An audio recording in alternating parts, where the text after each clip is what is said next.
I caught my now ex-husband in 2022 with CSAM on his computer. Her hair was the exact same color as our daughter's. And all I could think was, did he do something to our daughter? The only thing he said to me was he was going to kill me when he got home. Today, we are doing a very special interview. This is Miss Sherry. I'm gonna let her tell her story. She is a strong survivor. I've caught a lot of husbands, and when their wives hear that they have CSAM on their phone, they react in totally different ways than Miss Sherry did. I'm Sherry, and I caught my now ex-husband in 2022 with CSAM on his computer. How many images of CSAM on his computer did he have, Miss Sherry? There were hundreds. I didn't find all of it myself. NCIS ended up finding way more than I did. But there were hundreds of videos and pictures. It was extensive. And did you guys have any kids at the time when you found it? Yeah, so we just had our fourth child when I found it. I can only imagine how heartbroken you were just to find that, just all the lies and everything. If you don't mind me asking, what was like the mama bear instinct that like ticked off in your head that just told you like, I need to check my husband's computer? So it was actually during like the height of the Josh Duggar trial. I don't know if it had just started or just ended, but a few weeks prior to me finding if you can, all that. Tell my audience who is Josh Duggar? So we were both from Arkansas, so this was a big case. He is from 19 Kids and Counting. They had like a TLC show. He was well known where we lived in Arkansas because we lived nearby there. And he was one of 19 children. They had this show because they just kept having children.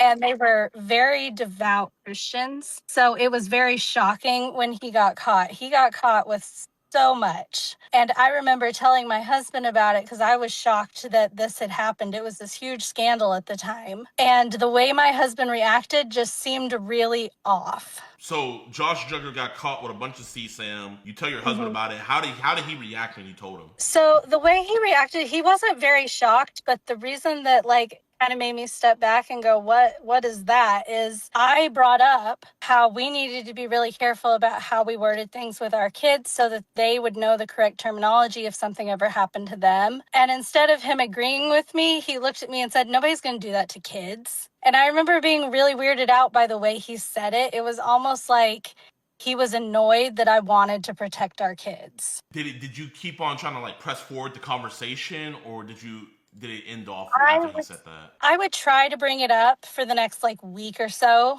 and he would just immediately shut it down. He didn't want to talk about it. He told me it was weird that we were even trying to talk about this. And did you ever have any signs before with your ex-husband, where, I don't know, maybe you saw him maybe looking at a kid or just something off, or was there anything ever? I mean, looking back, I've looked over all the images we took of the kids when they were babies, and him holding them, trying to see if there was anything nefarious that I missed. But to be honest, I didn't see any signs that pointed to him wanting to harm children because he seemed so indifferent towards children. Even our own, he wasn't the best at being a dad. He was kind of uninvolved. Really? What do you mean indifferent? He wasn't very attached to our own children.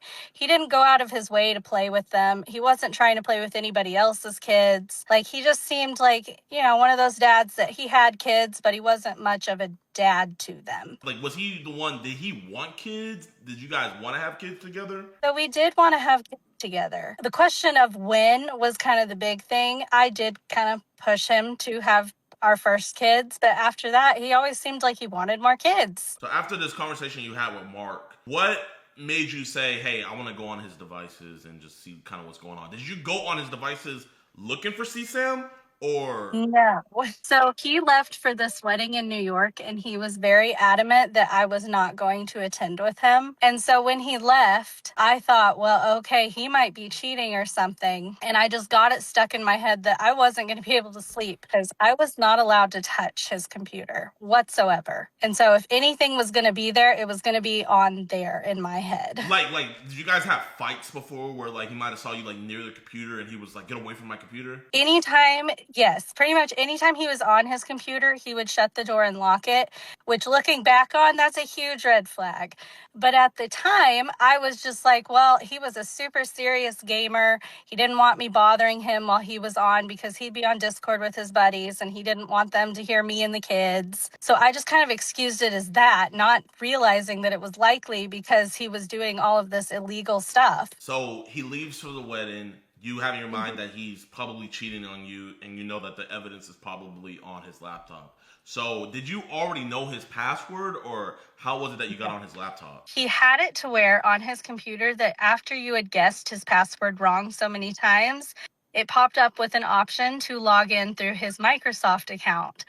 And I took a guess that he might not have changed that password because I did know like our password for like our utility bill. And so I thought, well, maybe it's the same one. And I put it in and it worked. Wow. So you got into his computer. Where's the first place you go? Like his images folder. To be honest, he made a string of mistakes that led to me catching him because I don't think I would have ever found it had it not been he had apparently downloaded more images right before he had left. And he had forgotten to move one of those images to one of his hidden folders. And what was that image that you saw that he forgot to move over? So the image he forgot to move over was not at all the most horrifying things we found, but it was just an image of a little girl that I didn't recognize, and I couldn't for the life of me figure out why there was a little girl that none of us knew on his computer. And so that was this made little girl me was she naked? Did they have her in any compromising positions? no. So this photo, she was just suit, and I just thought it was strange. I couldn't figure out why on earth it would be there. And so that kind of made me go, I have to look further because why is that there? After seeing that photo, where did it take you then after? He had a habit of he would place things in random files and he would rename them something completely unrelated to whatever's in there. And I knew he did that because I had seen him before do that when he was moving some of like he would set up something on his computer for his games and such, and he would move them into different folders, and he would always just randomly type on his board. Like he was never specifically naming them.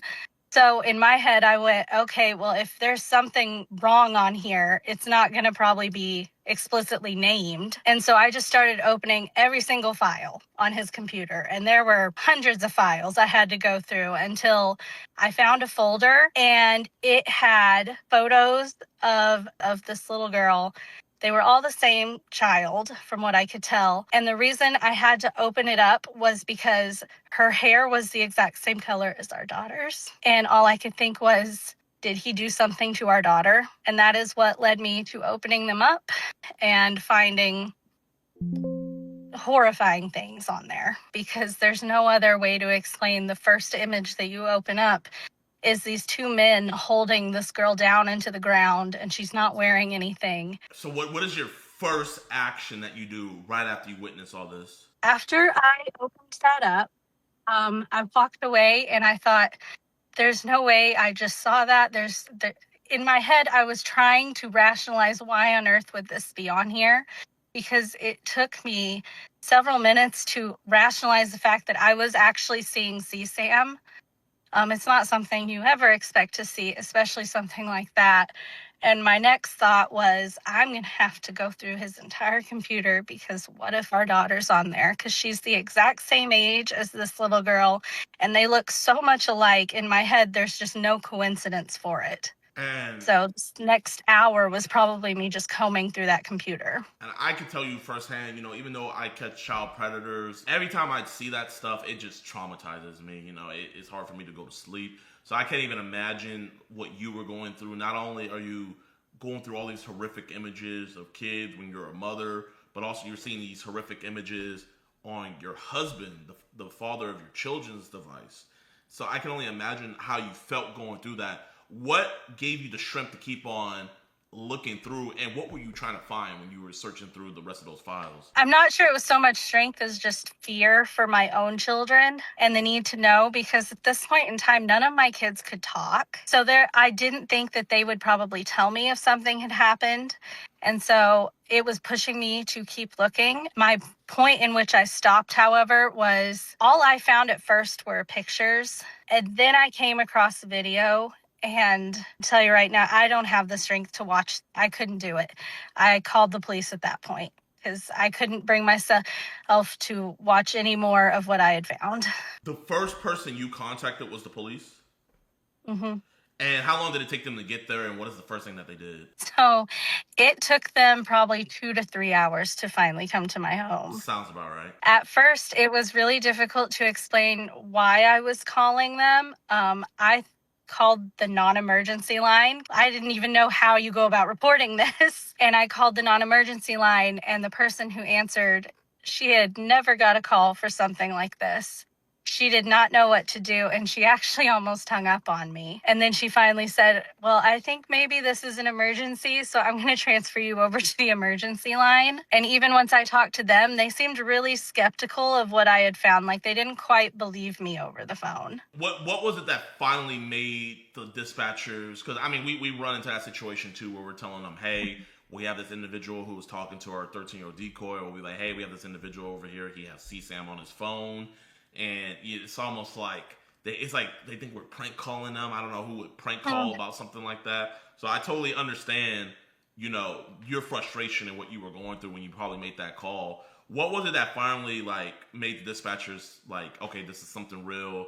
And what was the reaction of the responding officer? Did multiple squad cars come, or did just one police officer? Just one police car showed up. I'm not sure I really got it through to the dispatcher. And to be honest, I'm not sure what she told the responding officer, because when he arrived to my house, he thought he was here on a domestic violence call. Wow. So he was initially very confused. And apparently for him, he wasn't even legally allowed to come and look at what I had found.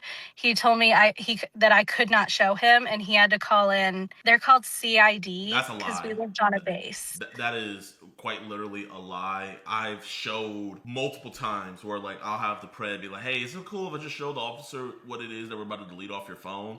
And I'll show the officers that stuff. So that way, their body cam gets it, and they witness it themselves. So that way, I'm going to be real with you. To me, it just sounds like he probably just didn't want to see that stuff. And if you can you tell my audience what year this happened and where it happened? So it happened in May of 2022. And this happened on Camp Pendleton in California. So you guys were on a military base?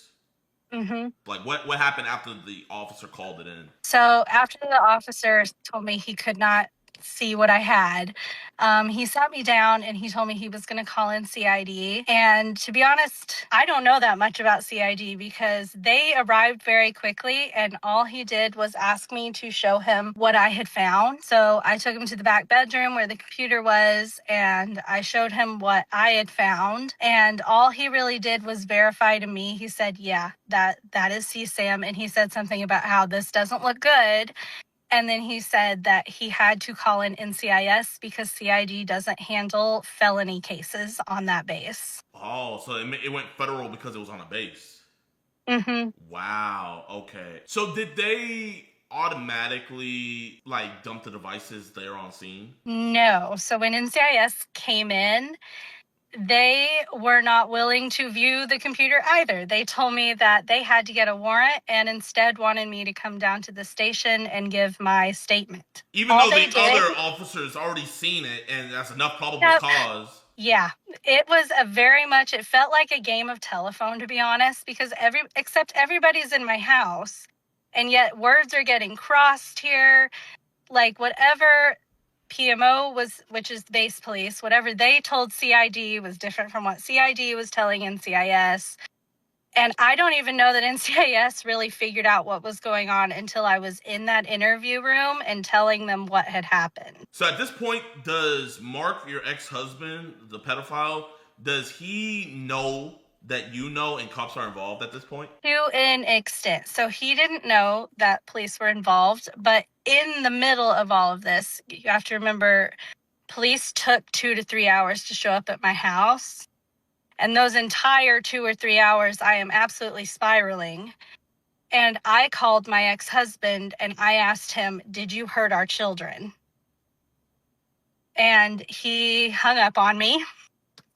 I called him back, and the only thing he said to me was he was going to kill me when he got home, and he never answered again. And when PMO based police arrived, I did tell them that, and they were the people who told me you need to disconnect everything in your house in case he tries to remotely access the evidence, because my ex-husband was a communication Marine, so he knew how to do all those things, and he had built that computer. So I'm really grateful to them for that, because I worry that he would have managed to find a way to delete all of it before anybody touched it, because it took another day for them to actually come to my house and get all the devices. So, was he supposed to come back home that night, or was he going to be gone for a while?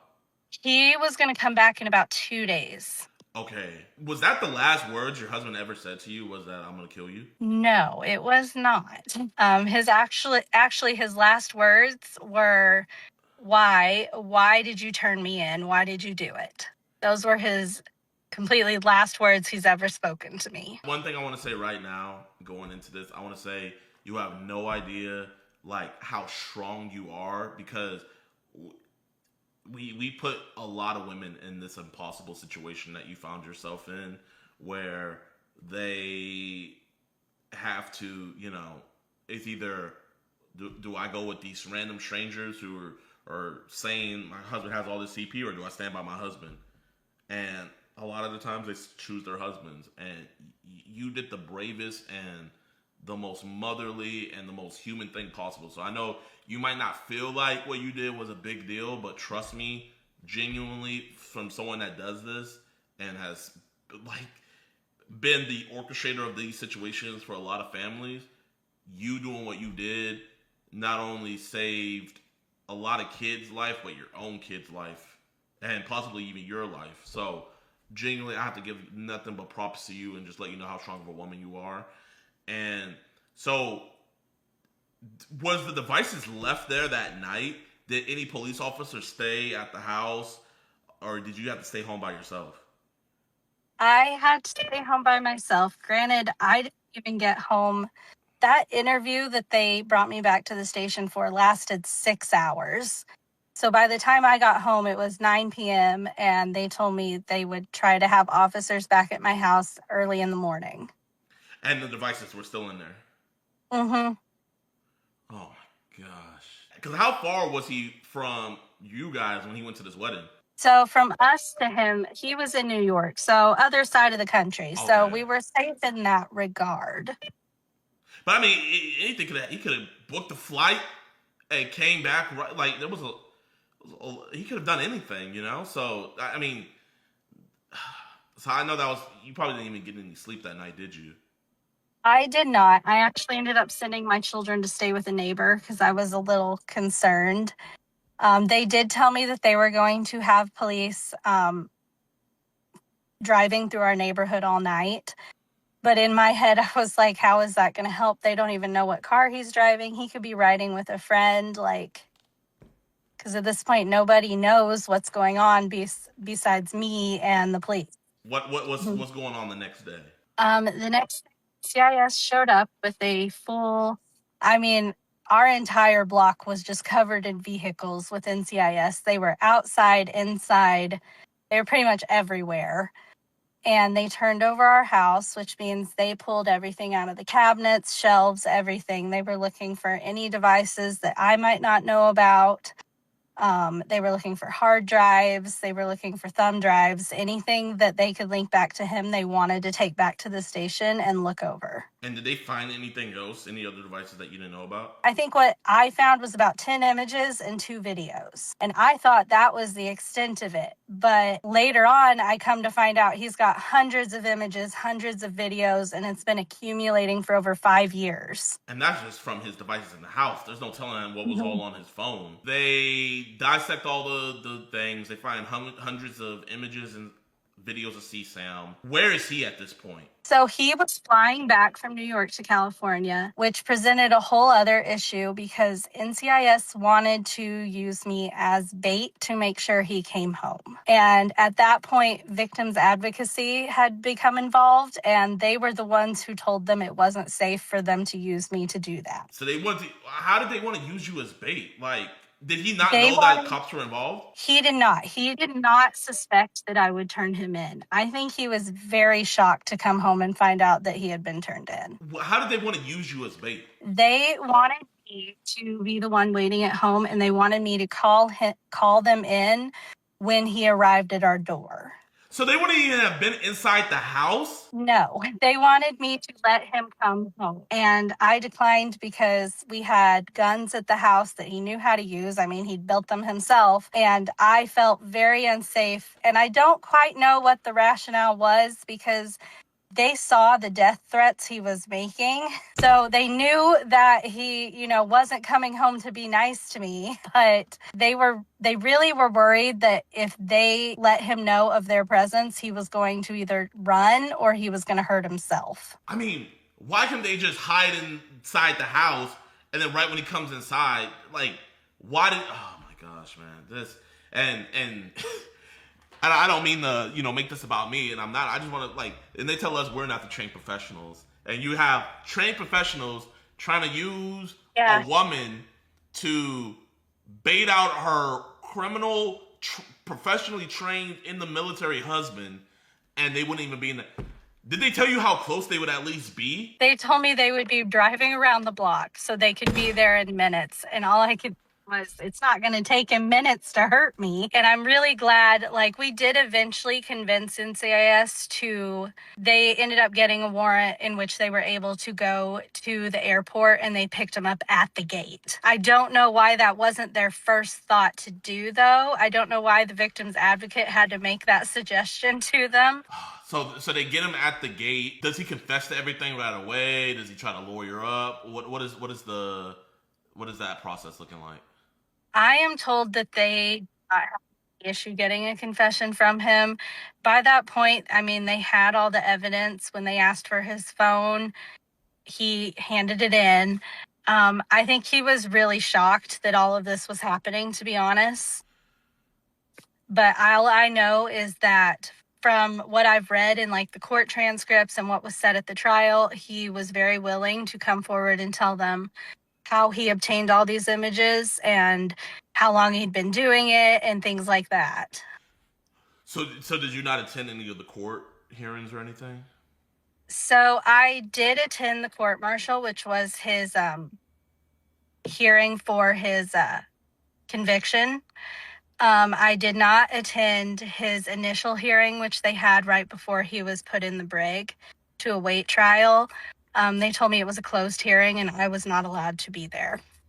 And just so you guys have an image of what he looks like, this is Mark Bernal. Now, I know this is the part everybody wants to know. But before we get into that, I was going to ask you, so he told you he was going to kill you. He was sending multiple threats and stuff. Was he texting you on the plane, saying more things like how he was going to hurt you? The only texted me after he had told me he was going to kill me was while I was in that interview with NCIS, they wanted his flight details and they asked me to get those. And I warned them that he would get an alert on his phone if I tried to log in to his email to pull the flight information up. And they insisted I try it anyway. And when I did, sure enough, he texted me, and I don't even remember what all he texted. It was a little bit deranged, and he was just yelling at me for logging into more of his things. And NCIS did see that, and they told me I could stop at that point. Oh my gosh, I wish you knew those. Do you remember the officers' names that worked? I do not. I do not. I just remember that one of them was a woman and one of them was a man. Did they do a forensic interview over your kids?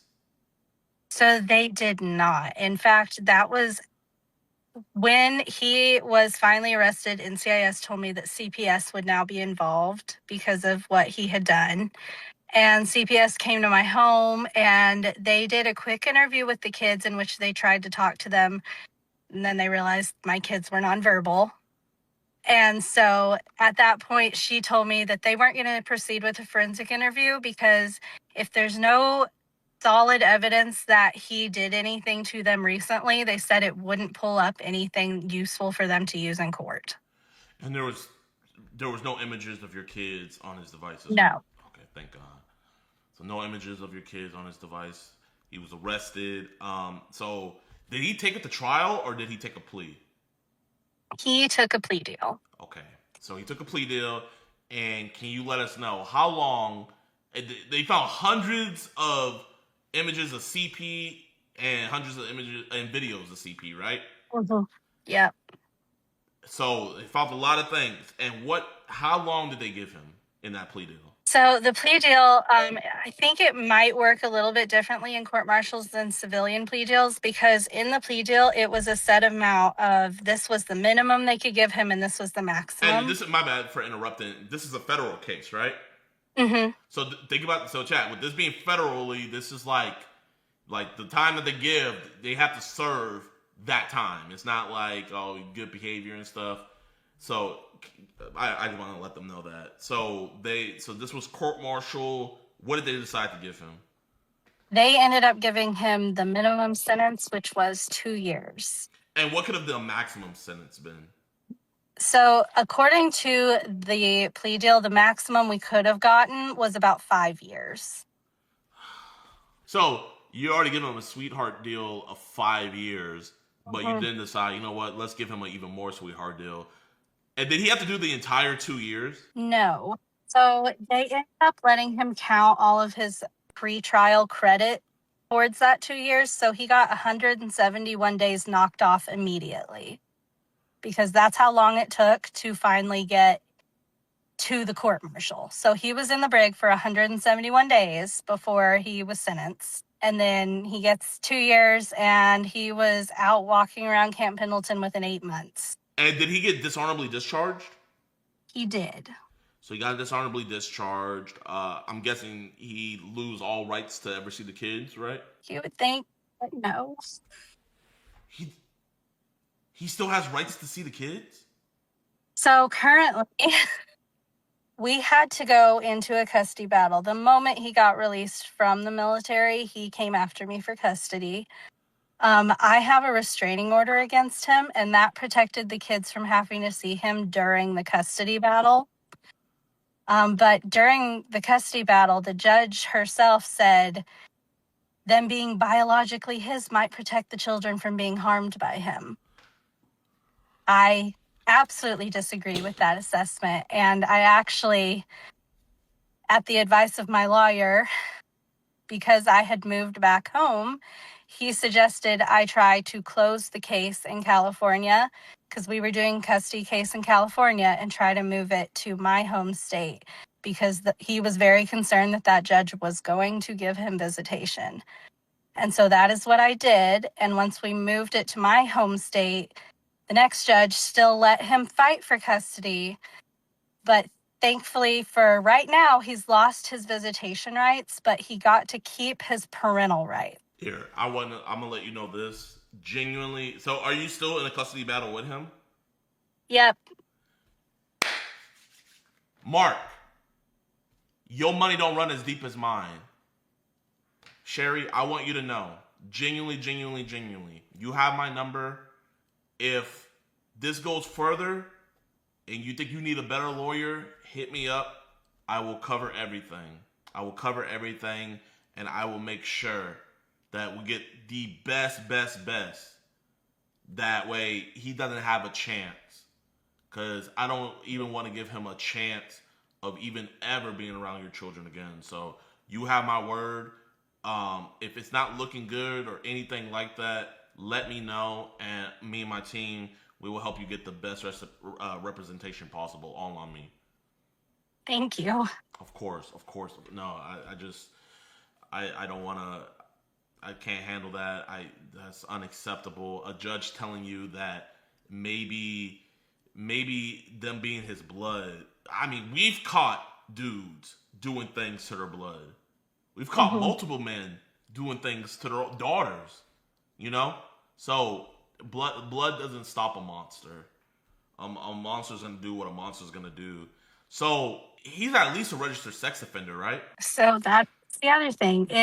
He is supposed to register, but he never did. So isn't he breaking the law right now by not registering? He is. When I first had like talked about it on TikTok, a lot of people told me to reach out to like the county sheriff's department, even reaching out to like different state officials. And I have emailed, called everybody I could think of. And I did all of this last year and nothing's come of it. He's still not found on any registry and nobody seems to know why. My best guess was that within the military, the way that court martials work, when someone's convicted of being a pedophile, they are supposed to then contact the state that they are sending that person back to. But from what I've been finding out, about 20% of the time, they forget to do that. And these people just kind of disappear. So the crime happened in California, and where is he now? He is in Arkansas. He's in Arkansas. That's where you guys were from, right? Mm-hmm. Okay. So he's back in Arkansas. Does the community, is he like with family or is he staying by himself? To my knowledge, I believe he lives with his family. And how was his family throughout all of this? Were they on your side or were they on his side? So at that time, it was just his mother. His dad was never really a part of the picture, but his mother ended up being his character witness. And so she sided with him. She told me that because she did not know that I was in the trial that day. So she had actually texted me, not knowing I had just listened to her talk on the phone about what a wonderful person he was. And she told me, well, you have children, so you have to understand this is my son. And so that is kind of the last time I spoke to her because I just kind of realized she wasn't going to help protect my kids. She said pretty much F you and her grandkids. She just wants to see her kid be okay. So do you think he's probably staying with her more than likely? More than likely. When was it that he said why? Why did you turn me in? When was that in the whole process? So that was probably a week into finding out. By then, NCIS had arrested him, but he was on a 72-hour hold in the psych portion of the hospital because he had told NCIS he was going to hurt himself. And somehow he got a hold of a phone and managed to call me. Did he even look your way during the trial? No. How has life been for you post all of this? Like, have you found new love? How are the kids adjusting to everything? Do they really understand what happened to their dad? What's all with that? Well, since then I did get remarried. I moved out of my home state because I didn't feel safe being in the same state as him, especially because we're from a super tiny town. Like everybody knows us. We were going to run into each other at some point. Yeah. So I moved away. As far as my kids, I try to be careful on what I say about them because, part of this is their story and it's theirs to tell someday. But they are doing okay right now. All of us obviously got into therapy. My youngest son, thankfully, he doesn't remember his dad. He was just a baby when all this happened. So he has no recollection of him. And for the rest of the kids, they've gotten better over the years. Our daughter, now that she's older, she understands more, and she's kind of the one who carries a lot of this. As far as anything else, really, the hardest part has just been how hard it is to move forward when, like, family and friends, they would prefer moving forward meant we just never talked about it again. And it's really hard to explain why I feel such a need to not let it go in their eyes. Because no real justice came out of this. Well, he did 8 months in prison, and he's back out on the streets. He's not a registered sex offender. You pretty much know where he is. One thing I will say, and we can talk about this. I do have some ways we can do something, so I will give you advice on that. And one thing I will tell you, it's sad, but it is true. These people reoffend. I would not be surprised if he has a new collection because it is straight up an addiction for them. Mm-hmm. And, that does somewhat surprise me because it's like, I don't understand how nothing more was done after too, because he has had to, to my knowledge anyway, he's had to go back to court because he was cohabitating with a minor. So I don't understand like why he's still not been registered, because clearly he's now at least on the radar of the county sheriffs because they had to go out there and confirm that. So it's a little wild to me, but I guess I know for a lot of people, especially my family, this part of our lives has ended for them. But for me, it's like, it's not over. I'm still having to go to court over it. Like, he's still a threat to me and my children. When you go to court, do you see him there? I have not. So far, he has always appeared virtually. I would hope that would remain the case, but I'm not sure if it will or not. I guess my last thing I'll say is, why did you make a TikTok dedicated to telling your story and the hell that your husband put you through?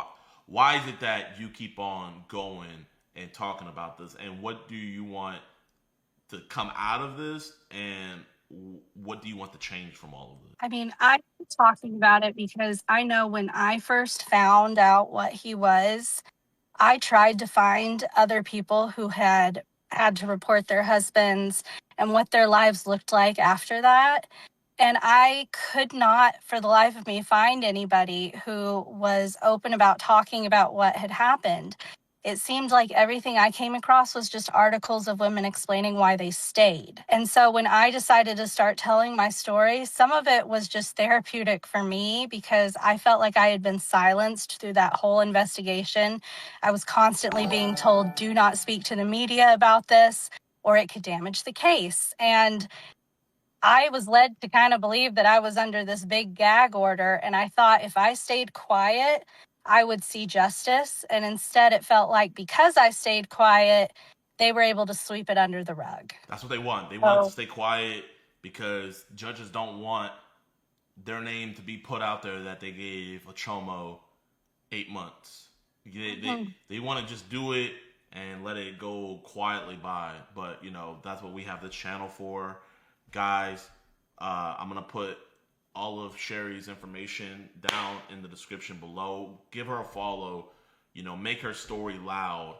And make this freak known. I want everybody in Arkansas to know what he looks like and what he's about, And because, in my opinion, these people shouldn't be able to walk around and people not know what their past is, because their past can hurt another child's future, and that's just unacceptable.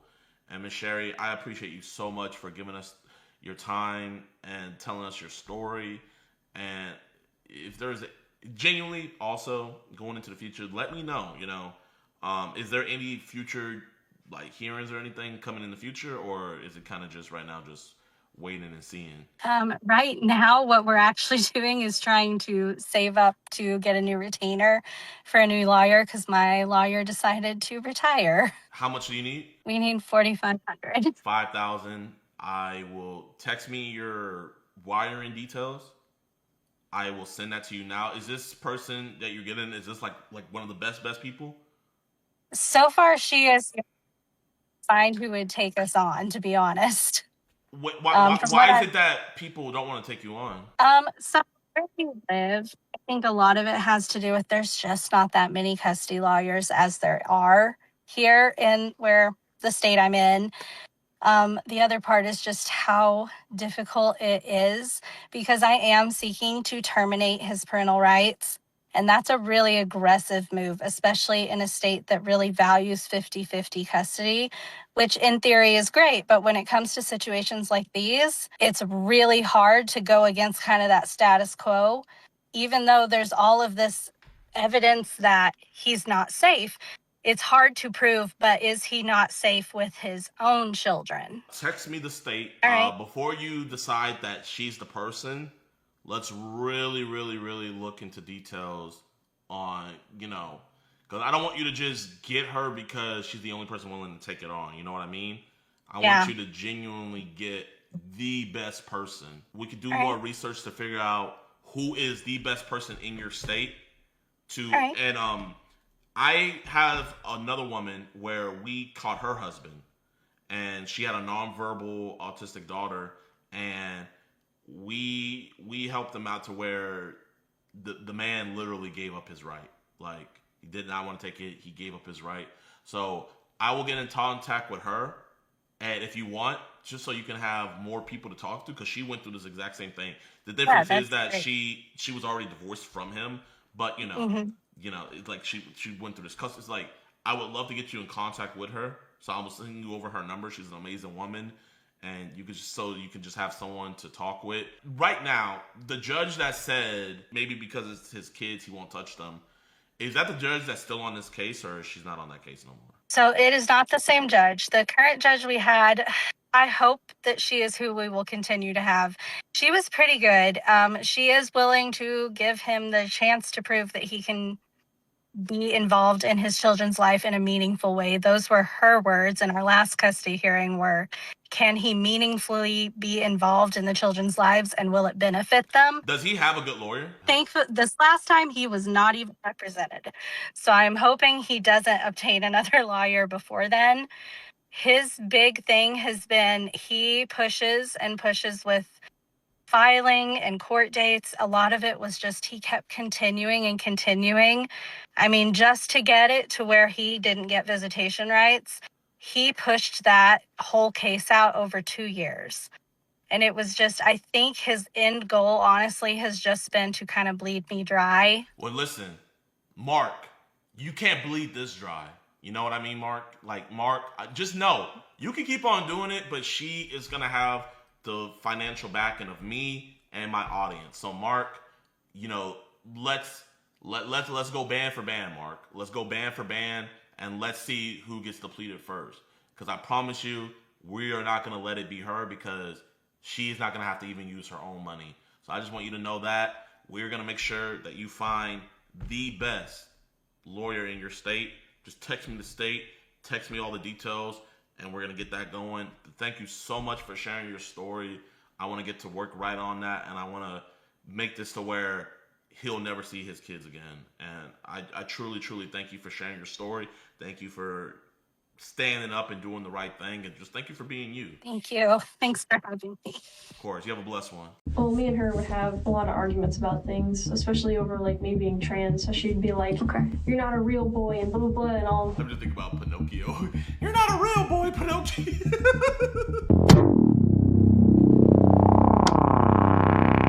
Yo, what's good, YouTube, man? Welcome back to another video, and today we are watching another EWU body cam video. This is a crazy title. He titled it, Teen Kills Mom After Being Misgendered. I have no words. Let's just get right into this, man. This guy, he broke into the house. He's dead. Got a body on the bathroom floor. I should have told her I love her. Hey, it's okay. I'll never get to her. That poor girl. Jesus Christ. It's like I'm in a bad dream, but I can't wake up. A frantic teenager calls 911 after surviving a violent home invasion that leaves 2 people dead. 2 people? But suspicious evidence at the scene raises chilling questions, forcing investigators to consider an unthinkable suspect. Oh, sorry, I did it. My bad.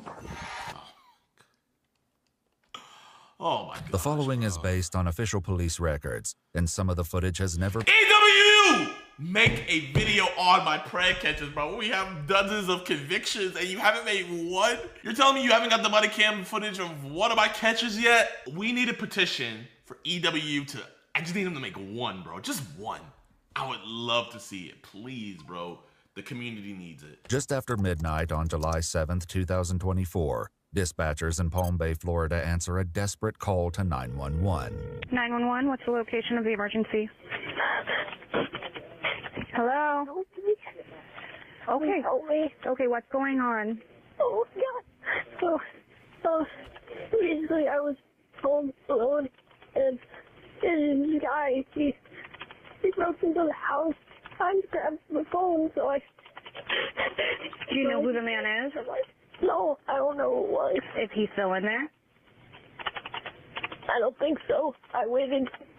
I hid in my room for like a really long time. I don't even know how long it's been. The caller, later identified as 16-year-old Julia Grace Egler, explains that the intruder broke in through the sliding glass door in the back of the house. I don't think the door was locked, but I don't think he knew that there was a hammer by the back window. Was it your hammer, or did they bring it with them? It was just the house hammer. It was just by the back, I think. I don't know, man. People been murdered, and you're coming up with like a really clear, concise story. So a dude breaks into your house trying to take your phone, and you go and hide, and so he grabs the hammer and starts hammering everybody.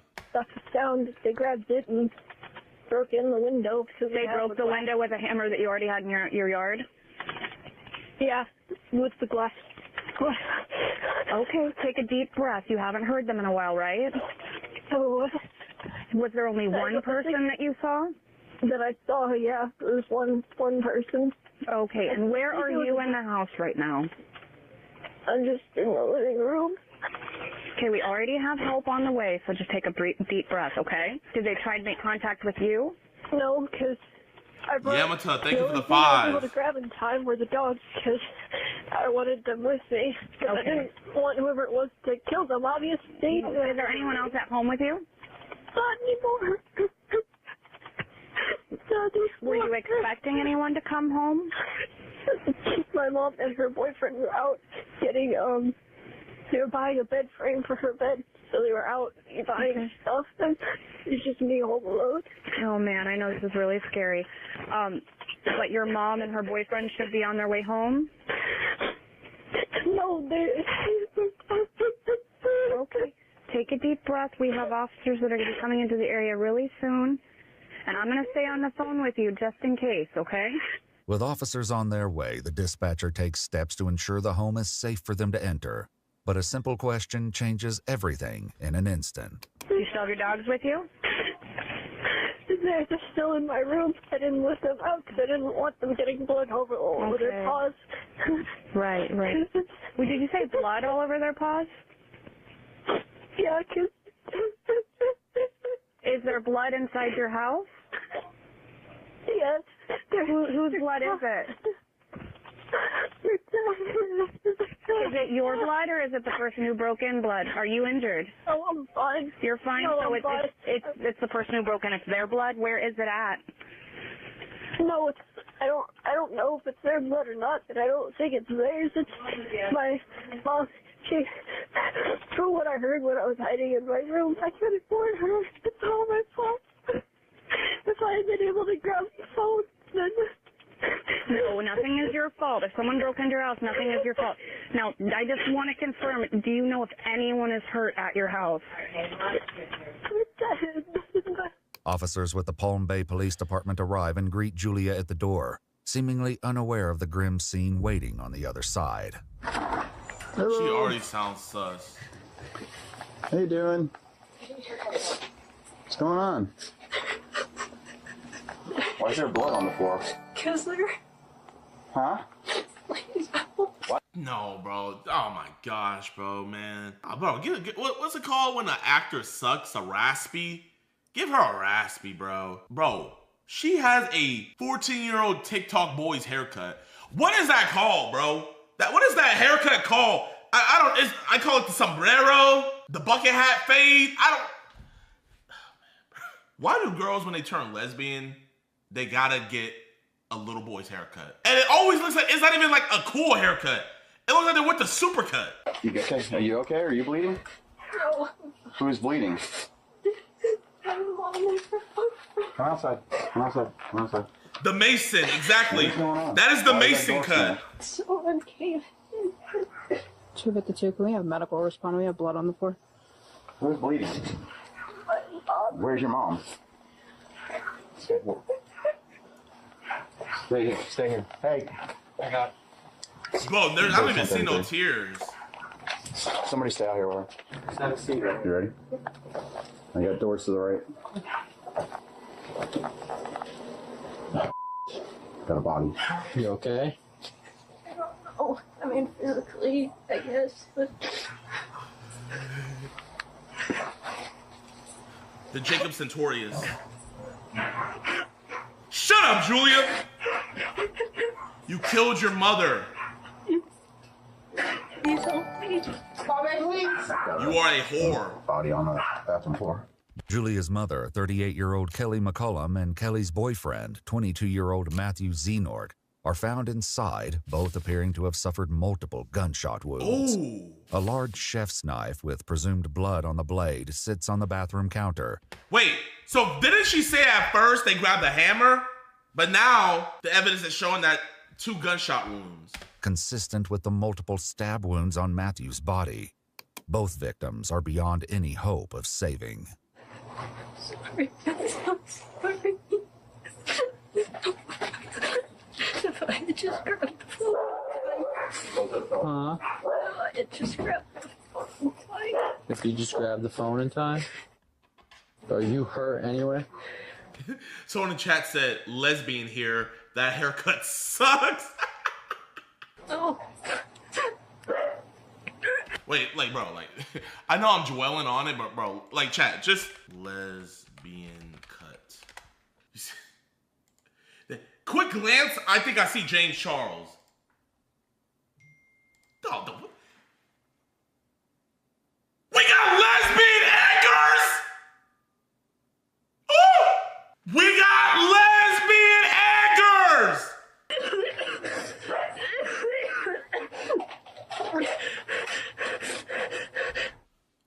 Leggers. Is there any arguments or anything tonight?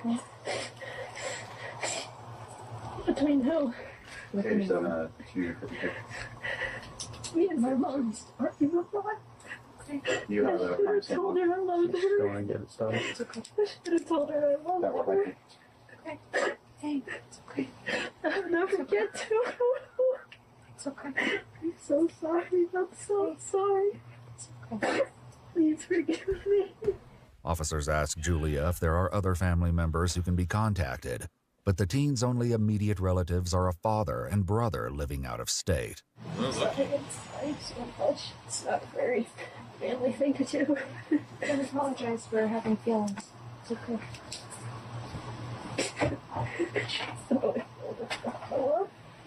If you need to throw up, okay? Nobody's gonna judge you for that, right? Absolutely not. There's absolutely no judgment here. Just love, okay? Poor girl. Jesus Christ. Yeah, she's sobbing. I should have said I love you more. She knows her mom's dead already.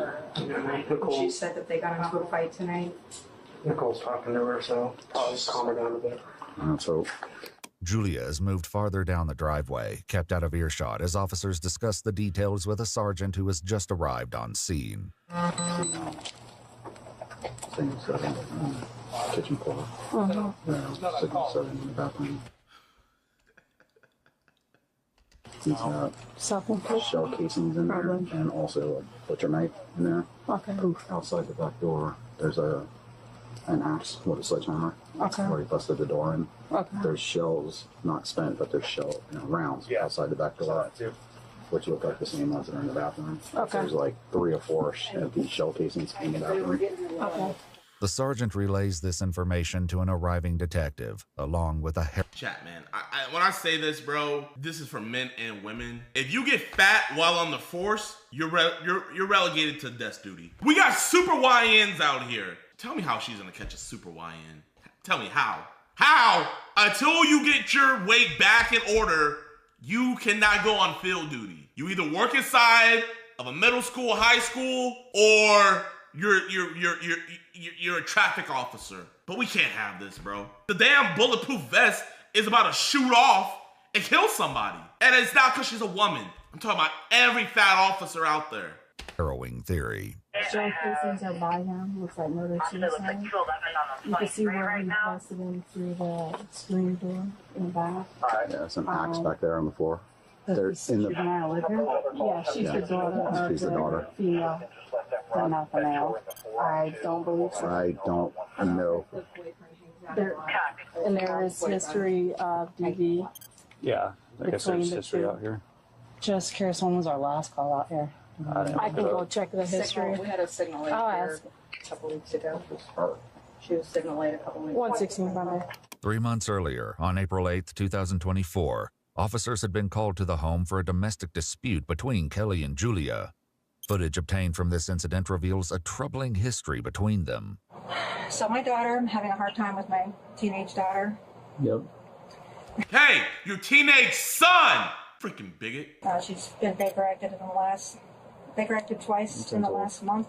She took beers and would not give them back. I said, no. She would not give them back. She started to drink. I have her phone. Yep. She's obsessed about, and she's punished. When she was drinking alcohol, I took the phone, and she's like, give it back. And she barricades her room. Won't let me out of her room. I said, let me out of your room. On the thing, she grabs this off of me very fast, starts to run towards the door. I didn't want to touch her, so I grabbed the back of the hoodie. Again, he's a witness. I'm like, I grabbed the hoodie, and she fell on her butt. And she goes, you choked me. And I said, I didn't mean to choke you. I'm sorry. I grabbed the hoodie because you were running out the door, didn't know where you're going with the cell phone. Kelly explained that Julia went into the bathroom and locked the door. The officers went inside to ensure Julia's safety. You haven't made any kind of statements tonight wanting to hurt your mom, or I guess you guys got into... Didn't she say earlier that, like, the intruder tried to take her phone? So she's telling, it's like there's always, like, a half-truth. So probably what ended up happening was her mom took her phone, she spazzed out, and she freaking said, I freaking hate you, Mom! I'm gonna kill you! And she actually did it. She killed her mom and her mom's boyfriend. Oh my God, that's one hell of a way to go out. Your own kid killing you, bro. Oh my gosh, I'll be pissed. To an altercation. And were you drinking beer? I don't think so. No. You don't think so? No. It's kind of yes or no. No, it's a no. I'm just an ugly crier, so it's probably why my face looks red or whatever. Well, no, she said that you, like, I guess, possibly grabbed a beer out of the fridge. I think I just grabbed it to just be like... Pre-14-year-old haircut. Look at me kind of thing. Yeah. I've done that. After ensuring Julia was okay and unharmed, the officer expressed his concerns, bringing up another past incident. We just don't want it to escalate to the point where we start making irrational statements or actions towards ourselves or someone else, right? Because obviously that's when we get called. I mean, what happened last time that we came? You had to go to the hospital, huh? Yeah. According to police records, during the previous call, Julia was sent for a psychiatric evaluation after taking too much Tylenol. If you're going through anything, I'd rather you talk than bottle it up. Because the moment you bottle it up, you're just going to keep piling stuff on, and it's just going to blow up, right? That's usually what happens. I don't want that to happen. But now, 3 months later, a full-blown tragedy has just taken place, and detectives must work to figure out exactly what happened. Julia explains to a detective that it was still light outside when an intruder came to the back door. After seeing him, Julia claims to have grabbed the two dogs and fled to the bedroom. I was in my room and it was so loud. It was so loud. And then what was loud? It was so quiet. The silence. It was so loud. What was so loud? It was quiet. I heard. Just using keywords, bro. Talk. Like yelling? No, I think I heard gunshots. Won't look. Okay. And when I heard those, I knew. I think the detective already knows what's up. That died. I can feel it, you know? I don't know if that sounds stupid, but I just... So how long ago did you hear these gunshots? Like, hour-ish, maybe more. I couldn't tell how much time had passed. It just felt like so long. The silence was so loud. What did you see when you came out? It's in their mouth. Just a bloody mess. And her boyfriend. They came home and killed them. Who killed them? I don't know. I had just been braver, faster. I should still be here right now. The detective learns that Julia spoke with Kelly via text while she and Matthew were out of the house. But after reading this conversation, something clearly doesn't add up. You guys are having conversations, but you said it was light out when someone started breaking into the house. But these text conversations are happening at 9:15 p.m. I'm not exactly sure. Maybe I was... Oh, your story's messing up. Maybe it was like sunsetish. I don't know. At 9:15. But the confusion doesn't end with Julia's unclear timeline. Inside the home, officers struggle to make sense of a crime scene that becomes more puzzling by the second. So he must have been shooting as he came in. I think. But the casings are in the bathroom. Yeah, but there's a casing right, or there's a. Right. He could pick the casings up. I think he was waiting for her. Her backpack's there, her shoes are off. Right. Like, she comes in, takes her shoes off, sets her backpack down. She's gonna have to be shot on that right-hand side. Walks in the door, and then he comes out. He's sitting over here. Yeah. Mm-hmm. While there are multiple shell casings and unspent rounds of ammunition throughout the house, there's no sign of a gun anywhere. Is there guns inside the home? Yeah, there was. There was? Where did it go? I don't know. How do you know it's not there anymore? I don't know. I went into my mom's room and before I called 911 because I wanted to see if he was still here or not. Okay, what did you do when you were in your mom's? Bro, when they ask her what he looked like, I guarantee you she's gonna say he's black. I don't know why, but if they ask her what the guy looked like, she's gonna say he's black. Watch. Chat, if I get this right, chat, bro, I need someone to drop not D Valentine, but I need 100 subs dropped if I get this right, bro. And chat, if I get this wrong, I'll put up 500. I'll give 500 to chat. All right, chat, let's rock it. Let's rock it, okay? All right? Bro, I'll put it 500 on black. She has this lockbox where she kept a lot of my things. So I looked in there to see if it's stolen any, like, electronics or anything, right? Because those are expensive. And I could see in the holster where the gun was, it was empty. Along with the gun, Julia claims several boxes of ammunition were also missing from Kelly's room. The detective steps away momentarily, asking an officer to give Julia a pat-down. You're not in trouble or anything, but this is just for everybody. Nothing on you that's going to poke stick or standing on. Are these your AirPods? Afterward, the detective calls the officer away from Julia. I'm sorry, you're asking a question. No. Something else, your clothes or anything? Don't ask me questions. It's pretty sure. Rather than confront Julia outright, the detective continues asking questions, searching for anything else that might confirm her suspicions. Did you touch your mom? Oh, ask her what he looked like. I don't want to touch their bodies. They were on the ground and stuff, and I didn't know if it would make things worse. I didn't know what it would do. But what do you mean by make things worse? Well, I didn't know if, like, it would hurt, or if, like, I was, I don't know, put her through more pain by, like, moving her, and I don't know. Okay, was she breathing when you saw her? I don't think so. Did you check to see if she had a pulse or anything like that? I didn't touch her, so no, but I didn't hear her breathing, and there was a big pool of blood, so I just assumed, yes. It's all black. So you just what? Assumed, I guess. Okay. Is that, you did the same thing with Matthew? Assumed? And they were all bloody. I didn't want to get blood all over my hands, I guess. Yeah. I don't know. I didn't want, I don't know, I just felt like if I did anything, it would make it worse. Still, blood seems to have transferred onto Julia's shoes, as bloody footprints are discovered throughout the house. Is this you guys? No, that was not us, because we did not step in any blood. These look like Converse. Yeah, those are, I think, daughter's shoes. And the gun, have you ever touched the gun? A long time ago, my mom had me train with it in case someone broke in. So you're familiar with guns and how they work, how they shoot? Okay. Well, I know it's a lot for you to process. D Valentine, thank you for the 50, bro. Appreciate you. Obviously, we're gonna do our absolute best to figure out what happened here. Are they gonna ask what the dude looks like? Because, you know, it's your mom, right?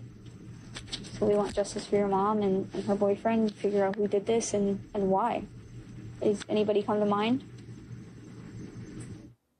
My mom told me once that they were really into, like, drugs and stuff. I don't know if if it was someone who had some kind of like grudge and came after them. Okay, drugs, okay. Bro, drugs, just say black guy. Just say black guy. Because this is just me like thinking out loud. Yeah. But they didn't really seem like they wanted me in particular. It was like, because if you think about it, I know that there was some dogs who's barking, and you don't like go into a room with a pit bull in it. That's obviously a dumb thing to do. Like, do you think they knew you were there? Well, I think they saw me, but I don't think they. I don't know. I didn't really pay attention to. Chad, I feel it coming. I was mostly focusing on getting my dogs and me out of trouble, right? Because I've had them for years and love them with all my heart. So why do you think it is that he didn't come after you? The dogs. By Julia's account, the killer smashed through the unlocked sliding glass door, took Kelly's gun and ammunition from her bedroom, waited for Kelly and Matthew to return home, shot them both, and fled. Bruh. All while leaving behind a potential witness who could have identified him. Bruh. It's a tall tale, but whether there's truth to any of it remains to be seen. For now, the detective leaves Julia in the company of an officer who keeps a watchful eye. It's like I'm in a bad dream, but I can't wake up. Shut up! I can't even begin to imagine. I'm sorry. When I wake up tomorrow. You know what, Chad? Like, I'm not gonna lie. If I knew for a fact that she killed her parent, I would troll. I'll be like, oh my God, I'm so sorry this happened to you. Whoever this sick bastard is that killed your parents, I promise you, I will find they/them. And I will put they/them underneath the prison cell. They will be extinguished from this earth. Do you hear me? I will find out who did this, and I will bring justice. Don't worry, we will. Oh, bro, I would be trolling like crazy. She'd be like, it was a black guy. My mom's up here to say good morning, honey. Did you sleep? I'm going to jail. Why would you go to jail? I can't fuck anywhere else. That's not what happens. Talking about While jail. a search warrant is secured for the residence, Julia is taken to the police station and left in the care of 2 officers. Wow, what a night. It's been busy. Sorry to kind of like add more to your plate. Why do you apologize? Wait. What anime is that? Is that My Hero Academia, chat? I never seen My Hero Academia. I'm gonna have to watch it. I don't know. Well, I get that a lot. I guess I just have a habit of doing it. Oh, wait, did you hit the lady over there in Malibu earlier? That's where I was at. Somebody got hit by a car. Was it you? Okay. You apologized, so I figured I'd ask. Oh, sorry, I did it. My bad. Wait, it was you? Yeah, it was. Yeah, I'm the criminal here. An officer You then are the collects criminal. Julia's shoes, giving the teenager a pair of booties and a snack. My mom loves these. Shut up! Talking about your mama, bro. You killed your mama. I'm sorry, man. By morning, Julia is still waiting for detectives to begin questioning. Officers assigned to Julia's care deliver breakfast and put on a popular anime called Death Note.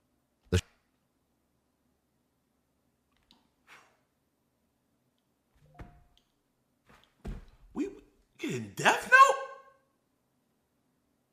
That's ironic. Show centers on a teenager with a supernatural notebook that allows its user to kill anyone whose name is written in it, as long as they know the person's face. They trolling at this point.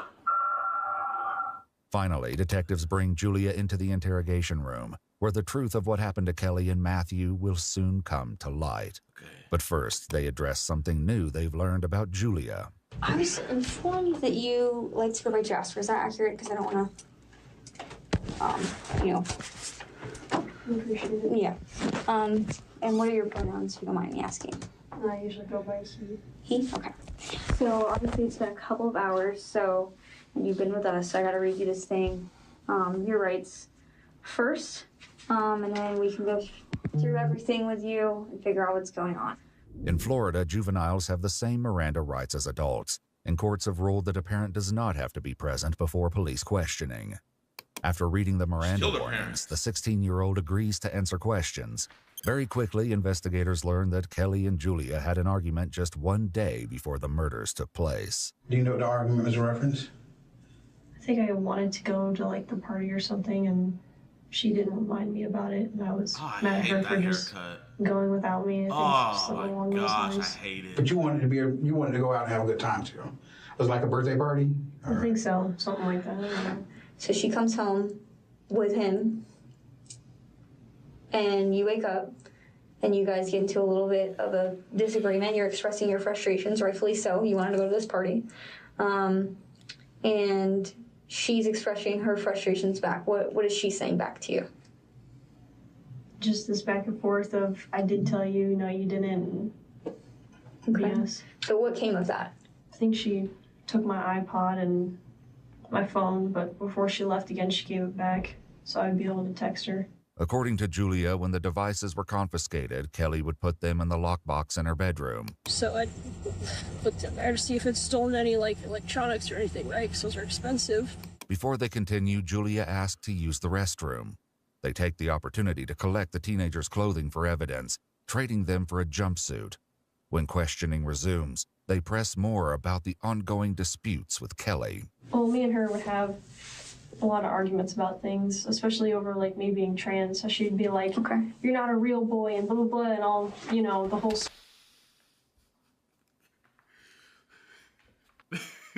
I'm just thinking about Pinocchio. You're not a real boy, Pinocchio. I just like imagine Pinocchio in my mind. And it was also funny because like if she was Pinocchio, like that nose would just be going. Like me being trans, so she'd be like, "Okay, you're not a real boy," and blah blah blah, and all, you know, the whole spiel of transphobic stuff. Okay. But She doesn't approve of your lifestyle. She doesn't approve of that. Would you say she was like trying to kind of meet me in the middle, but it wasn't really working all that well all the time. She would try to call me child instead of, because it's more like gender neutral rather than kind of meeting in the middle, I guess. Kelly's Facebook page is filled with photos that suggest they once shared a close bond. In a video Kelly posted in February of 2000 that suggests they once... Her mom's an astronaut? Is that Halloween? That looks real. ...shared a close bond. In a video Kelly posted in February of 2020, affectionately captioned, "My Julia," the preteen proudly speaks in support of Kelly's business. My name is Julia, and I want to tell you about... If you want to learn more, go to my mom's website. But as the interrogation continues, it becomes clear the relationship between them had deeply fractured following Julia's decision to transition. Is she misgendering you? Yeah. So when you guys are arguing, is she intentionally, you know, calling you she, or not using the appropriate pronouns, or not referring to you as Jasper and referring to you as Julia? And like, actually kind of being like, this is gonna be kind of vulgar, but she'd be like, "Oh, you have breasts and a vagina and blood and all that," you know. All that. Nigga, what the? You do have breasts and a vagina! Ah, fuck, man. My mom, she'll be vulgar to me. She'll be like, "Oh my gosh, you have breasts and a vagina." Like, kind of shoving it in my face, and I'd yell back, "I know, you don't think I know that?" Because obviously it's kind of painful, because she would always say that, "Oh, they're dumb and stupid like that. No, it's not real. Even if you get the surgeries, it's not real," and things like that. Is that something you guys had discussed, getting surgeries and whatnot? A lot, yeah. And she'd be like, "Oh, I don't want you to sew on a fake and like that." damn, I don't want you to sew on a wow. It's rare, but I think we just found an original sentence. I don't think this sentence has ever been uttered in human history. When God made the heavens and the earth, I don't want you to sew on a fake dick was ever even imaginable, but that could happen. 3 months earlier, during the domestic dispute call, Kelly discussed this ongoing conflict with police. Basically, the kids get into now, this whole trans, it's so bad. Yeah. And I'm totally against it.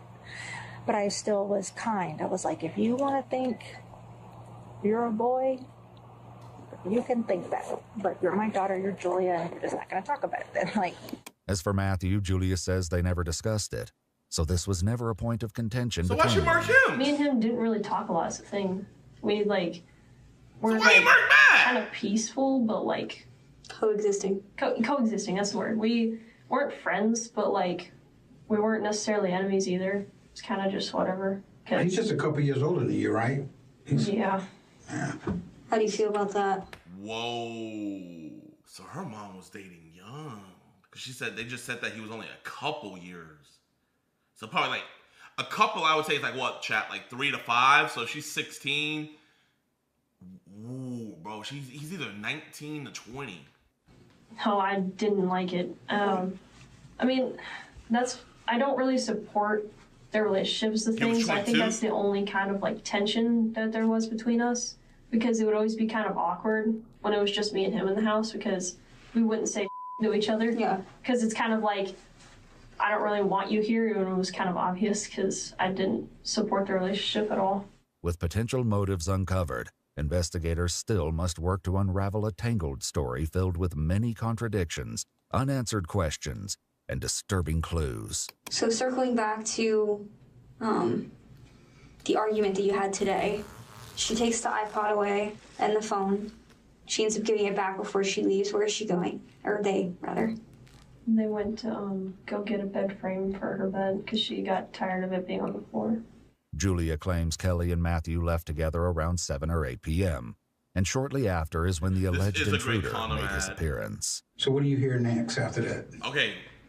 Black guy came in. And then I'm just sitting there hiding, and the dogs are barking, and then I hear the glass shatter and come in, so I knew that it's probably him coming in. But hours earlier, an officer waiting with Julia made a crucial observation, raising the possibility that someone else may have broken the glass door. What happened to your hand?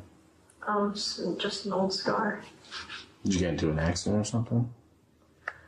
One day I'd come home from doing whatever I was doing, and I forgot my key, and Mom wasn't home, so I just broke my window and got in. You punched the window? There's no rocks or anything outside? Not that I could find, but it's not like it's hurting or anything. It's just still recovering, I guess. According to police records, the glass from the backsliding door was found on top of Julia's bloody footprints, as well as Kelly's leg and Matthew's cell phone, meaning the glass had been shattered after the murders took place. Though the detectives are aware of this fact, they allow Julia to continue the story. Black guy. While he's walking around, I can hear him ask him what it looks doing like. Something, and then there's a lot of banging, and I hear wood cracking and stuff. I think he kicked down the door to my mom's room. Julia says nearly an hour passed with the intruder in the house before Kelly and Matthew arrived home. How did you know it was them walking through the door? I don't know, I guess I just assumed, because I think I heard their voices, or kind of, I couldn't say, tell what they were saying, but it sounded like them, so I assumed it was them. And that's when I heard the loud, banging that I assumed was gunshots or something, and yelling. Who was yelling? I think Matthew was yelling. What was he yelling? I think it was something along the lines of stop or something. You heard gunshots before? Yeah. And did it sound like gunshots to you? Yeah. Okay. And how many gunshots do you think you heard? 5, 6-ish, maybe. 7. But once again, Julia shared something with the officer in the lobby that suggests the 16-year-old was much closer to the gunshots. All right. Yeah, I don't know what's up in my ears, kind of messing with me. Did you get in the ear or something lately? Some things happened and some loud gunshots, so yeah, I think that's what's making this ringing. Bro, rat it. Hopefully I don't have tinnitus now. Yeah. Rat it. How close were you to the gunshots? I was in a different room, but it was still loud enough. Must have been a pretty big gun then. Not really. It was just... Ooh, not really? What do you mean, not really? The one that was in my mom's room. That'd be 100% sure, but I think. What kind of gun did your mom have? I don't remember, but it was like a handgun. Caught up. And on the standard of handguns, it was pretty small. Like, smaller than that one. Okay. Kelly's .38 special revolver was found in the backyard, just underneath Julia's bedroom window. Julia again explains that more than an hour passed before it felt safe enough to emerge from the bedroom. When I actually came out, the first thing I saw was blood on the ground. Outside your bedroom door? Okay. Then what did you see next?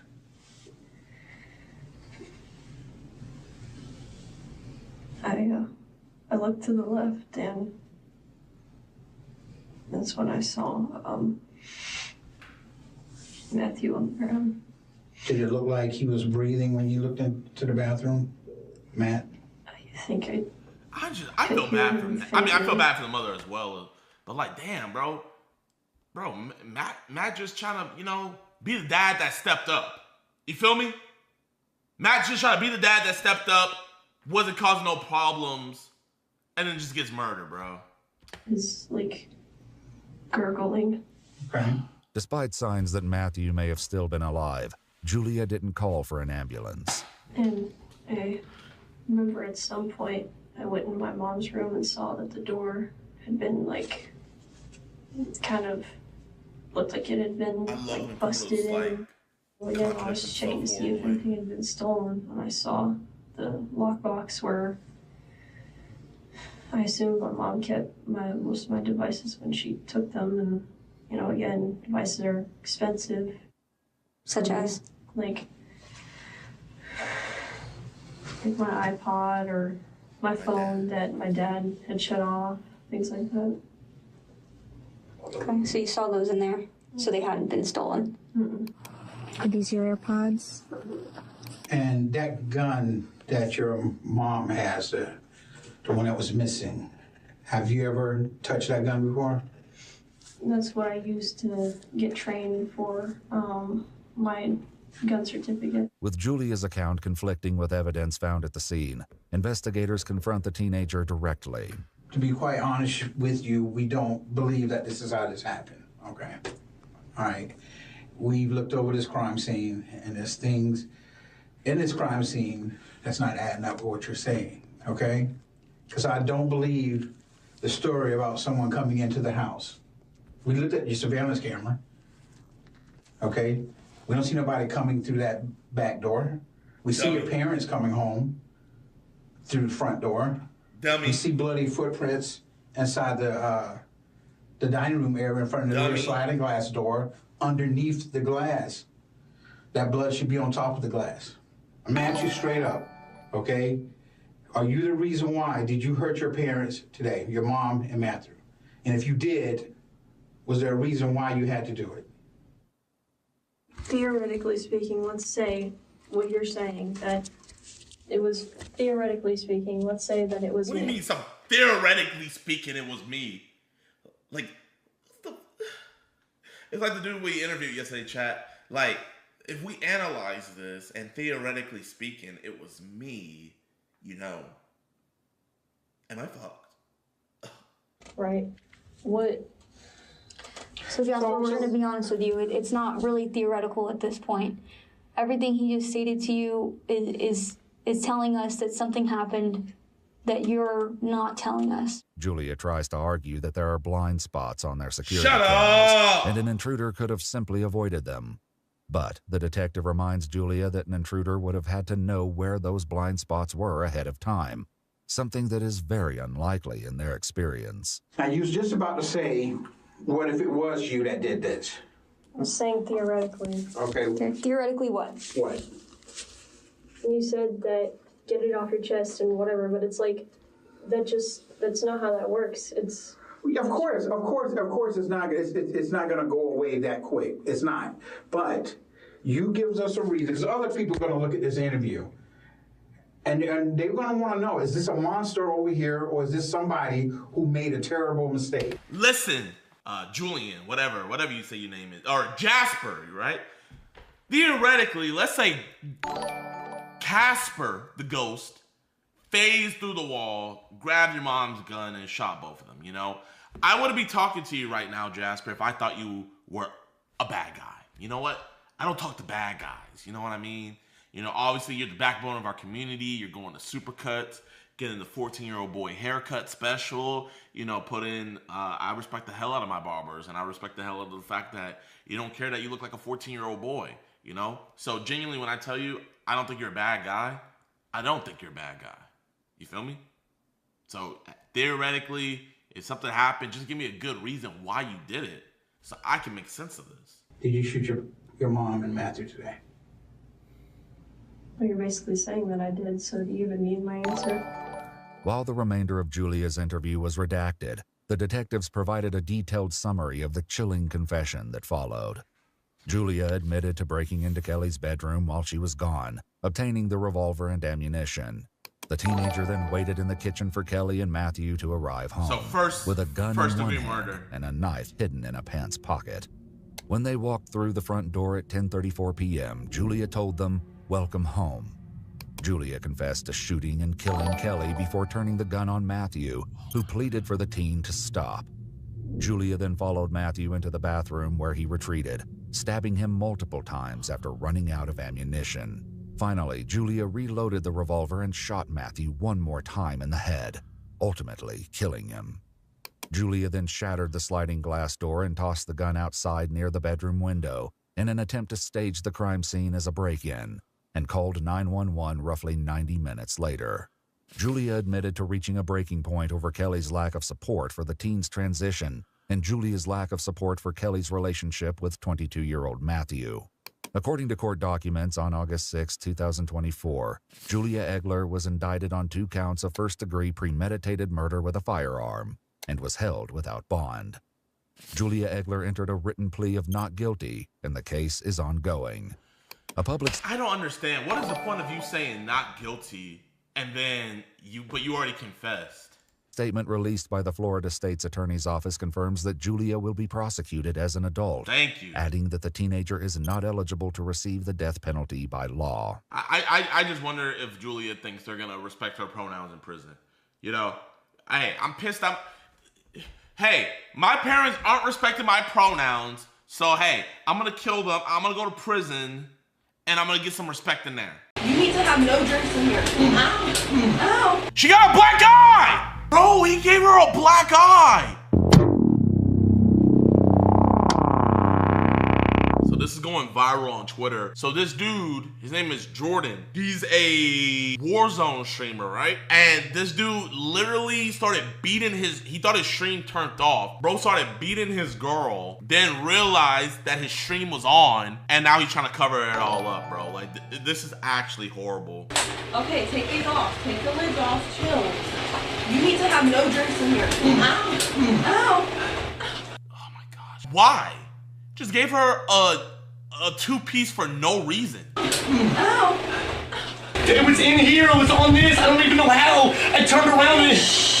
Calm down. I don't know what to do. I don't know what to do. I don't know what to do. He doesn't know what to do, but he knows that he messed up and now he's trying to cut off his stream. Okay, take these off. Take the lids off. Chill.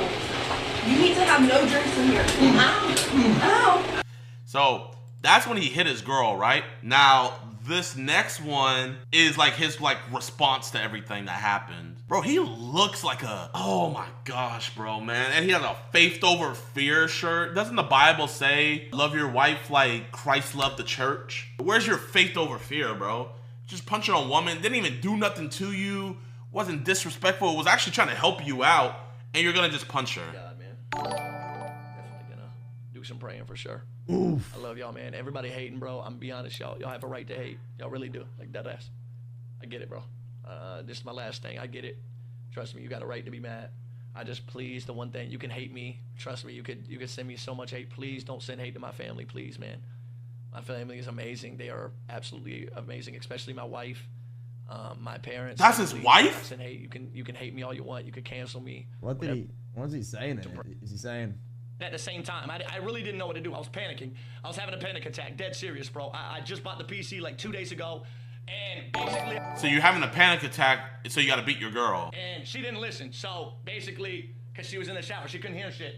So I went into the bathroom to get a towel, which our towels are, okay? I got our towels, and then soon as I got the towel, she saw, and I was like, yo, my PC just got, I told her in the shower, I told my PC literally just got drenched Anyway, Brandon, how are you today? And purple Vibing, mate. energy drink. And I was like, okay, whatever, bro. I want to see what he says, chat. I'm literally like hyperventilating and shit.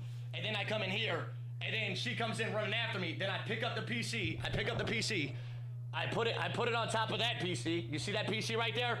I put it on top of that PC. All right, you understand? Let me put it in context, bro. Why is he talking like Jinxie, bro? Let me put it in context, bro. I was freaking out, bro. I was having a panic attack, bro. So I had to punch her. I had to punch her, and I hit her. Like, bro, man, talking. Oh my gosh, this streamer voice, bro. I put it on top of that PC. You see that PC right there?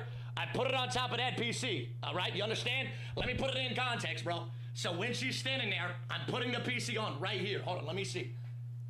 Wife, can you come and record this, please? Wife. Oh my gosh, you beat her and now you're making her work for you. Wifey. By the way, I just wanted before I'm talking about come here.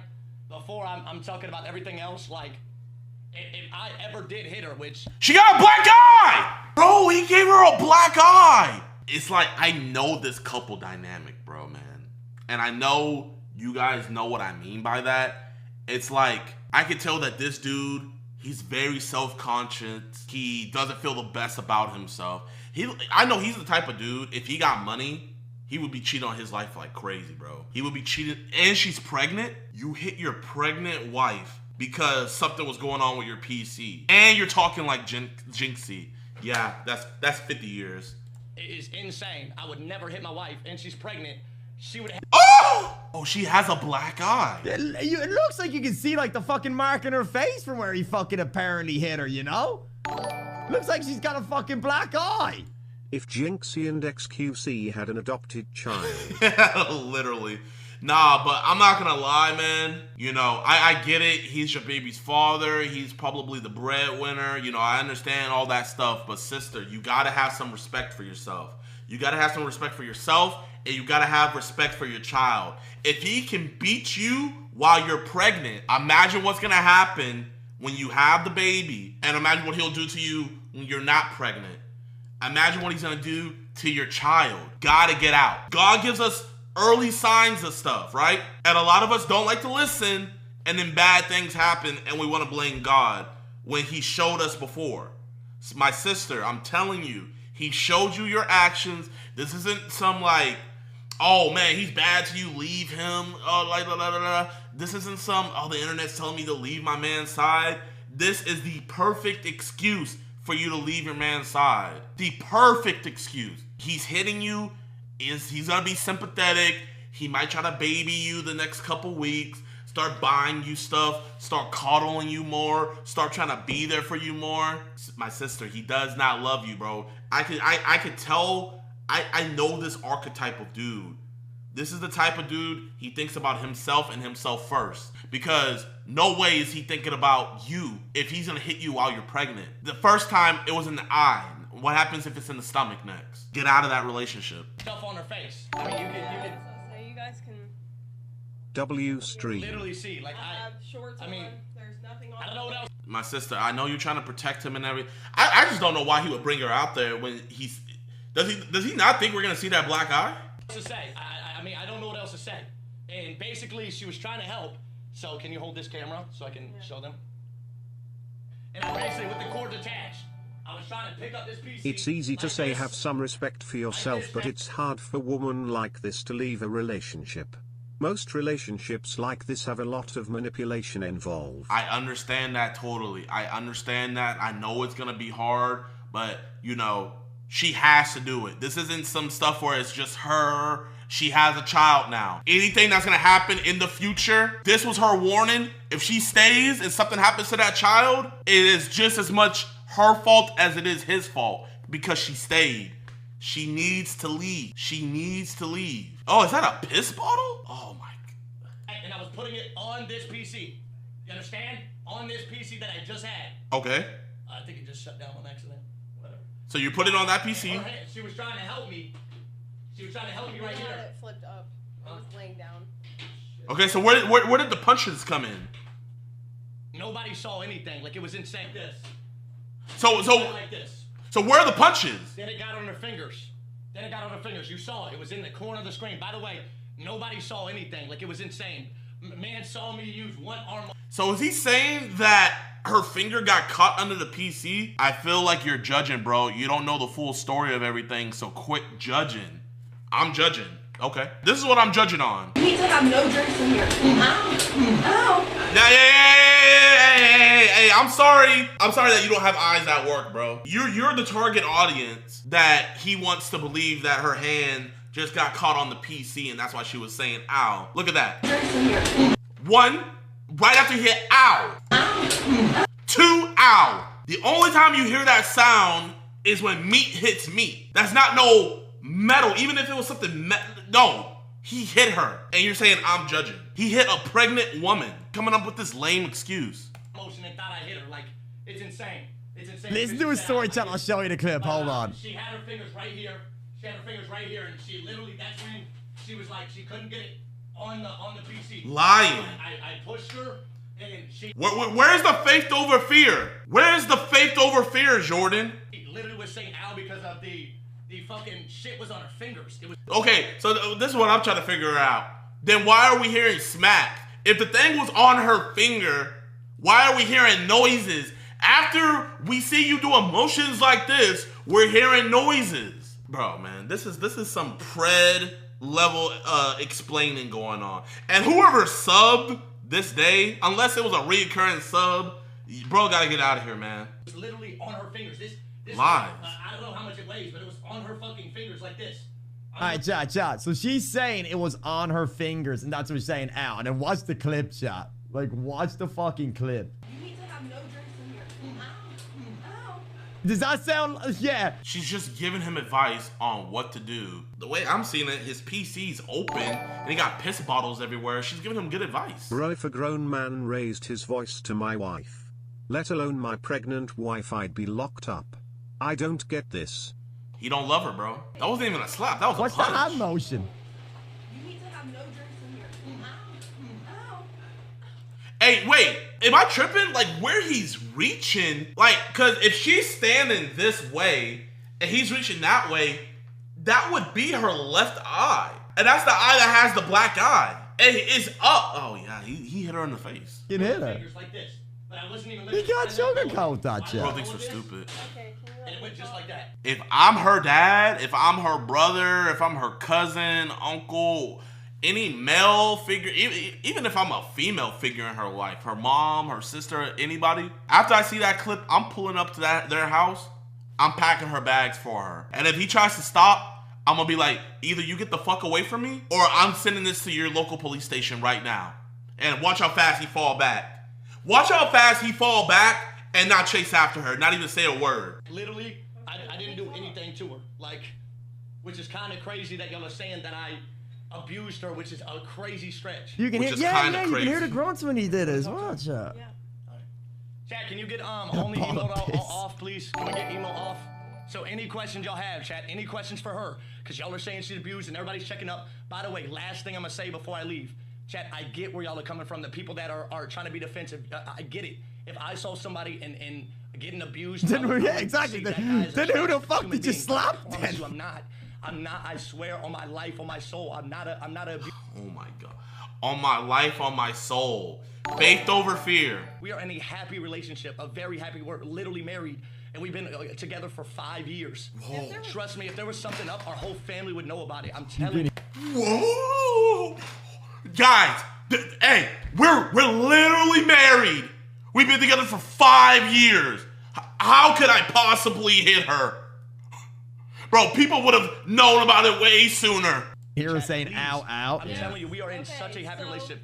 She's going to be talking about herself, by the way. I'm going to be out of the room because I want y'all to think I'm being like that. The skin contact that you guys are talking about, where you're hearing it, Jordan was so freaked out in that situation, and I love him, and I've been with him for 5 years. Like, when Jordan flips out, like, I mean, y'all have seen him many, many times. I mean, if he punched me, I mean, it would be very obvious. Yeah, it would be very obvious. She probably put some makeup on there too. I'm very pale. It'd be very obvious if he, like, literally hit me or something. So. She's not. Someone in the chat saying you're an idiot too. She's an idiot right now. She is an idiot right now. And when I say that, I'm not saying that like as something derogatory. She's purposely making herself stupid. When you're in an abusive situation like this, your brain does that to you, you know? Your brain doesn't let you think critically or clearly. She is desperate and sad.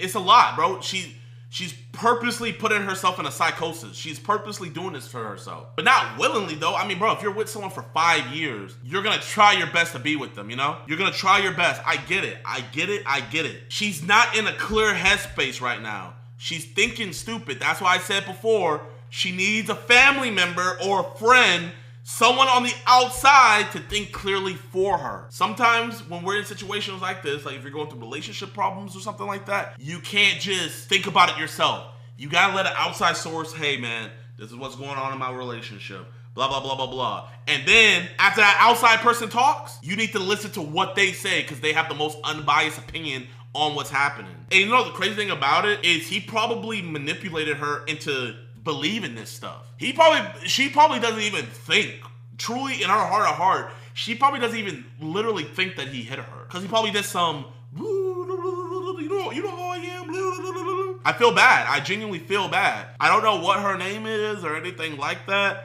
But if I had got word that a family member was doing their best to like get her out of that situation and they needed some help or something, I would not mind, you know, trying to help and donate or whatever. But I hope there's no GoFundMe's or anything right now, man, because I'll say this. I can't and will not donate to victims anymore until I clearly see they're trying to make a clear path to get their way out. And here's why. You guys might remember this. We had a catch 2 years ago. We got this guy named Joshua Bader. And his wife, she was really sad, everything. She was like, I don't know how I'm gonna pay our rent, blah, blah, blah. You know, with him arrested.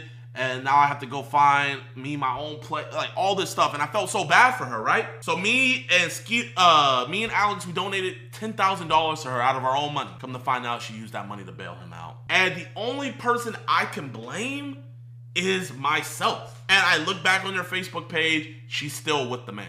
I would even advise people don't even make a GoFundMe right now, man. If there was a GoFundMe made for her, that money is just gonna go straight to bro. He's saying that she's not saying he did it either. What I normally look like all the time. Like I have watched my mom go through domestic violence when I was young. Like I would never. They have not even saying it's like you guys can. Do y'all understand? Hold on. Do y'all understand? Like, bro, interrupting her. I'm gonna let her tell her truth about the situation. I don't even want people to think it's about that. Look, the person right here, he will kill you next time. There's no way that was the first time this has ever happened. In 5 years, he did it so casually. So this is something that's probably been going on for years. I wouldn't be surprised. A family member needs to come in and get her. If she doesn't want to be got, don't save her. But keep a close eye on that kid, and you find out anything happened to that kid, boom. Because the thing about it is, with domestic violence cases, if you have no victim, you have no case. There's a lot of times where like cases are about to go to trial, but then the victim will change their mind and be like, actually, no, I don't want to press charges on him anymore. And they have to drop the whole case. Like, literally, like... Oh, he got banned! Yo, he's gone! They got him! Is he banned? Yo, I think he's done. I think they got him. No, he didn't. Or he took down the VOD or something. Wow. Oh, he took down the VOD. Wow. Was he gone? He took down the VOD. Ooh, something's up here, chat. He ended it. Yeah, the VOD. It looks like the VOD's gone. Yeah, he took down the VOD. Oh my gosh. Is he still out here? He still has his YouTube. Relax. I got you a banger video right now, so be grateful, okay? We got the C9 Absolute Eta. As you can see in the gameplay, man, I absolutely shred the entire lobby. And I mean, if you put on this build, you will do the exact same, all right? And last thing. Bro literally beat a pregnant woman on stream. and his account is still up. Bro, chat, when the whole Pokimane stuff happened, my Twitch got banned. Like, that night, a couple hours after. Boys Criticals made a video about this. This is going viral on Twitter. All that other stuff. Bro still has his source of income. I just wanted to point that out, man. I think that's crazy.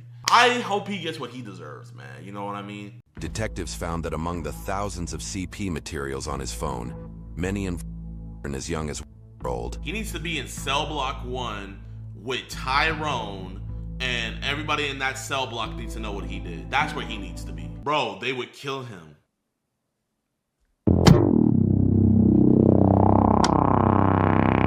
We want to talk to you tonight about something you put on social media. So I'm so sorry. I don't really want to be in trouble. Sure, understood. What's your passcode? That is a 22-year-old employee at a YMCA summer camp. And what officers were about to uncover on his phone was as disturbing as it gets. How you doing? Good, how are you? Just so you know, we're being audio-video recorded. It's fine. This is Kevin, who works here. He approached me about 15-20 minutes ago regarding a matter. There's somebody that's on his Snapchat. The company's been here 1 or 2 times, and he's trying to distribute. Okay. Is he here now? He's trying to distribute. He is IRL dealing? Okay. Is he here tonight? No. Okay. Step over to my car, man. How old are you? No, you're good. So give me a little more background. We came up here. They seemed like cool people. We exchanged contact information, just Snapchat. Okay. And he was posting on his story that he's selling. You know, okay. Do you have Bro, that's a W man's. That's a W man's, bro. And you know what's crazy? We find so many Preds in their following list. Guess what they're following? Cheese pizza accounts. They just make it so easy for us to catch them. You little dummies. You little nonces. You make it so easy. You know, every single criminal in the world is stupid because only an idiot would commit crimes. You literally have to be an idiot to commit a crime. Obviously, I know if you take a screenshot on Snapchat, it sends them a little notification, but if it was still up, I can capture my body on camera. That's why I was curious. I had someone take a picture of his profile. Okay. You don't mind, do you? No. All right, so his name is... Oh, no, what's underneath it is very small. Yeah. Did you ever see any... Or is that what just he was advertising? No, I mean, it had pictures, and it said to text him to purchase. Okay. Text like through Snapchat or through like a number? Okay. Through Snapchat, yeah. When's the last time he was here? Last week. Anything else you can think that can help us track him down? I mean, obviously, I'm going to try to obviously see Snapchat and all that stuff. From what I understand, because he came with a group of like 15 people. Okay. I think they work at the summer camp. Oh, no. Okay. YMCA summer camp, you mean? No. I got you. The biggest cause of concern with this whole deal. Was he the only one, like, propositioning stuff or selling stuff? Or as far as I'm aware. Okay. At least that was brought to me. Okay. Officers soon realized that the best way to identify the predator was by checking surveillance footage from the previous week. Oh, but smart. what they did not expect was to see him walk back into the bar at that very moment on the live feed.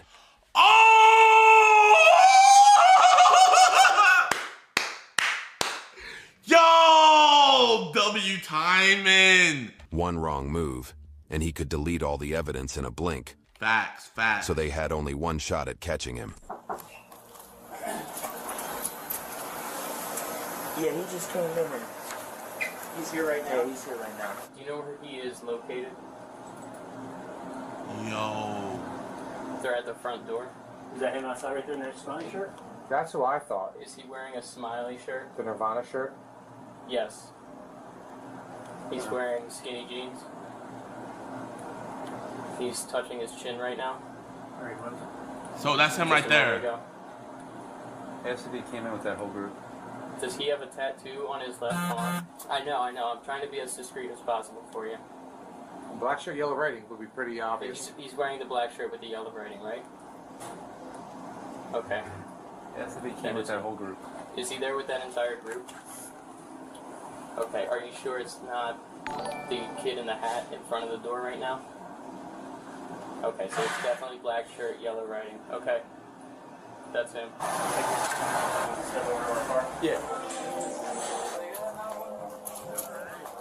Now he's walking away. How you doing, sir? You want to step over to our police car real quick and talk to us? Oh my god. You have ID on you? Bro. Black dude. Chat, man, it's everybody, man. It's not. People ask me, like, what race is it, bro? It's everybody, bro. Everybody is stricken. Every race and culture is stricken with this sickness. Okay. Where are you working at, man? In the camp. Which camp? Oh, if I said he was a black dude, I know black. I Dominican. I Dominican, papi. Look at the hair. Look at the hair, papi. I know black. I Dominican. So, hey, black people, this is a W for us. He Dominican. He's not black. YMCA camp? Yeah. How long you been there for?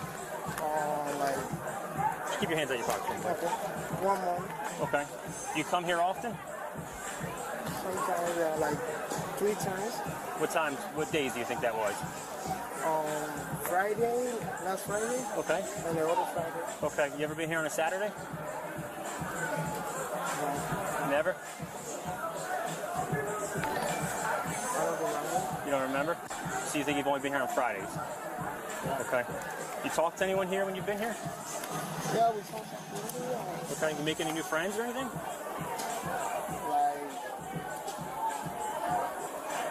Friends? Like friends you request like online friendships with or anything like that?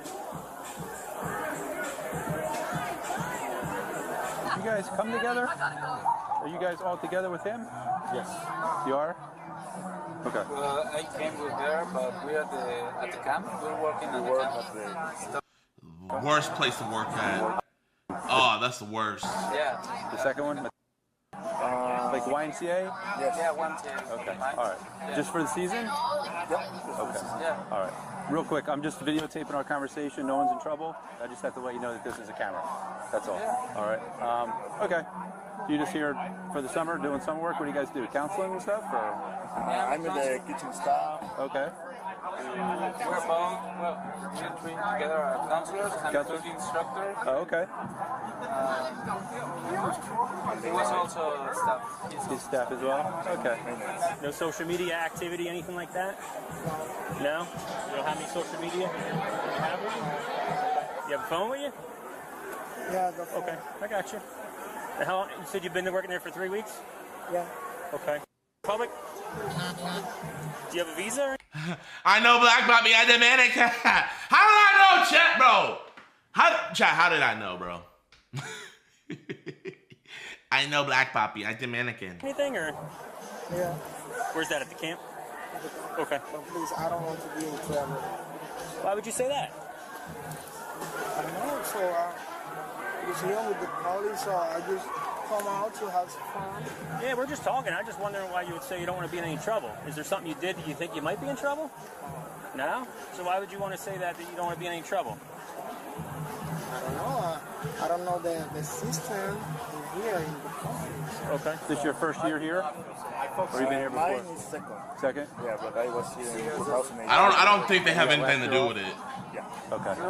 No one's in trouble. We just had a couple questions on something that happened a little while back. So, no big deal.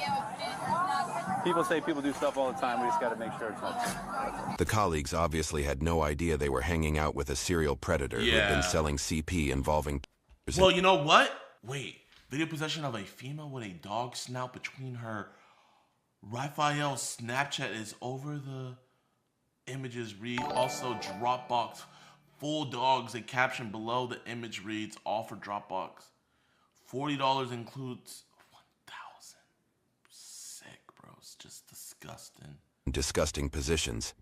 And it only gets darker from here, as many more disturbing truths about him were soon going to be revealed. So you didn't talk to anyone, like any employees here the last couple times you were here? No, no security guards, anything like that? Friends. Okay. Who's the people with you? They camp workers as well? Yeah. Did they come with you every time you've been here, or is it different people? Yeah, no, they call me. Okay. My Okay? stomach hurts, chat. We're looking into some serious allegations. Allegations? Uh-huh. that you might be trying to distribute stuff via social media. You know anything about that? Okay. So what if we get some proof that says you're on a website and you're trying to distribute certain things you shouldn't be distributing? No.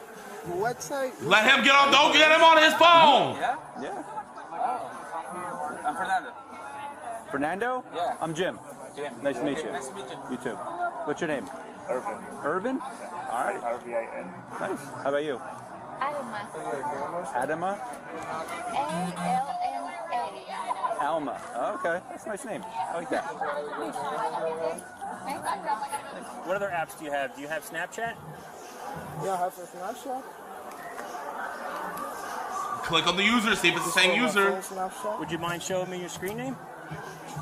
Yep, that's him. Yeah, like your username for that. My username. Any person. That's him. Now, is it like GG's? Like a hiring service? Yo, for some patrolmen to take this as seriously as they are, man, let's give them a round of applause. Like, you don't see patrolmen usually go this above and beyond. So, hey, he needs to be up for detective, man. Great job. Apply to, and then they just find a spot wherever, or did you pick this place to come to? For first time, they picked me up. Okay. This year, I just come back. Reapplied. Gotcha. Okay. And then, did you guys know each other before you came here? No. No? We're from different states. Mexico. Okay. Can you come on over here, man? I just want to get away from that sound a little bit. You understand English? Do you understand everything he said to you so far? Yeah. No, you're not confused about anything that's been said, right? Okay. He's going to read something to you, okay? If you have any questions, stop him and we'll explain it to you, okay? If you don't understand. Do you know what arrest is? Yeah, arrest is Yeah, like... yeah. You're not under arrest, okay? We're going to ask you some questions, right? But we have to advise you your rights before we ask you questions. You understand? Okay. Okay? So these are your rights, meaning that you don't have to talk to us, you don't have to say anything. Do you understand that? Okay. Okay, he's going to read that to you. If you don't understand what he's saying, you let us know, okay? Do you understand that you don't have to talk to us? No, I don't have to talk to you. Right, you understand that, right? I want to go. Do you want to go? You don't want to talk to us? I don't know. What do you need? I want to ask you a couple questions, but I need you to understand these rights first. Read it, bro. Read it. Okay? If you tell us that you understand this, and you do in fact understand these rights, then we can ask you those questions that I want to ask you. No, I don't understand really well. What do you need or something like that? Even though Raphael was trying very hard to pretend he didn't know anything about what officers were asking him, his demeanor had already exposed him. He was never going to forget what would happen in the next few minutes. We want to talk to you tonight about something you put on social media. Tonight? Not tonight, earlier this week. About something you posted on Snapchat. That's what we want to talk to you about. Oh, bro, I know he want to get rid of that phone automatically. You know what that is? It's illegal. It's illegal. Oh, he just told on himself. Oh, GG's. They never said anything about anything being illegal, so his lawyer can't say, well, my client didn't. No, he said it's illegal, right? GG's. Right? It's about... Right? So, where are you getting this that you want to give people access to? In the social media. Where's that? In the social media. Okay. Have you downloaded it to your phone? Yeah. Yeah? Okay. And you've been trying to give it to other people? Yeah. Okay. So this is your cell phone, right?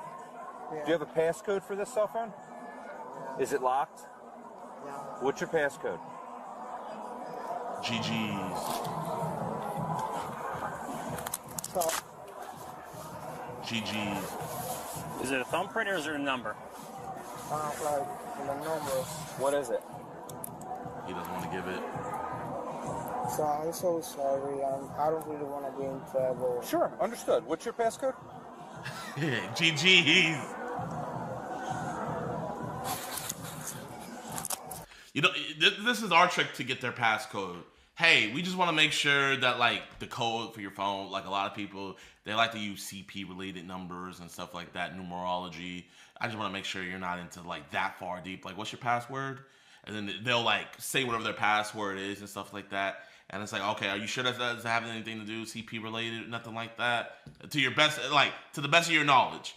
And they're like, no. And I was like, say your password one more time. And if they say the same one, then it's usually the same one. It's like, okay, I'm just making sure. And then, you know, we hit them with the, hey, we got the laptop where we could get all this deleted and stuff like that. You know, obviously you don't want to be, that's how I would have hit it. Hey man, you don't want to be associated with this stuff anymore, right? We got carried away. You know, you've been downloading this stuff. You've been trading, I'll hit them like this. I'll be like, are you more trading with people or are they sending it to you? And he'll be like, oh, they're more sending it to me, okay. And I'm guessing like they sent you too much stuff, so you just kind of just want to give it away to other people, right? Yeah, I just want to give it to other people. Oh, okay. You see, that's how we would do it. But they're cops, so they could be a lot more blunt. At this point, you're not free to leave, okay? We've seen it 100 times, bro. You're going to be coming with us, and we have some more questions for you, okay? You're not under arrest right now? No, I know. You're not under arrest, so but you're coming with us, okay? All right? No. So. Oh, no, I don't want to be like... No, you're going to walk this way. You're not going to be cuffed. You could seatbelt yourself in for me, okay? Here, just seatbelt yourself in. So we don't get injured or anything. All right, guys. He's got to come with us for a little bit. Does he have your phone numbers and stuff? He knows how to call you? Or no? She's got the better shoes. You know, Poppy, we don't think you bad guy. Poppy, we don't think you're a bad guy. That is hilarious, Win Lovely. Appreciate you for the 10. Does he have a cell phone? Yeah, he has a cell phone. Okay. But he doesn't have data. A number from here. All right, man. Come on out, all right, buddy? What's your first name? Please incriminate Raphael. All right, we're gonna walk this way, right, buddy? Incriminate yourself more, Raphael, please. Poppy, you no trouble. No trouble, Poppy. Have a seat, make yourself comfortable, okay? Oh, bro, you guys see those stuffed animals? Have a seat, make yourself You guys see those comfortable, stuffed animals? I know exactly where they are, y'all. So when I went into police stations, they always have an area and there'll be a bunch of toys and stuff. And when you see that area, it's so sad, but you know exactly what it is. That's the area where they bring kids who have been tragically abused. And so they have those toys and stuff for the kids. So what usually with this room that they're bringing them into, I wish they wouldn't have brought them into this room. But what this room is, what they brought them into is where they'll have the kids and they'll give them time to play with the toys and stuff, you know, and just try to feel a little bit more comfortable. And sometimes you're going to be in there for hours because, you know, the kids don't want to talk about it. So they'll stay in there with them. They'll play with them with the toys. And then time to time, they're going to just try to piece it all together, right? And the great thing about counselors especially is when they talk to these kids, when a counselor talks to them and the kid admits all that stuff that happened, I think this is probably one of the most beautiful things out there is that counselor, they can go on stand and testify for the kid instead of the kid having to be traumatized, being in front of everybody and like recount everything that happened. That counselor can go on stand and do that. But yeah, so when those toys right there, that's exactly the room that they're in.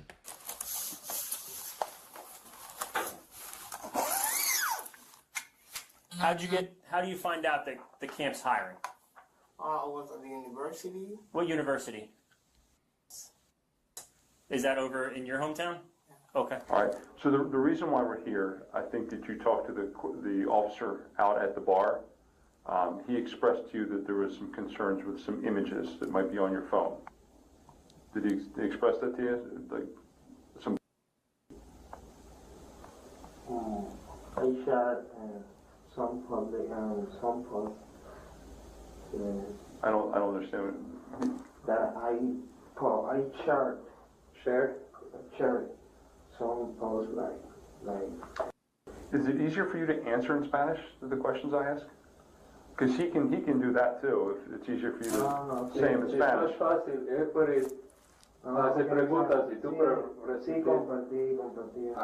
Oh, come on, bro, man. We couldn't have found somebody on the staff to translate for us?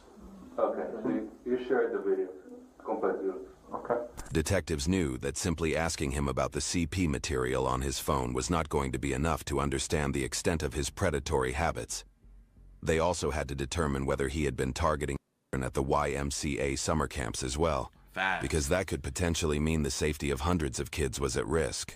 The safety of hundreds of kids, and also it would be an even longer sentence. It's crazy to me. Alex told me about this one case where they had this dude where he had so much CP on his phone that they took, where the deal that the DA gave him is, hey, we won't open up your phone and download all of it if you take this 20-year deal.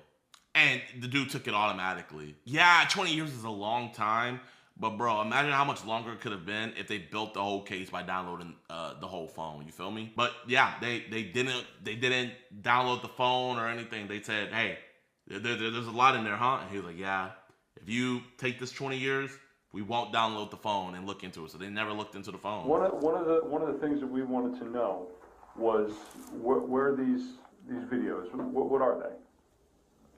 En tal social media, they post the videos. O sea, en las redes sociales, yo hago los videos. You know. Plea deals need to be illegal. I'm not gonna lie. So this is the thing. Let's say every case in America went to trial. Every criminal case. There would literally be chaos. There would quite literally be chaos in our streets. I would say, I don't know the exact number but from most places, I would say it's probably like 85% of the cases are just pled out. Yeah, we like there has to be plea deals, man. It's like 95%. Yeah, it's probably even higher. Yeah, bro, it would be complete chaos if every case in the world went to trial. So you said he found the videos on social media and he shares them afterwards. Okay. What social media were they on? Snapchat. Snapchat. And you're staying at the cabin at Camp YMCA? Okay. Who do you sleep with anybody? You have who shares a bed with you? Or shares a house with you? Some Mexican people. Okay. But only men. This is with me. Men? No other men? Okay. Do you supervise children at all? No. Do you have interaction with the children? No. All right. You're here, and your normal duties and what you're paid for is to take care of trucks, clean up, maintain the camp. Is that correct? Yeah. And is that what everyone that's with you does as well? Yeah, I have somebody else with me. Okay. Like a team. Most of them are cleaners. Okay. There's some that they do Kitchen stuff. cooking. So what did you send on Snapchat that's on your phone? ¿Qué mandas por el Snapchat? Okay. If you could explain that, I would like to go through the phone and the Snapchat account, kind of show me what he's sending. That can kind of help me piece the story together a little bit, and it helps explain to me what's going on. He's worried that, he might have a big problem and he's going to go to jail. So I don't want to do my job or something like that, because I came here and I take money borrowed, so I need to pay that money. Sure. So I understand that. It's my first time that I've been like under arrest. So and that's what I'm trying to find out exactly what happened, and it's a little bit difficult because there's a language barrier. That's why he's here trying to make it a little bit easier. And the easiest thing for me to do is so you end up talking to someone on Snapchat that is at odds with you, right? And you send them something. What was sent to them? That's the question I'm asking you. Was that Kevin who you sent this image to? No. Who at odds are you talking to? I don't know. But I don't know the person that I shared. Okay, but you shared something, a video or an image, with someone that is at odds with you? Videos. Videos, okay. And where did those videos come from? Internet. And that's what you're saying is from this Google or right here. Twitter. Okay. So you're finding images and videos on Twitter, and then you're sending them to people on using Snapchat and selling it.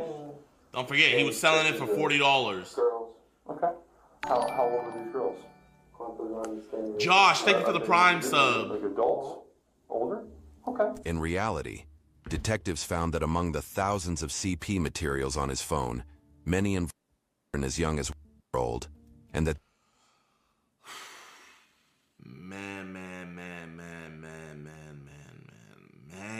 these pictures had been circulating since 2017, shared by him.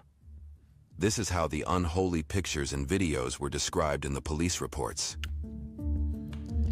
A video of female being held down and by an adult level, and a video of adult female. What? Video of a man.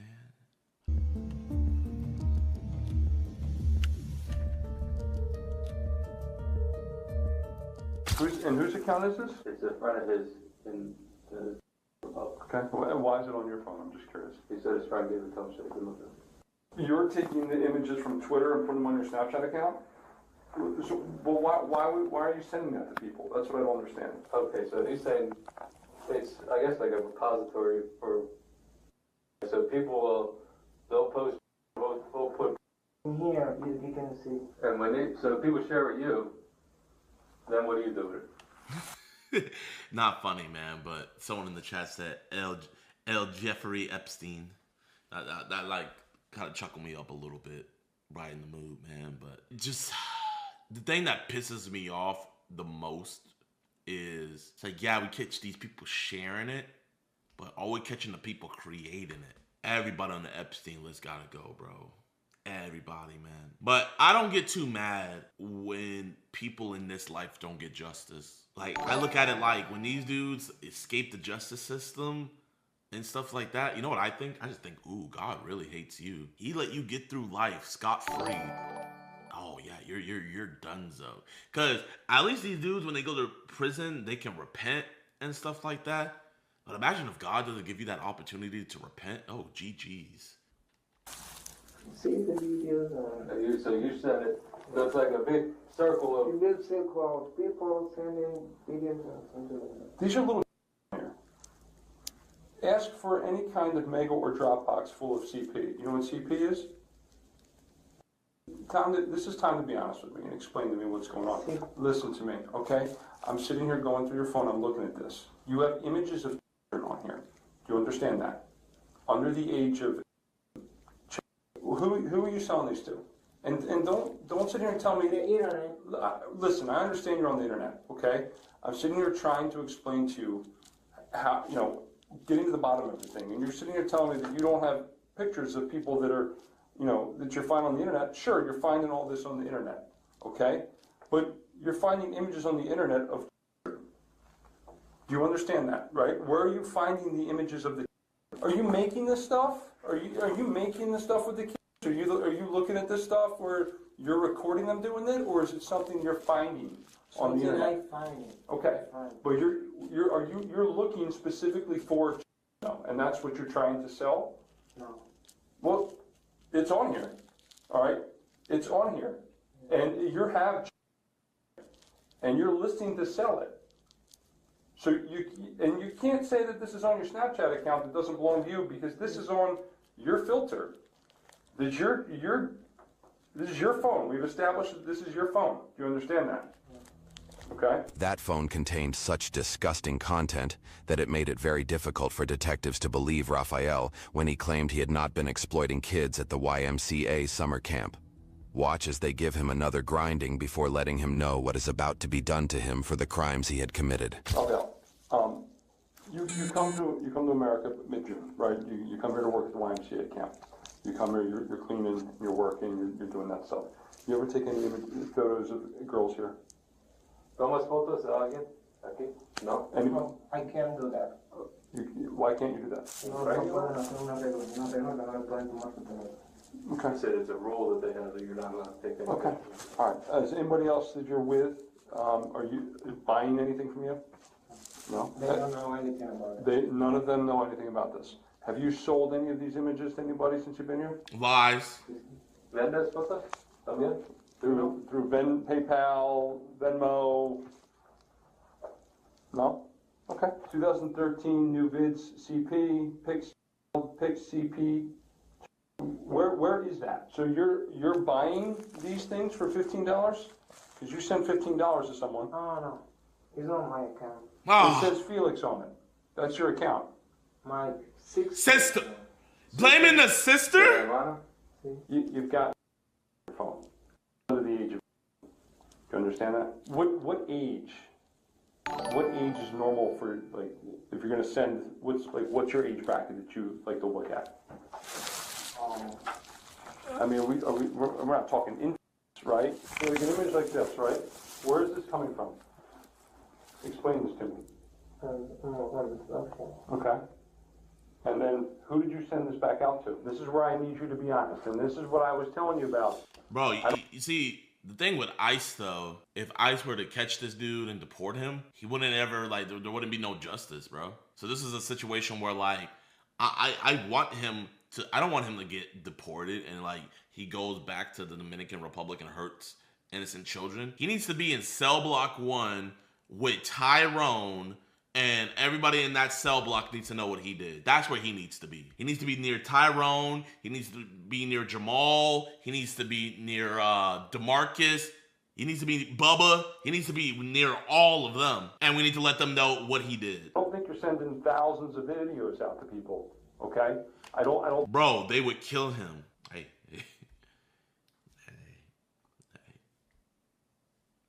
I don't think you're that kind of person. I think that you probably shared it with a couple people. So which one is it? I mean, how? Let the cartel get to him? No, man, bro. I hate when people say that. I gotta be careful with what I say. But the cartel be some of the biggest chomos out there. You really think the cartel cares that a dude is hurting children? Bro, the cartel will literally, people trying to come over to America, the wolves, they would kill their family and then take the kids and then traffic the kids. Do you really think they care about some dude hurting kids? Come on, bro. Let's be real. How many people have you sent it to? Are we talking hundreds? No? Like 5, 10? What did you say? He insisted that he just receives these pictures and videos and he doesn't send them anymore. I said, well, but you do send videos, right? He said, yeah, but different kinds. Not this one. But no license. Okay. I'm not dumb. Okay, I've been doing this a long time. You didn't stop using this account. You're still using this account every day. You're on here. So you can't tell me you're not, no, don't touch it. What I'm saying is you can't say that you stopped using it. I had to start using that account a few days. And that makes no sense at all because you've been using this account consistently, okay? And you're still sending. You still have stuff that you've been sending. Why do you have these drop boxes set up if they're empty? To give the appearance that he has all this content so that people will send him whatever they have. You're not touching people at the camp, are you? No, never. You're not taking pictures of people at the camp? No, I can't do that. Listen, I understand that there's rules and you say you can't do that, but people do what they want, right? Like you like I don't do that because you can see the pictures in there. I know. I'm not doubting that. I looked at your pictures. You let me look at your pictures. No, he said that's all he's doing is just trying to get more. Just more and more. What's your intention for getting more and saving more? Is this just for you to have, or are you taking it back to the public with you? No. No? You're not. No one else is getting this stuff at the camp too, right? Just you? Nadie en el campo. ¿Sabes otra gente que tiene este tipo de cosas? Solo tú? All right, so you're going to be charged with possession of and the intent to distribute. Okay? You're going to jail. They put your charges on a warrant. So we're going to go this way, okay? You're going to jail. To county jail. You're going to county. You live in county, going to county jail. Why are we redacting where he lives? Oh, yes, sir. I don't control that. Oh, yeah, your job. Bye-bye. Adios, amigo. I don't know.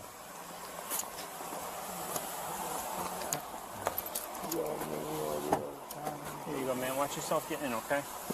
Here, let me put this flashlight on for you.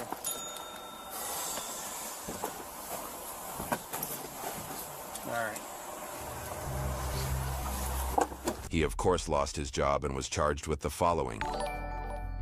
I wish one of these body cam channels would find our pred catch and make like a video with the body cam footage from one of our pred catches, man.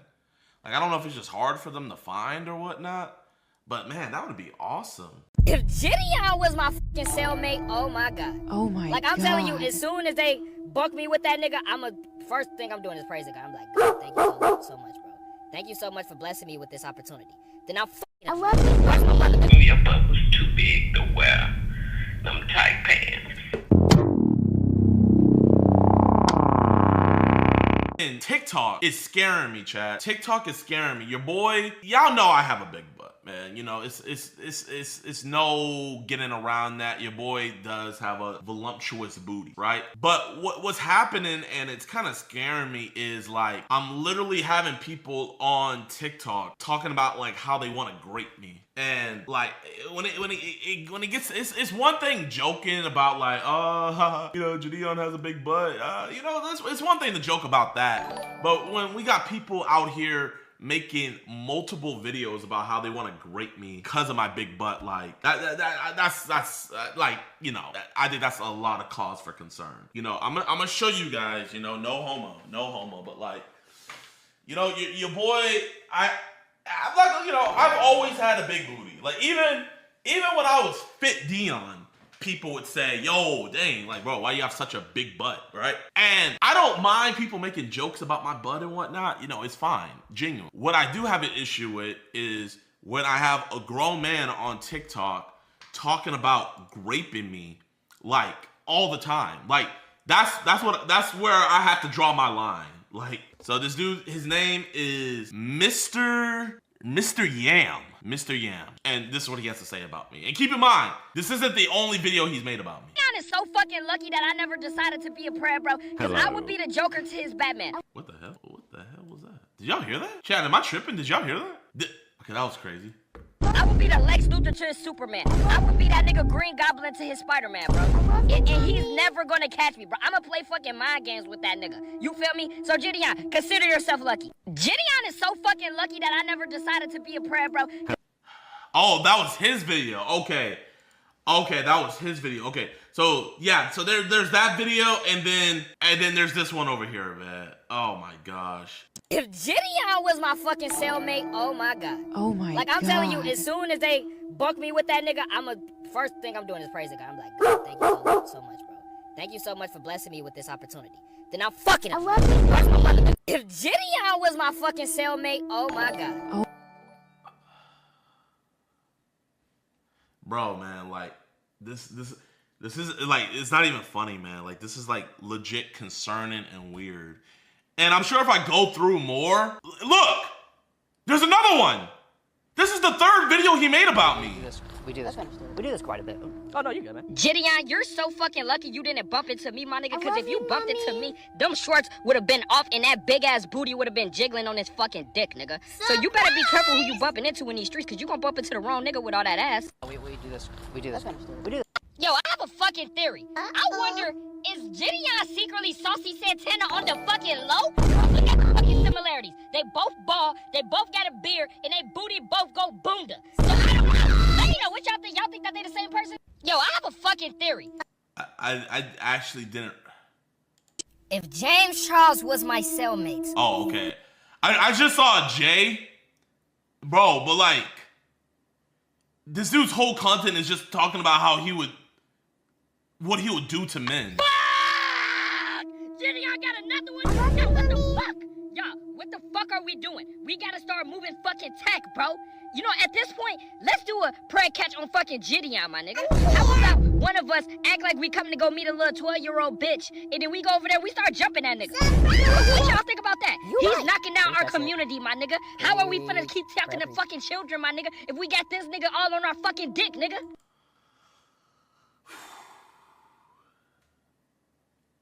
Bro, man, like, chat, man, like, bro, I don't, oh my, there's another one? JiDion, yo fucking fucking booty has no reason to be jiggling like this. Like, you catching all these prayers, tell me when you finna catch me. The only time that I see you is when I close my eyes and I dream. Maybe there's another timeline where you there waiting on me. JiDion, your fucking booty has no...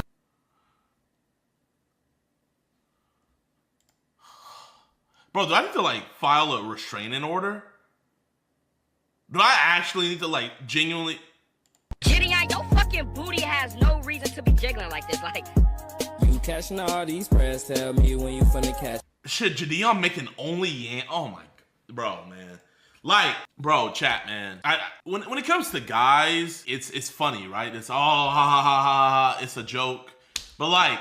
When do we get into the category of it's not a joke, right? Like, let me be Valkyrie, or let me be Cenat, or let me be any of these female streamers, and a dude made this many videos about me, right? Let me be any of those girls, and let a dude make those many videos about me. What would everybody be saying, bro? I'm a victim. Nah, this is wrong. Like, bro, but like genuinely, like I am actually scared for my safety, man.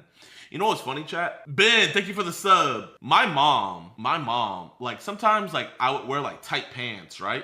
And it's not just to wear tight pants, it's just the pants were tight.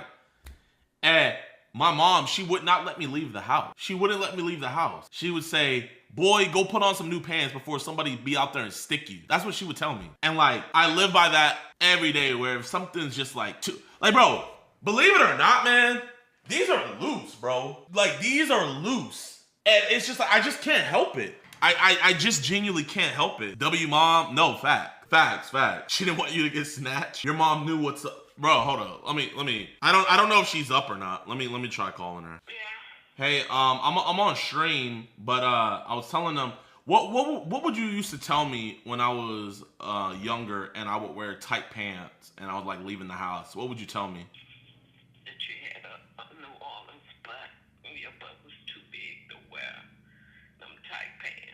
But like you would say something else. You like, why would you tell me to change? Because I didn't want nobody to look at your butt. All right. I appreciate that, Mom. Okay. All right. I didn't want nobody to get tempted. Okay, I love you. You take care. Okay, bye, Mom. Bro, y'all think I'm out here lying, man. Like, y'all think I'm out here lying, like. Like, genuinely, my mom would, like, send me... Yeah, she was asleep. She got PTSD.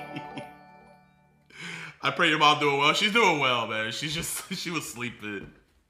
What you mean, tempted? Like,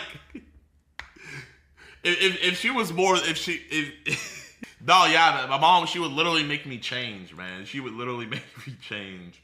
But, bro, but it's not even this creep, bro. Like, it goes way deeper, man. Like, TikTok is obsessed with my butt. Look. Starts to stick to you after you turn 25, bro. I start thinking of my nigga JiDion. Like, that nigga was built, bro. That nigga had the arms, you feel me? Appreciate that. All that shit.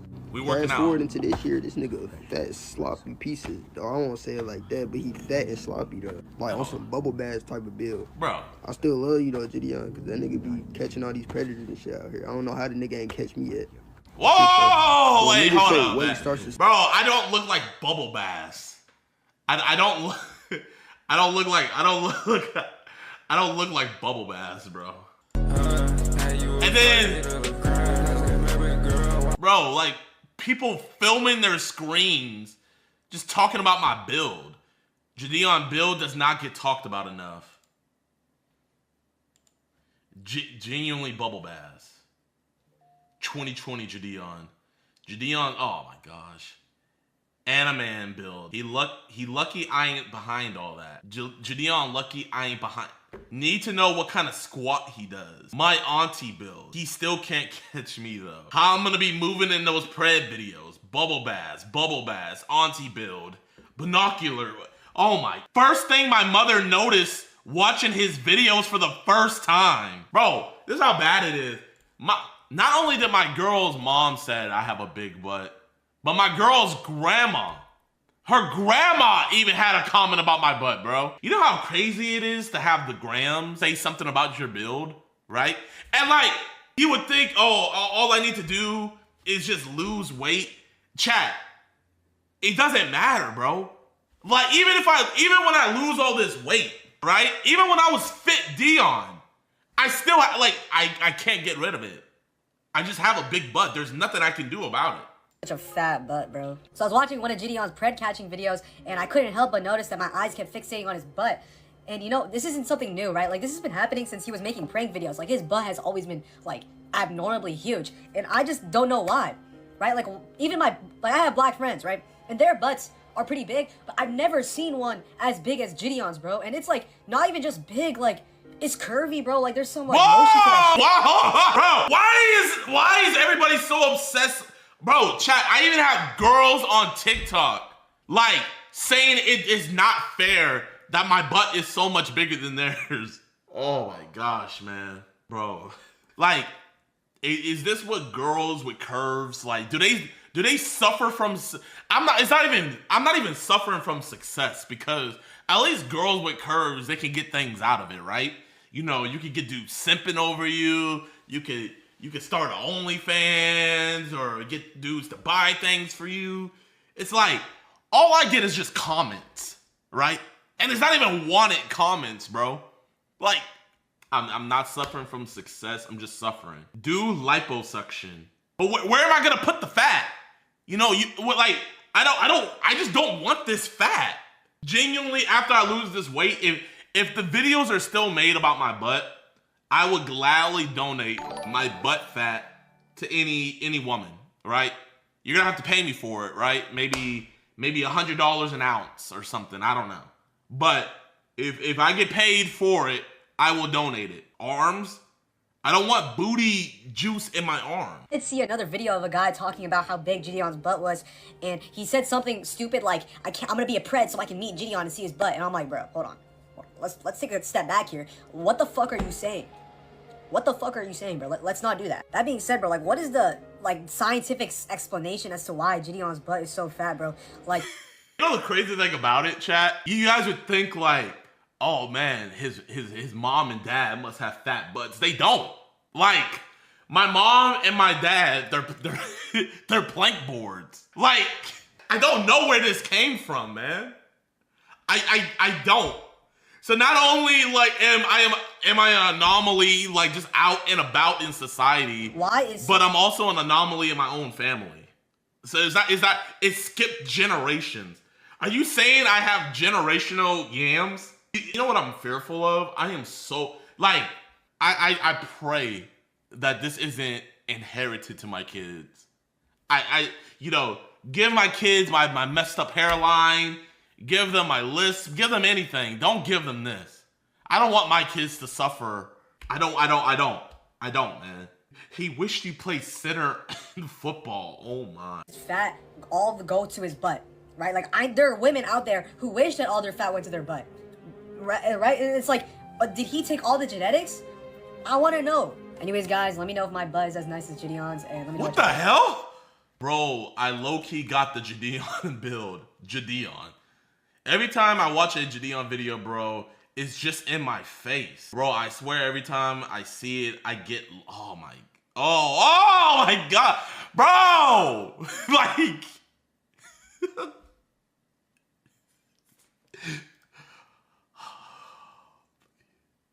weird but true. I don't look like Bubble Bass, bro. I don't look like Bubble Bass. His ancestors were probably from Ghana. That's why, if you know, you know. I don't even know what video this is from.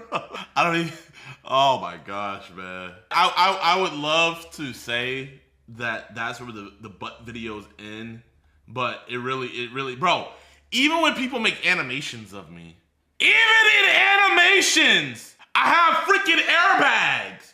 Like, what is this, bro? Why is this necessary? Yeah, man, that's just that's a critique I've been having. I just want to vent that, you know. Please stop talking about my butt. It truly does make me feel uncomfortable. You know, just enjoy the videos, man. You know, I'm gonna start having my editors censor.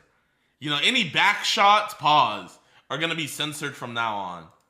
And this dude right here, I'm putting a restraining order on you, because he has more videos about me, right? There's even more.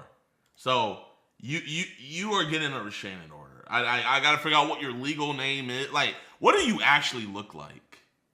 This is his actual face. I accidentally torched on my homie, and now he has finally reached back out to me. But I think this nigga trying to fuck me. Now look at. Okay, bro. No, yeah. No, this is the last time you're on this channel.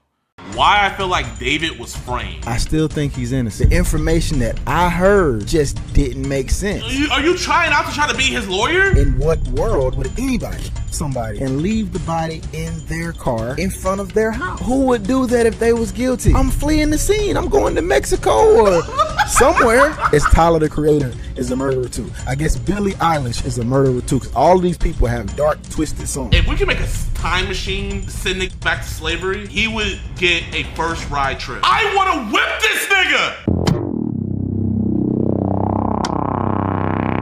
All right, y'all, so I was scrolling on TikTok yesterday and I just saw this pop up. This dude named High on Board 89 posted a TikTok saying, why I feel like David was framed. Hey, bro, like, look at this, bro. 1,000 likes, same. I just feel something's off. And we got a grown man up here posting a 20-minute video talking about why I think David was framed. Just hear me out. Here's my full explanation.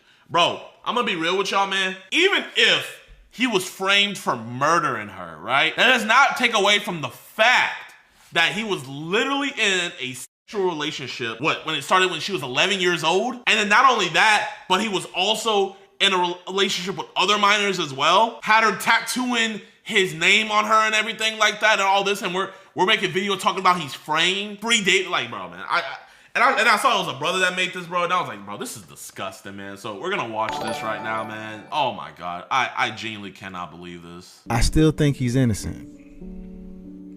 And I don't know if I've ever really laid out my reasons why, but hear me out. For all of y'all that think he's guilty, I understand. And understand, I'm not even saying you're wrong. Hey, listen, I'm not even saying you're wrong, but David was framed. So you're saying the man was framed, but the people saying that he's guilty, they're wrong. But you're saying that they're not wrong. Like, bro, man. Oh my gosh, double-tongued ad man. All I'm literally saying is, I haven't seen enough evidence to convince me otherwise. Because what y'all don't know is, one, there's a lot of people that think David is innocent for the wrong reasons. Like, there's a lot of people who think David is innocent simply because they like him, they like his music, and they just can't fathom a world where he did that. So you think David is innocent for the right reason? So people that think he is guilty, they're not wrong. People that think he's innocent, they could think he's innocent for the wrong reason, but you also think that he was framed. Like, what are we even talking about? I'm not one of those guys. I know anything is possible.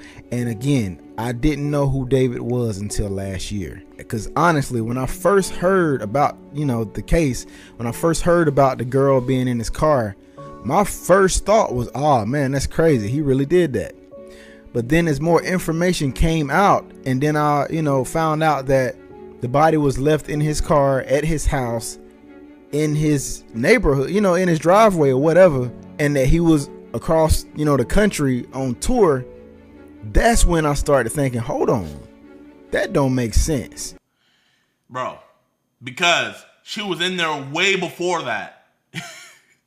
You see, if you're gonna say somebody was framed, at least do a bit of research. The prosecutors have just put out there, and this isn't some like new video, like he just posted this video 2 days ago. So all of this information, if he would have did just a little bit of research, he would have known. The prosecuting team is saying that she was murdered on April 23rd, way before he even went on tour, right? So it was never because of who he was. I've only ever thought he was innocent simply because the information that I heard just didn't make sense. So if you think he's guilty, just let me ask you some questions and feel free to leave your honest opinion. So now I gotta answer your questions. Bro, are you trying not to try to be his lawyer? Are you trying to be on his legal counsel? In the comments. This is not for those people who are not open-minded and can't take it if you have a different opinion than them. If that's you, then you can go ahead and leave now.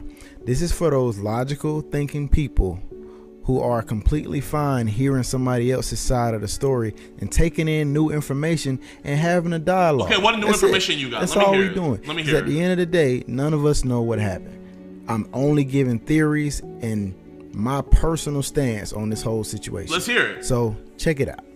The main... Yeah, you know the crazy thing about it, man, is he's not wrong in thinking, hey, there could be a possibility that he's innocent. I'm gonna just wait and see how the trial pops up, right? That's what an actual logical thinking person would do. But no, he goes on the internet to proclaim somebody's innocence before, when all the evidence is already weighing against the person, he's still out here proclaiming somebody else's innocence, someone that he doesn't even know, and then he's saying the burden of proof is on you. Hey, I know all the cards are stacked up against David, but listen, you have to prove to me, bro, you're not a juror. We are literally in the same boat. This right here is fueling those weirdos out there that are out here defending this man and taking away from the fact that an actual little girl was killed, murdered, and also, a lot of people are forgetting about this, sexually abused by David. But I bet you he will not go anywhere near David sexually abusing Celeste. I bet you one, it's only going to be about the murder. Watch. The reason I feel like the man could be innocent is because nobody deletes somebody, puts it in their car, leaves it there, and goes on tour. That's the main thing that's throwing me off in this whole case. If they have found the car in the woods somewhere, or if they have found the car in the river, then I'd be like, yeah, he did that, man. He was trying to hide that car. But nobody does that and then leaves the body in their car in front of their house.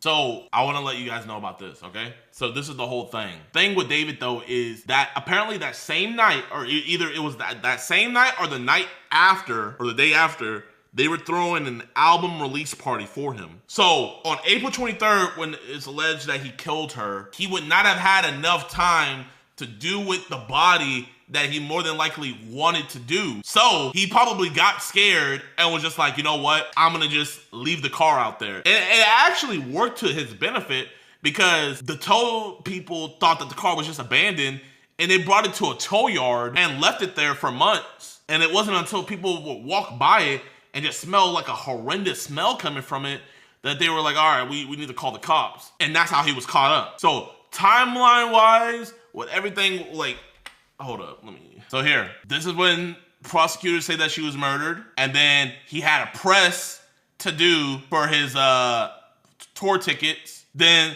the next day, he had to fly from his house all the way to New York. Didn't give him enough time to get rid of the body. They're saying that he killed her on the 23rd, and then he had to get a red-eye flight. So, if you guys don't know what a red-eye flight is, that's where you pretty much, you leave at night, and when you get to the place, it's in the morning. So, if he took a red-eye flight, he probably took a 12 a.m. flight from LA to New York, right? So he left LA at 12 a.m., but he didn't get to New York until it was like probably 8 or 9 a.m. because New York is 3 hours ahead of LA, and then it's a 6-hour flight from LA to New York. So that's why it's called a red-eye flight, right? You're going there, falling asleep, and you wake up and it's the morning. So he had to fly all the way to New York to go do his press stuff there. That did not give him enough time. It depended on when and what time he killed her, April 23rd. She probably got there at night. So he just cut her up. He killed her, cut her up, put her in his car, and then he took his flight to New York. So that's why that would make sense why the car was left there. That's it for me. That is the whole basis of my disbelief. Because that makes zero sense. In what world would anybody kill somebody and leave the body in their car in front of their house? Now, if they would have said they found the body anywhere else, I'd be like, okay, man, he probably guilty. But to leave it in your own car at your residence and then go on tour, that makes no sense, man. He didn't go on tour. If you are somebody who feels like he's guilty, how do you explain that? How do you explain him leaving the body in his car at his house? That don't sound weird to y'all. Because he had a flight to go catch. Like, that's what's, I kid you not, that is the thing that is throwing me off. And to add to that, so if that's throwing you off, that's fine.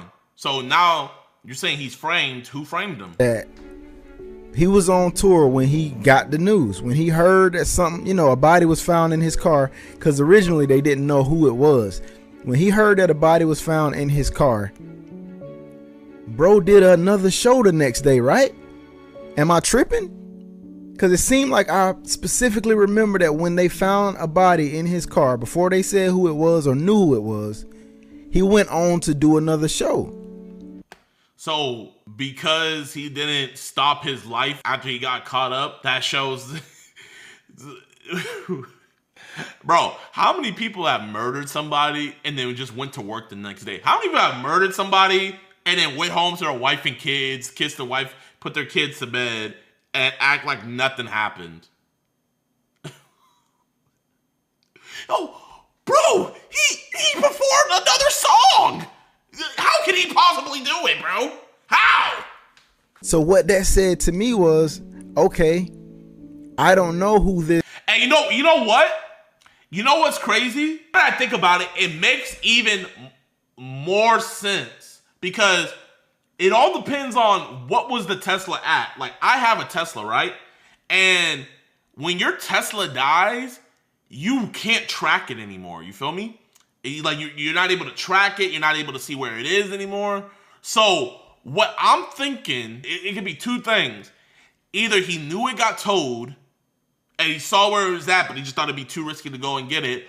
Or his Tesla died when he had flew out, because that stuff's happened to me, and the Tesla got towed and he had no idea where it was. I can see that being a possibility. I can see the Tesla getting towed and he genuinely having and it died, and he genuinely had no idea where it was, and so he just went on about his life and just was keeping up with everything, making sure nothing was coming out, nothing was being reported. I wouldn't be surprised if that happened, man. Now that I think about it, his Tesla probably died, it got towed, and he had no idea. This person is they found, but I know for a fact I haven't done anything, so I'm just finna do my next show.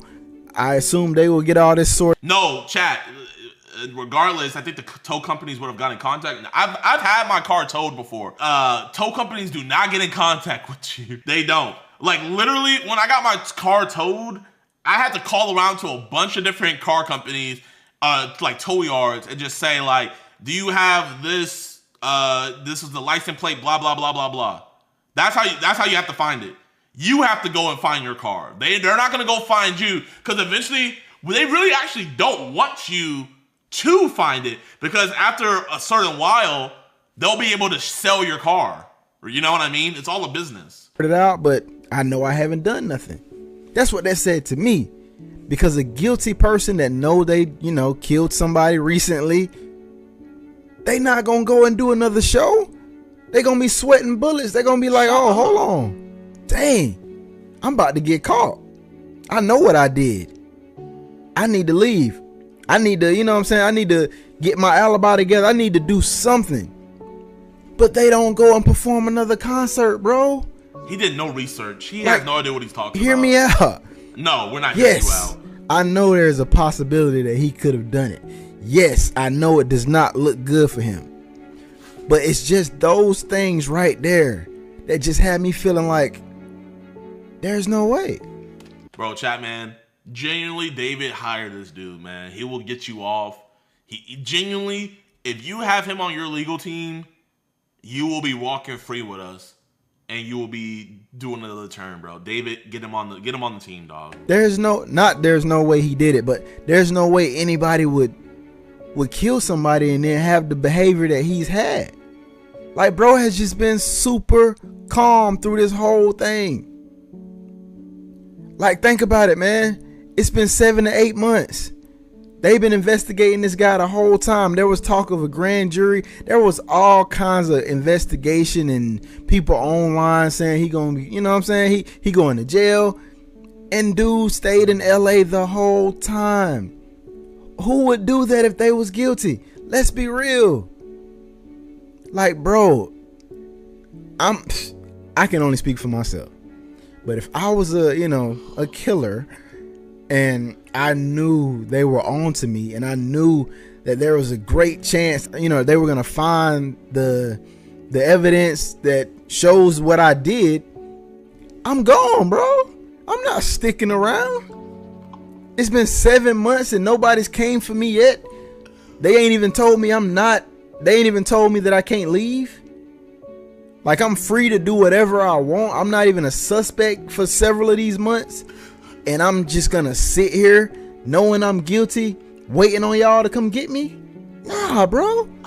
If I know I'm guilty and that I know y'all gonna find something that shows I'm guilty, I'm fleeing the scene. I'm going to Mexico or somewhere. So it's just like the fact that he didn't go anywhere, that's another, you know what I'm saying? That's another strange thing. No. You got framed. Your camera didn't die. Your camera didn't actually die. Bro, you really want us to believe that your camera died? What idiot would make a video and not charge his camera before the video goes on? Bro, if I was that dumb, I would just delete my TikTok if I couldn't charge my camera before I recorded a video. No, I'm up out of there, man. For a guilty person to do, in my opinion. It's just so many things that make me feel like he must have an airtight. It is kind of odd to be chilling with a 13-year-old. And what? It is? Oh, hell. No.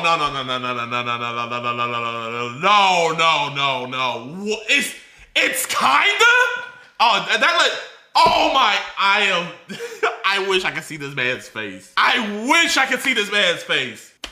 That don't necessarily mean he was sleeping with her, but of the relationship is something else I want to talk about. Now that part, as you can see, I haven't spoke a whole lot on that because I don't know. Wow, you know so much about the murder, but the thing that we actually know the most about is about their relationship and about them knowing each other and about them actually having a sexual relationship. The one thing we do know, all of a sudden, I can't speak on that, man. I can't. It's kind of weird, but I can't. Now, this dude's the weirdest. I did see that live stream video.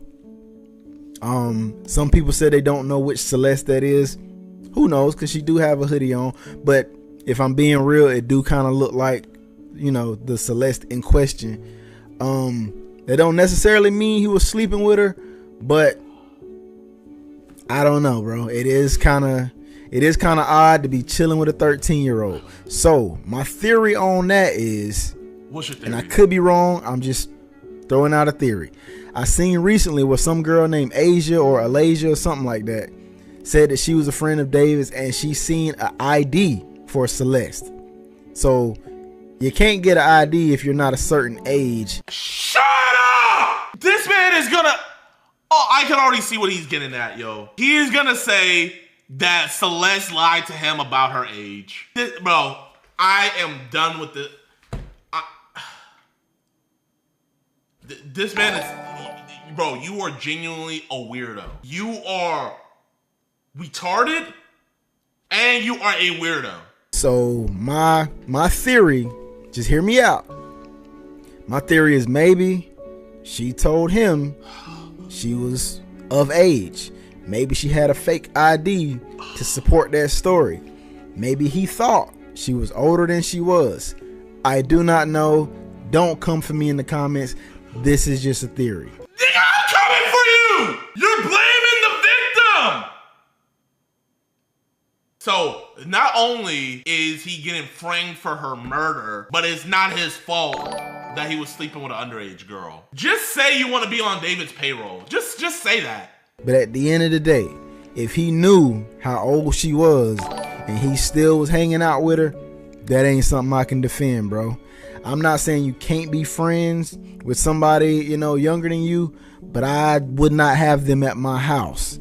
Especially. I'm not. Why would you be friends?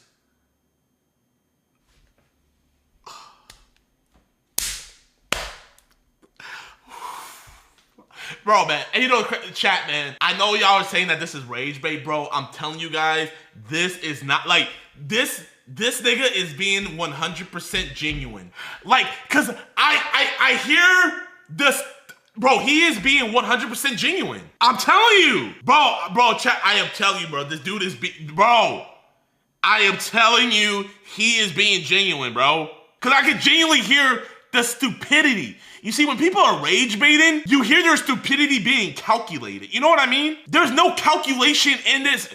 Each sentence that this man says, he genuinely believes. Like, listen to everything he says and tell me that you guys think that he's calculating this and rage baiting, or do you, bro, he is being genuine. A female.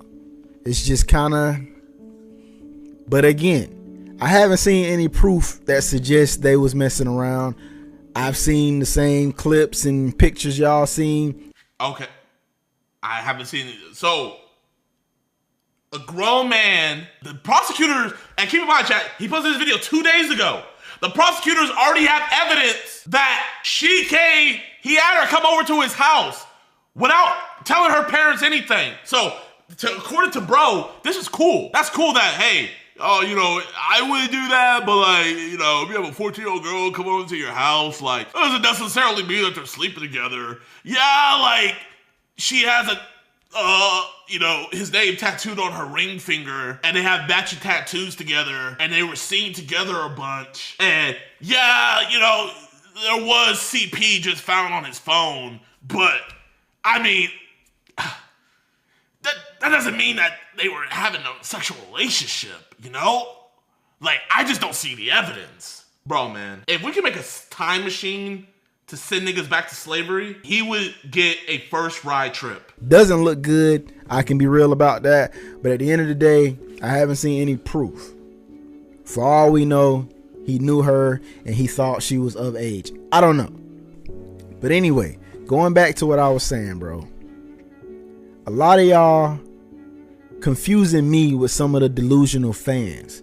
I'm not one of those delusional fans who's just like, nope, I like David, I like his music. He didn't do it. I'm not one of those delusional fans. Everything I'm saying. Oh gosh, no. Bro, I am actually so mad. Bro, I am pissed. I am genuinely pissed. That's not what I'm saying. Matter of fact, if you go to the very first video I posted on this whole situation, in my first video, I said, listen, I'm not saying the dude is innocent, but I'm also not saying he's guilty. Said that since day one. For the 5 I'm not saying there is no possibility that David did this. All I'm saying is from what I've seen, it looks like a setup to me. Because this is just too perfect. All of those pieces to that puzzle fit together perfectly. What are you saying? The shit's adding up too much. Everything's pointing at David. Her being in connection with him, and her being in his car, her knowing him. All of this is too perfect. It can't be him. That is literally what he's saying. If this nigga saw a giant paw print, if he heard roaring, if he saw a mauled freaking zebra outside his door, this nigga would come to the conclusion that there's a duck outside. All the evidence is telling me that there is a lion out there ready to hop on my dumb ass. So it has to be a duck out there. You got a guy who already makes songs about gory stuff, and it's just, you know, he makes some really dark references, and he's got some really dark, you know, images and visuals in his videos. Then you got the fact that it was in his car, the car is registered to him, it's at his house. It just seems to me like somebody said, you know what? I can pin this on David and the whole world would definitely believe it. I can make the whole world believe that David was sleeping with an underage girl. I can make the whole world believe that David killed this girl. Nigga, who?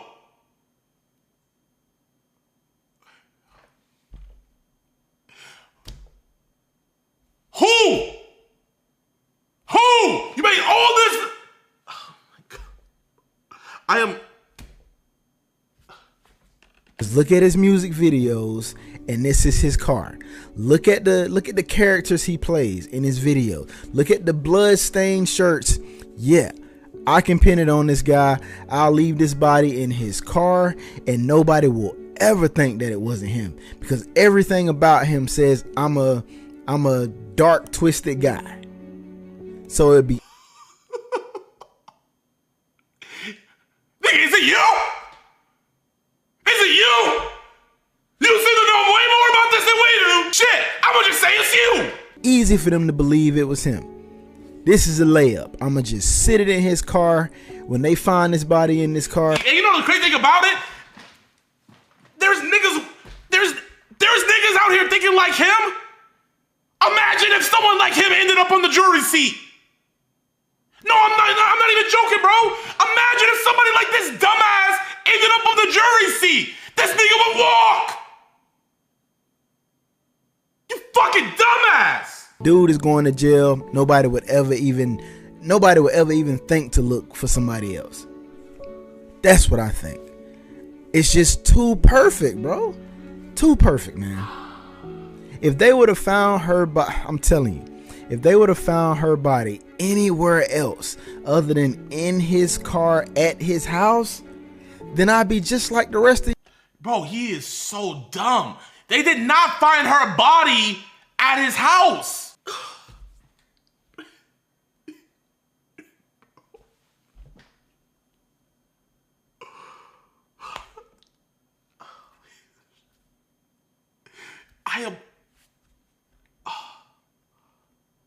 Bro, not only is he trying to disprove a child murderer, but he's also trying to disprove that he is also a child molester.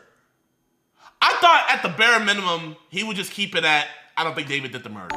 He did maybe have a sexual relationship with her, but I don't think he murdered her. But no, he went a step further and said, no, they were just friends. Bro, this is the type of man where, had he done a pred catch, he sees all of the evidence. He sees the pred talking to the decoy, saying all these sexual things, yada, yada, yada. Meet up at the spot. If bro was in my shoes and came to meet there, and the guy said, no, I just wanted to be friends with her, like I didn't even send those messages, I was hacked, he would believe the pred. You know those crazy stories that the preds come with in my videos? When he watches my videos, he believes them. Yo, bro, I'd be like, yeah, that car was in the woods, 3 hours away from his house.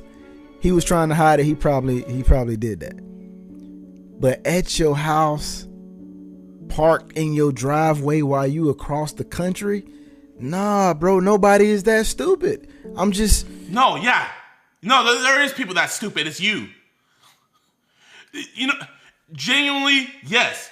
You are that stupid. I just refuse to believe that man was that stupid. He doesn't strike me as a stupid guy. When I listen to his interviews, he seems like a very intelligent young man.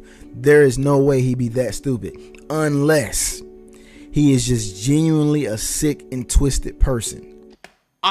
So that is the most unplausible situation out of all of this. Out of everything, that is the thing where that is the outlier. Unless the only way he could have done this crime is he has to be a sick, twisted person. That is the only way he could have been responsible. If that is who he is, then I guess that would make sense. But from what I've seen, I don't think he's that type of person. All the people... You don't know him! From what you've seen interviews and you've seen his...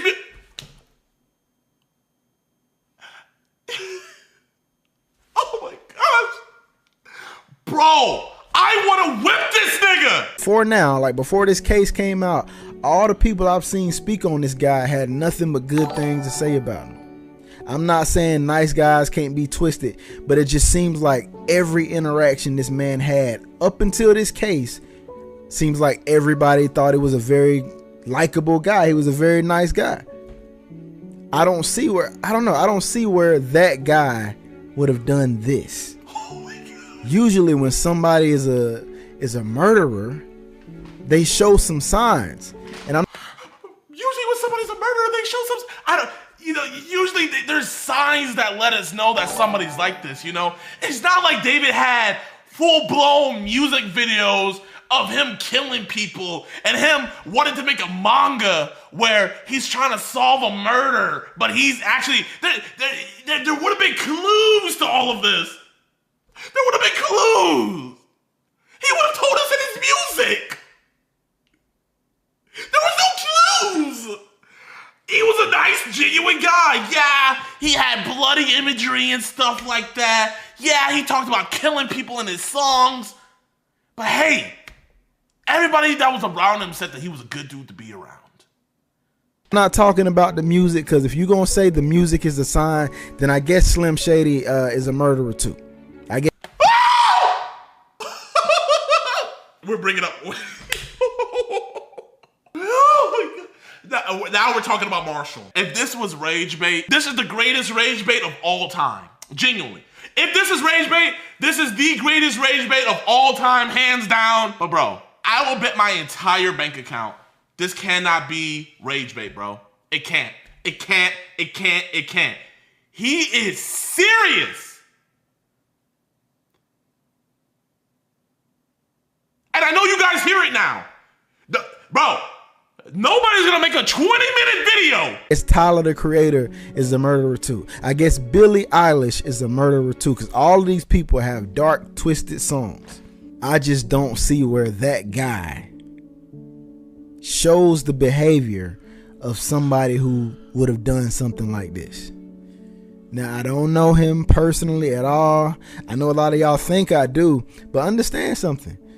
If he goes to prison, it literally means nothing to me. I will not lose any sleep if the dude is guilty. I'm not a diehard fan or any of that. I just found, like I said, I just found the guy's music last year. I think he's very talented, which is why I'm like, bro, I really a grown man listening to David. This is a 30-year-old man listening to David. Like I said, I just found the guy's music last year. I think he's very talented, which is why I'm like, bro, I really hate to see you go out like this if you didn't do it. If you didn't do it, man, this is terrible, bro. But if he did it, by all means, lock that man up, throw away the key. And there's one last thing I want to touch on. The DA said something like he was interfering with an investigation. Now, they said they got strong evidence and forensics and digital evidence that's going to prove that he did it, right? So here's what I'm saying. Everybody's like there was a prior investigation going on and he interfered with that investigation. But that don't make sense either. Because if there was an investigation already going on with him, Negro,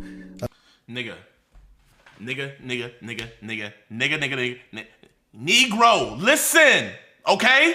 They charged him with killing a witness because apparently Celeste told him in the messages that she was going to go and report him to the cops. And what did he do? He killed a witness! Oh my, oh my, oh my, oh my, oh my, oh my.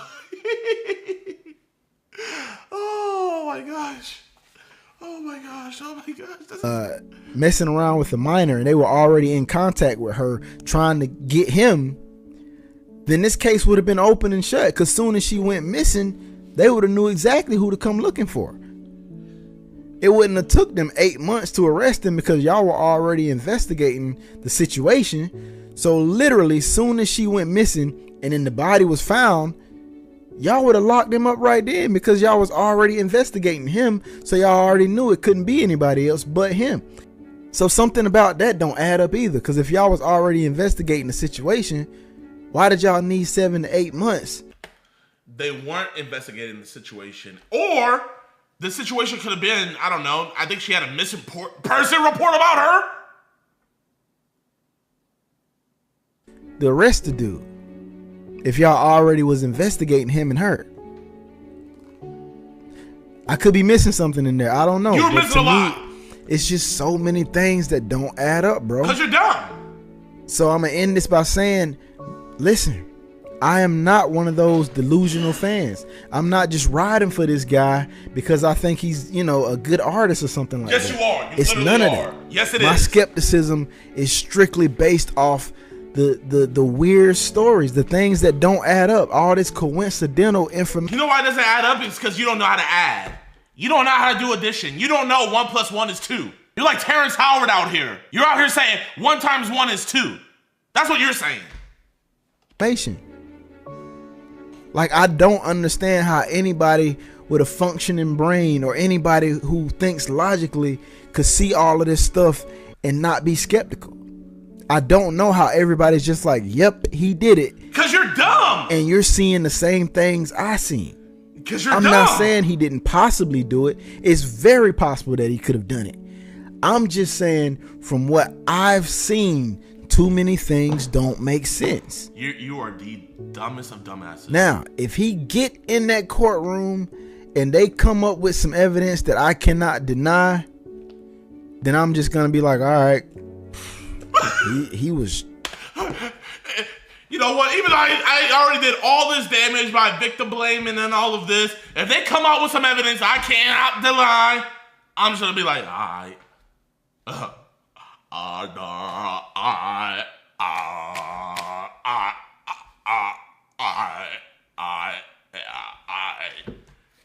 Wow, he was really disturbed. I can't believe he did that. So for all of y'all that's like, oh, you feel like a fool and all this, you're gonna look stupid. No.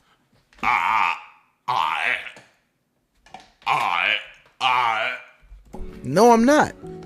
I would never look stupid for being a decent human being and trying to see the good in everybody and for giving this man the benefit of the doubt because I didn't see enough evidence before now. None of y'all have. Nobody has seen enough evidence to prove that this guy had done this. If that was the case, he would have been locked up months ago. But because there hasn't been enough solid evidence, that's why it's been 8 months. Because there was no evidence. So for everybody saying the internet solved this case months ago, no, you didn't. Everything you know about this case is just something you read or heard somewhere else. You have not seen any proof. You are just like me. So I don't understand. I am not like you! Do not disrespect me!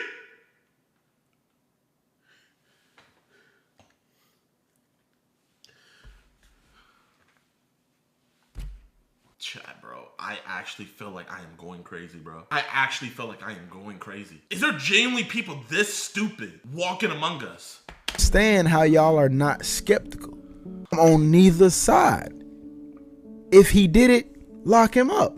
I'm just saying, for the last time, nothing I've seen has proven to me beyond a reasonable doubt that he is the guy. I am open to new information. So if I see something that suggests otherwise, I am not going to debate that. I'm going to look at it, take it in and say, you know what? Okay, cool. I didn't have this information before, so I thought he was innocent. But now that I've seen what they have, okay, I think he did it. But until that day comes, as of right now, I just feel like too many things don't make sense. And that is why I don't think he did it. So, like I said, man, be respectful. Leave your comments down below. But tell me, if all of this makes sense to you, and you can just say, yeah, you think he did it, explain that to me. Explain that to me. So, the lolly community says I'm a predator because I called them out. Aren't you an adult? Don't adults know how to defer fiction from reality? How is this your job? That's lame as F. Aren't you an adult? Aren't you supposed to be attracted to actual other adults? Why are you drawing children? And you guys already know I've been beefing with the lolly community, but after we posted our video a couple days ago, the lolly community has made it their life's mission to not only prove me wrong that lolly isn't actually bad, but also they're out here trying to paint me as a predator for calling out people enjoying lolly, saying that that's not even borderline, it is CP. For me calling them out, they're calling me a predator now, y'all. So I'm the predator for calling out predators. It's absolutely ridiculous. So I had all these huge lolly accounts adding me on Twitter and all of this, blah, blah, blah, blah, blah. And I just hit them with a fair request, man. I was like, hey, let's have a discussion on my stream. You know, instead of this back and forth on Twitter, let's be men about it, because the majority of them are men. I'm like, yo, let's be men about this and let's talk on stream. I get anxious on video.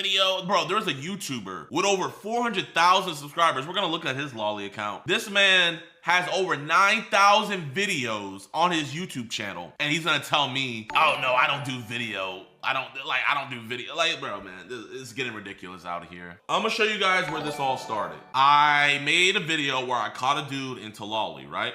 And so my editor posted the video up on Twitter, and the lolly community is absolutely livid. So here, we're just gonna go to the quote tweets. Your boy's been getting ratioed all day. So the real Chunga said, yeah, Epstein killed and raped children, but you're jerking off to lolly, and that's worse. Literally, I never said that ever in this video. But bro, lolly is literally CP. I'm getting ratioed by people trying to defend CP, man. And then I got this dude right here. This dude is a full-on YouTuber, right? He has 500K subs, 10,000 videos. Bro talks nothing but anime, right? Where the creep sat. This is what he had to say about what I had to say. He said, a predator is somebody that exploits or tries to do harm to kids. You are exploiting children by drawing children doing horrible things. Reset the clock. Anytime you see someone compare living, breathing people to a drawing, their grasp on reality is non-existent. Instead of just going back and forth on Twitter, bro, I was a man about it, bro. Man to man, I said, yo, I see a lot of lolly people disagree with my take.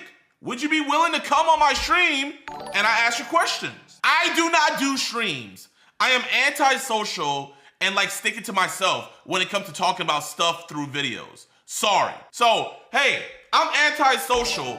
I'll go at you if I can text it, but when it comes to actually defending my weird beliefs, yeah, no, I can't do that, man. I can't do that, bro. I get antisocial when I have to get on camera to try to defend lolly. Bro has 10,000 videos, but he can't defend his belief on lolly. Let me know what you guys think, man. Do you guys think it's borderline predatory for people to draw images of children doing sexual things? Am I the weirdo, chat? Most states in America have lolly labeled as CSAM, and you could go to jail. But I'm the weird one. I'm the weird one for calling these people out, but I don't have a grasp on reality. What person in their right mind would want to draw children doing sexual things? Do people forget that this is the same dude who was selling sexual roleplay chats and audio calls that involve someone role-playing as a child to both minors and pedos? It doesn't matter how many predators he got arrested. That's just weirdo behavior, period. So me releasing the chat logs of the guys we caught is weirdo behavior. I'm the weirdo, right? But they're not the weirdo for drawing children doing sexual things. But I'm the weirdo. We shall continue. A predator is somebody that exploits or tries to do harm to kids. You are exploiting children by drawing children doing horrible things. That's the thing. They're not drawing children. No one is being They're not drawing children? Am I tripping? No one is being exploited or abused, yet this guy just wants to vilify people. So because they're not real children, nobody's being sexualized. This is what I want to get into, man, okay? Everything is a rabbit hole, right? How long do you think it's gonna be where someone can just draw the image before they want to start seeing the real thing? And then how long do you think it'll be after they start seeing the real thing till they want to do the real thing? You gotta nip this stuff in the bud. I wonder, how would these people feel if they had their kids in daycare and the people watching over them would draw children being sexually abused? Well, they're not real kids. Okay. So by your logic, people making AI CSAM, they're not real kids, so it shouldn't be a... Bro, why are you getting off to kids doing sexual stuff? That's the $1 million question. I'm not gonna get into his personal life, man, but I just find it so funny how he can review my content but can't come and defend. I call him out to a discussion, and I don't do streams. I don't do streams. I don't do streams. I don't do streams. I don't do streams. I don't do streams. I don't do streams. I don't do streams. And you know the crazy thing about it is a bunch of the lolly people wanted him to debate me. Let's keep on going over more things they said about me. The irony of a guy who wraps half his account identity on opposing and catching EDP, falling, okay, so the irony, so half my account identity is on opposing and catching EDP, falling into the exact same logical fallacies, appeals to emotion, and incredibly biased surface level research, as him is not lost on me. It is almost 1-for-1 how confidently wrong these two are. Con people need to be arrested. How are people defending this disgusting stuff? You should catch the guy after the debate. And this is the crazy thing about it, you know, you call them out under debauchery and then they turn to racism. Black man calls out people liking drawings of little kids having sex. Oh, I'm an 8 now. Oh, you know what? You know what's hilarious, chat? Hold up, let me show you guys this, man. One of them called me, said I'm a low IQ. And you see, I gotta be careful with what I show, man, because a lot of this stuff is just like, man, right? So I said, tomorrow I'm debating someone into lolly. And this dude said he's gonna pick some random dude he found on Twitter that doesn't know how to debate instead of someone that can actually debate for real. Bro, I'm gonna tell you like this, man. There's nobody who is into this stuff that can debate for real. Because you can't debate debauchery. What are you gonna come on here and debate? It's not weird that I jacket to drawings that I make of little kids. It's not weird at all. Like that's gonna be your argument to stand on? So this, and keep in mind, this is the same dude who said, because I'm black, I have sub 60 IQ, right? So if I have sub 60 IQ, I was like, look, he said he's gonna pick some random dude he found from Twitter and doesn't know how to debate instead of someone that can actually debate for real. Either that or he's gonna pick someone who poses as a lolly to make himself look better. Just watch. So I'm like this, I'm like, all your greatest warriors are too scared to defend their debauchery. Actually, Cornball just proving my point by not taking any of this seriously. Yo, why don't you come on? She/her. And look at this. This dude says multiple people on the spot offered to take this debate into threads or DMs. So he's saying multiple people have offered to take this debate on threads and DMs. Bro, how many debates do you guys know are done through text? Can you guys let me know actual formal debates that are done in the DMs or on Twitter threads? Can someone let me know? You see, this is the reason why they want to have this stuff done on threads. They can hide behind their profile anime. Hey, you know what? I'll give him some leeway, man. I'm gonna give Chibi the lolly some leeway because at least he shows his face, right? At least I can see who's into this crap. I can't say the rest for everybody else, but I can say that for him. But all these other people, they want to just keep it on threads and DMs, but they don't want to actually have a discussion back and forth. Let's go over more, chat. Guilds of Avalon official, whatever this dude's name is, he said this is virtue signaling. I am 100% certain this guy has skeletons in his closet. So because I called out this debauchery, this disgustingness, I must have skeletons in my closet. So chat, man, if you call out, hey, you shouldn't hurt kids, you must have hurt a kid in your past. If you go out and say, hey, you shouldn't murder people, you've probably murdered somebody. This is the logic that they're coming through. I do, and it actually amplifies. So I said, you really don't know what I do for a living, do you, you freak? I do, and it amplifies my suspicion. Here, you know what? This amplifies my suspicion. Guilds, let me come over to your house, unannounced, and let me just look through your hard drive. Since you're active right now, can you explain why you are friends with Alex Chet, despite all the evidence of him being a creepy pedo? And this is what they do. They try to get you off the fact that they make drawings of little kids and everything, and they try to go left. They try to get everything off of them, right? You know what? Hey, I would gladly look into that evidence if you can admit to me that, hey, I'm trying to see what's more creepy pedo, right? Chat, you tell me. What Alex said, but he caught, what, over 1,000 pedos by now? Or someone drawing pictures of kids being great? Which one do you guys think is more creepy pedo? So the lolly community says, I'm a predator because I caught them out. Crazy, man. Does that mean every cop that does child sex crime work, does that mean your suspicion goes up on them as well? Does that mean every firefighter who goes and takes out a fire, your suspicion of them being a arsonist goes up as well? Grifter. Effing disgusting you people are. So I'm a grifter for saying the lolly community is pissed for me saying making drawings of little kids effing These is people pedo need shit to and be on weird. a permanent watch list. The lolly guy. I'm being called out by the lolly guy. And he's anti-AI. So he's not gonna he will never, at least the lolly guy will never make AI CP. Never. He'll never do that. He's anti-AI. So let's give him a round of applause. He'll never make AI CP. He likes his CP drawn. He likes it to be, he likes the sweat to hit the page. Every curve, every detail. He's the lolly guy. This is who I have calling me out. Oh, man. Oh, he has a YouTube channel.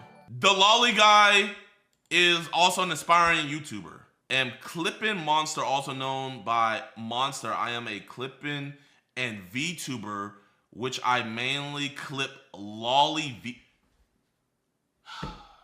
You know what's crazy, man? Like, it's these people that give VTubers and people into anime a bad name.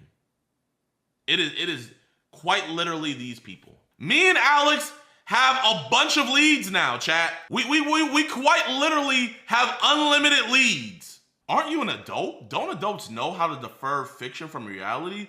How is this your job? That's lame as F. Aren't you an adult? Aren't you supposed to be attracted to actual other adults? Why are you drawing children? So this is what they also did.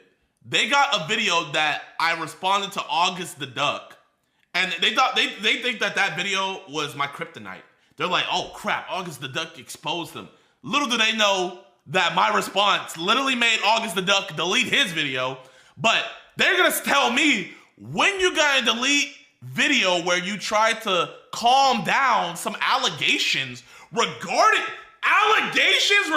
myself by very wrong words, isn't you also covered actions of Chet and called him as a go? Then what's wrong with that suggestion about you? So let's hear said suggestion. But I think we all should always talk about him because we all should remember what he did. Thirdly, it seems like conversations between a predator and what they think is a minor is a really, really strange thing to lock behind a paywall. Like, why would you want to read that? I mean, you want to read the chats between a guy role-playing as a little girl or a little boy and a man who thinks that they are a little girl or a little boy? Why the fuck would you pay for that? Like, that's crazy behavior. Selling it is just as weird. Like, you realize that's what you're doing, right, JiDion? Okay, so they want to use the video that the dude made on me to expose me for being weird. So, you know what I'm going to do, chat? I'm going to give them this. You know what? Yeah, I'm weird. I'm going to grant them this, chat. Okay, I'm weird. I'm weird for selling the chat logs of what these monsters are saying to our decoy and these chat logs that got these monsters set up, you know? Me and Chris Hansen, we're both weird because we showed the chat logs, right? If I'm weird for showing the chat logs of what these dudes are saying to our decoys, what does that make you for drawing literal children having sex? What is if I'm weird, chat, explain it here. Granted, I'm weird. You know what? I'll give them that. Hey, I couldn't pass the allegations, right? I couldn't pass the allegations. I'm weird.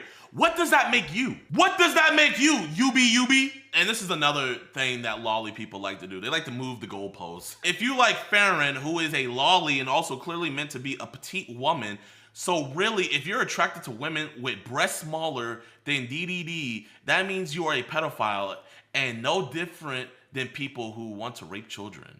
So you see how he brought out his best character? He has his most PG character that he brought out. You know what? If all Lolly looks like this, I wouldn't have a problem at all. We know for a fact that it's not like this. Lolly is prepubescent kids that you lie and say is 5,000 years old. Well, yeah, she looks like an 8-year-old, but she's actually 5,000. So it's okay that I get her banged by my bigger character. Like, oh my god. And then now he's saying if you're attracted to petite women, keyword. Wait, chat. If you're attracted to women, wait, hold up, chat. Wait, what does that word say? What does that word say, chat? Women? When was the last time a child has ever been called a woman? They're cooking themselves in their own comments. Oh my gosh, man. By that logic, everyone who watched Family Guy, Simpsons, Rick and Morty, South Park, Happy Tree, Friends, and any movies that include high school romance child predators, because in some way or form it depicts minors in a harmful manner for entertainment. Fiction is fiction. You see how he says high school romance? It's so funny how they don't like to acknowledge the people drawing legit fire. If I could, without getting flagged, I would show you guys the stuff that these weirdos be drawing. But I would be put on the list and I could get arrested. Because, believe it or not, Lolly is illegal in my state. So if any of these people live in my state, it's GG's. Harming children by drawing children. Harming by drawing. You're harming people by killing them in a game. That's how retarded you sound. Yo, man, hey, whatever helps these Lolly people. You know what's crazy? The same arguments that they come up with, these are the same arguments that child predators and people into CP tell themselves so they can go to sleep at night. No one's ever the villain in their story, chat. Nobody. I just have to give you guys some context of what's been happening. 1, he's black, so he has less than 60 IQ. 2, all predator catchers are morons that achieve nothing with what they do except filling their own egos. I really hate this clip because it honestly shows more of Jidion's bias than it does legitimize his weird point about lolicon. And it's also just straight up weird. So this was supposed to be a more funny video. What I was gonna do was I was gonna just get a bunch of different Reddit clips and people talking about me, you know, how they hate the pred catching and just kind of debunking in their reasonings and stuff. But through the research of trying to gather different things and different threads of people talking about me, I found this really alarming thread on Twitter, basically defending Lolly and saying how I am putting lolicon people in a bad rep because I caught a guy that just so happened to have a bunch of lolly and was also into cheese pizza. So I know you guys probably didn't understand anything I just said. So we're gonna go on and break it down, and I promise once you guys realize what lolicon is, you guys are gonna be sick to your stomachs. So this user right here, Antis WTF, he said, guys, I respect predator catchers as much as the next guy, but some of them would end up saying bullshit, calling the subculture of lolicon a breeding ground for pedophiles. So the reason why I said that, and the video I said that in was this video right here. We caught this guy, Douglas Hogan, over in Oroville, California. He had came to meet our 13-year-old decoy, and after talking with him, come to find out that he was a big fan of anime, and he was also into cheese pizza. And I asked him a specific question because I kind of put 2 and 2 together, because if you're a big fan of the anime and you're also into cheese pizza, there's a strong likelihood that you're also into a thing called lolicon. Now, you guys are still probably wondering, JiDion, what is lolicon? So I want to show you guys something. I am genuinely going to just get this right here. I'm going to right click and I'm going to hit search Google for lolicon. And this is what pops up. Caution, child sexual abuse content is illegal and harmful. Get confidential help. If you're worried about your thoughts or behavior, seeking sexually explicit images of children can have serious consequences for yourself and others. I know you guys are like, what the is going on? What is it that you just looked up to where you just got a straight up warning on Google? So for those of y'all that aren't into the anime community too much, I'm gonna let my editor and my friend who has watched over 100 anime, and he's also been in the deepest of the anime sects, explain to you guys what lolly is. So Blazin', take it away. So what does lolly mean? It's essentially a very young looking girl in anime or manga that appears to look like she's in preschool, but in reality her age might be over 75 million years old. There's Firen, who clearly resembles a child, but she's over the age of 1,000 years old. Beatrice, who looks like she belongs in a daycare, but that's okay because she's over 400 years old. Or even Yachiru from Bleach, who is 3'7", 34 pounds with the archetype of a toddler. Oh wait, she's over 100 years old, so it's okay that she's my waifu. The people who think like this own body pillows to these digital children and get off to these characters are called lolicons. So yeah, that's pretty much what it is they pretend a little girl or a little boy is 5,000 years old, but still looks like a little girl or little boy, and they draw that little boy or little girl doing things. So pretty much they're creating CP, but they have the guise of it being, wait, it's actually a 5,000-year-old. It's absolutely disgusting. It's absolutely vile.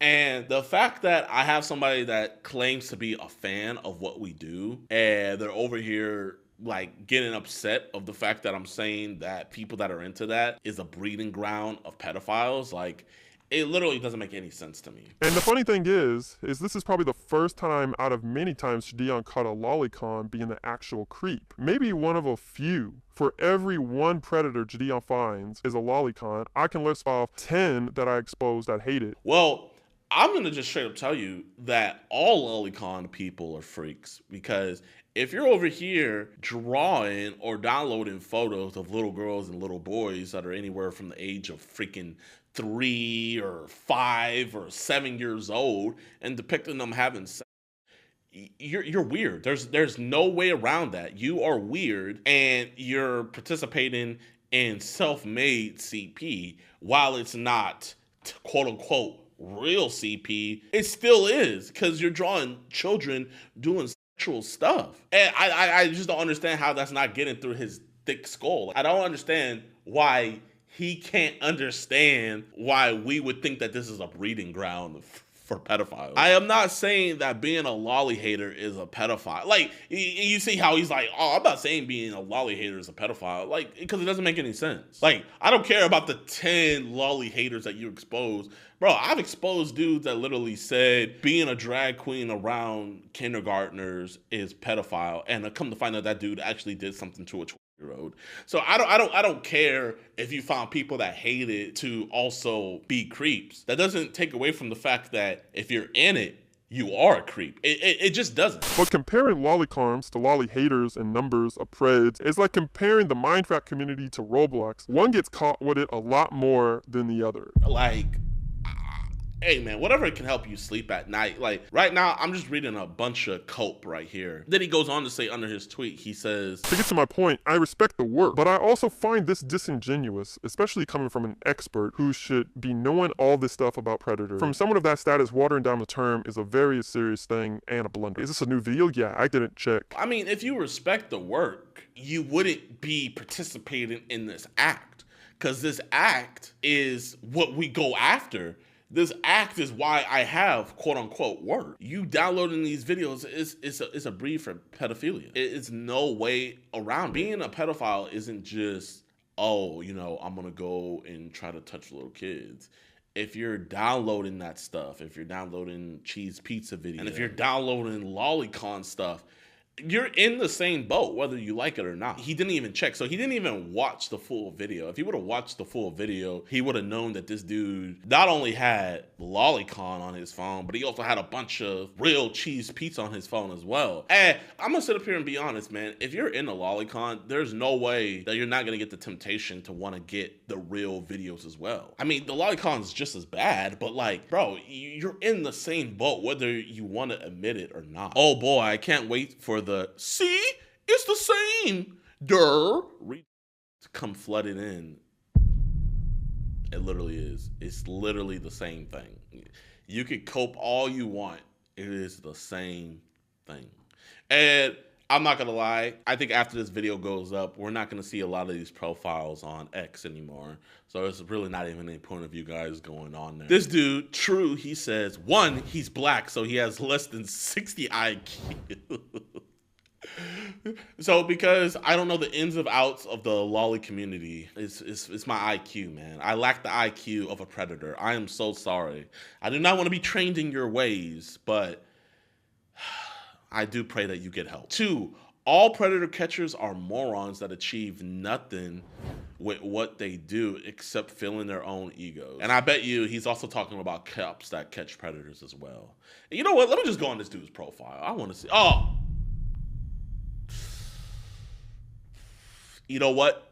I don't want to go into any stereotypes because these aren't the stereotypes, you know? Just because someone's trans does not make them a predator. That's actually a real thing. You know, they're over here saying just because you're a lolly hater doesn't mean you're a pedophile. No, just because you're trans doesn't make you a pedophile. But I'm going to be up here and be honest. You're not making the trans community look good by not only you're trans, right? And you're out here defending lolly and CP pretty much. Like, it's the same thing. And like I said, man, this account's not going to be here much longer. So there's just genuinely no point in you guys going to it. I don't even like want to look here. I'm going to look at his profile just to see the stuff that he's posting. And let's see. Okay, there's nothing. Oh, yeah. Okay, yeah. Oh my gosh. Yep. Yeah. This account needs to be taken down for sure. Yeah. Then we got someone else. He says, I really hate this clip because it honestly shows more of Jidion's bias than it does legitimize his weird point about lolicons. And it's also just straight up weird. I'm weird. Okay. It's just straight up weird and inappropriate to start talking about your gripes about weird anime fan service to the cops while they're here to cuff a guy who was trying to meet a minor. It's really stupid for him to bring this up because if he had this conversation with another predator and he went gross, that ish is weird, you know he wouldn't be bringing that ish up because it doesn't support his point. I mean, good on him for catching preds, though. Don't hate the guy, but this clip irked me. It irked you the fact that I called out people that are into lolly. Okay. Yeah, it's disingenuous of him, especially since he should know what makes a predator a predator. Yeah, a predator is somebody that exploits or tries to do harm to kids. You are exploiting children by drawing children doing horrible things. These were the same people saying that AI CP isn't bad because, it's just a computer. Like, no, you're creating this to glorify your sick, depraved needs. There's just no way around that. Pred catchers tend to get all their catches free releases because some honeypot law. So I have zero respect for them. So first thing first, I need you to let me know what this honeypot law is, because you're capping on that. And this dude that we caught, he is going to prison. And second, it's effectively just a spectacle. So it's a spectacle of us catching these guys, but it's not a spectacle of you guys drawing literal children being harmed. That's not a spectacle, but us catching them. You know, this was supposed to just be a fun video that I was gonna do, but I feel like after I post this is going to make the rounds in the lolly community. So if you guys see anything else or anything, be sure to tag me on Twitter. My X is down in the description below. Also, join our, EDP Watch Discord. You guys can, send stuff over there as well. Man, I really don't got anything else to say, man. This stuff was very weird, very disturbing. And if you guys didn't know what this stuff is, I apologize for informing you on the depravity of humanity. We deserve to be extinct. Peace. Margaret, do you have any STDs? Yeah. You do? Oh my What do you have? HIV. You have HIV? No. The fact that this dude's like so nonchalant about it. So this video is titled STD Infested Pred tries to infect our decoy. Y'all, man, Skeeter is always going to have a special place in my heart, man. Like, the guy that got me into this is Skeeter. You guys remember the OG reactions to his video? We love it, man. So let's get into this. Whoa! Are you okay? Well, do you want to go ahead and get... Wait. Did the pred fall before he even got in the house?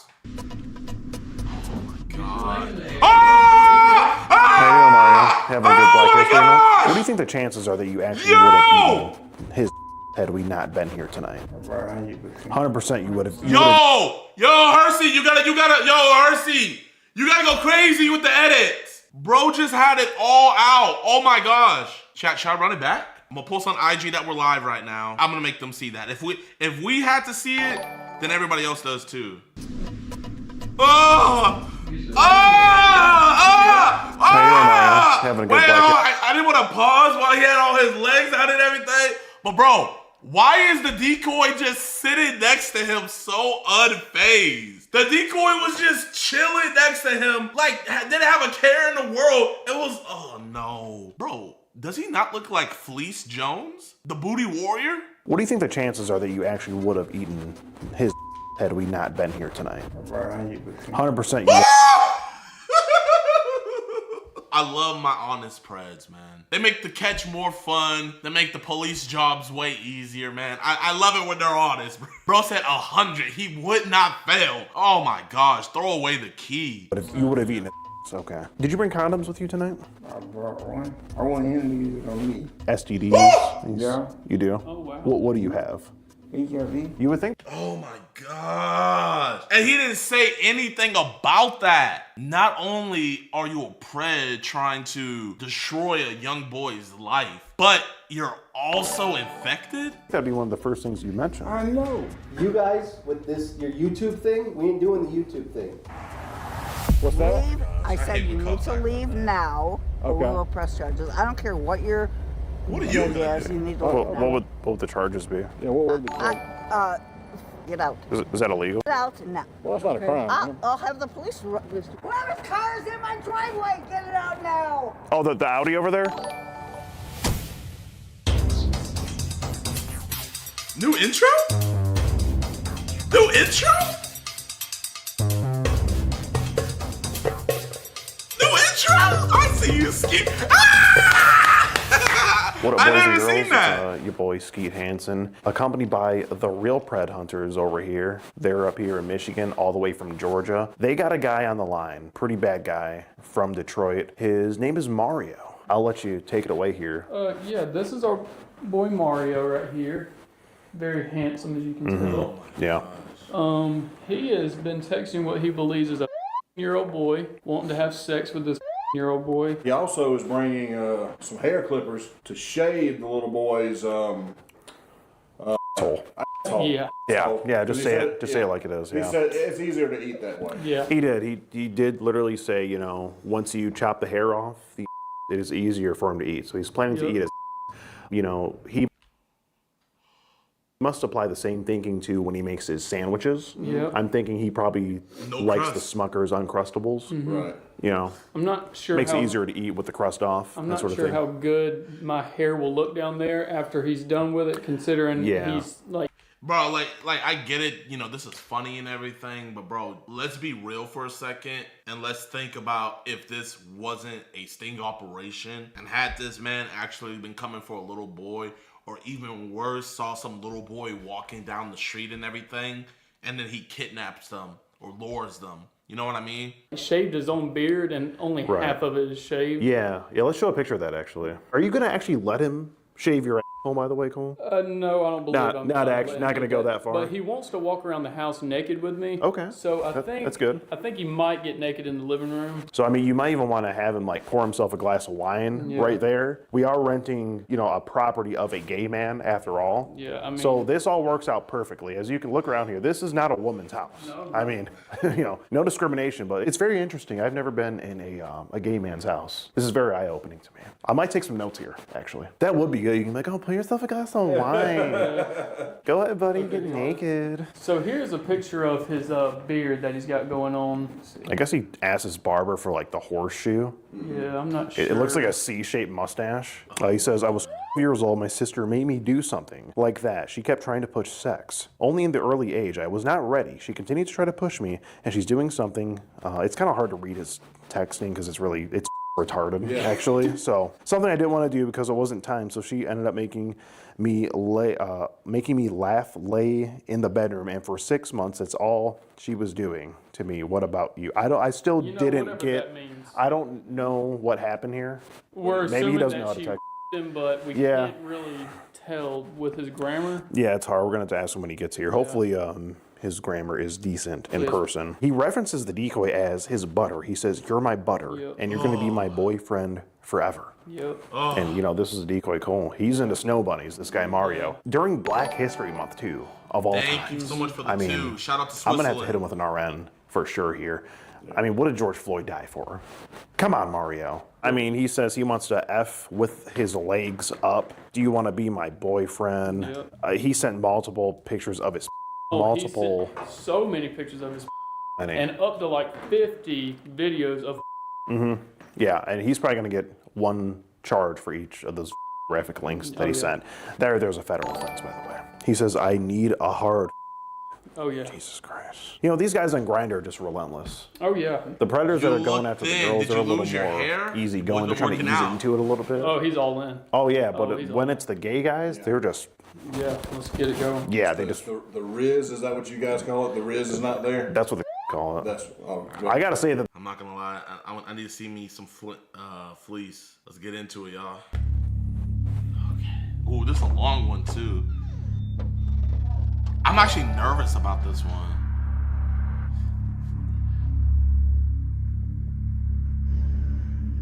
Oh my gosh.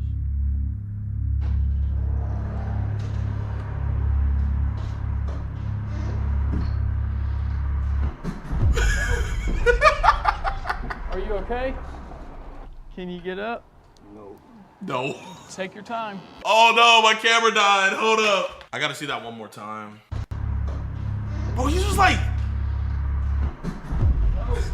He just felt bad. Are you okay?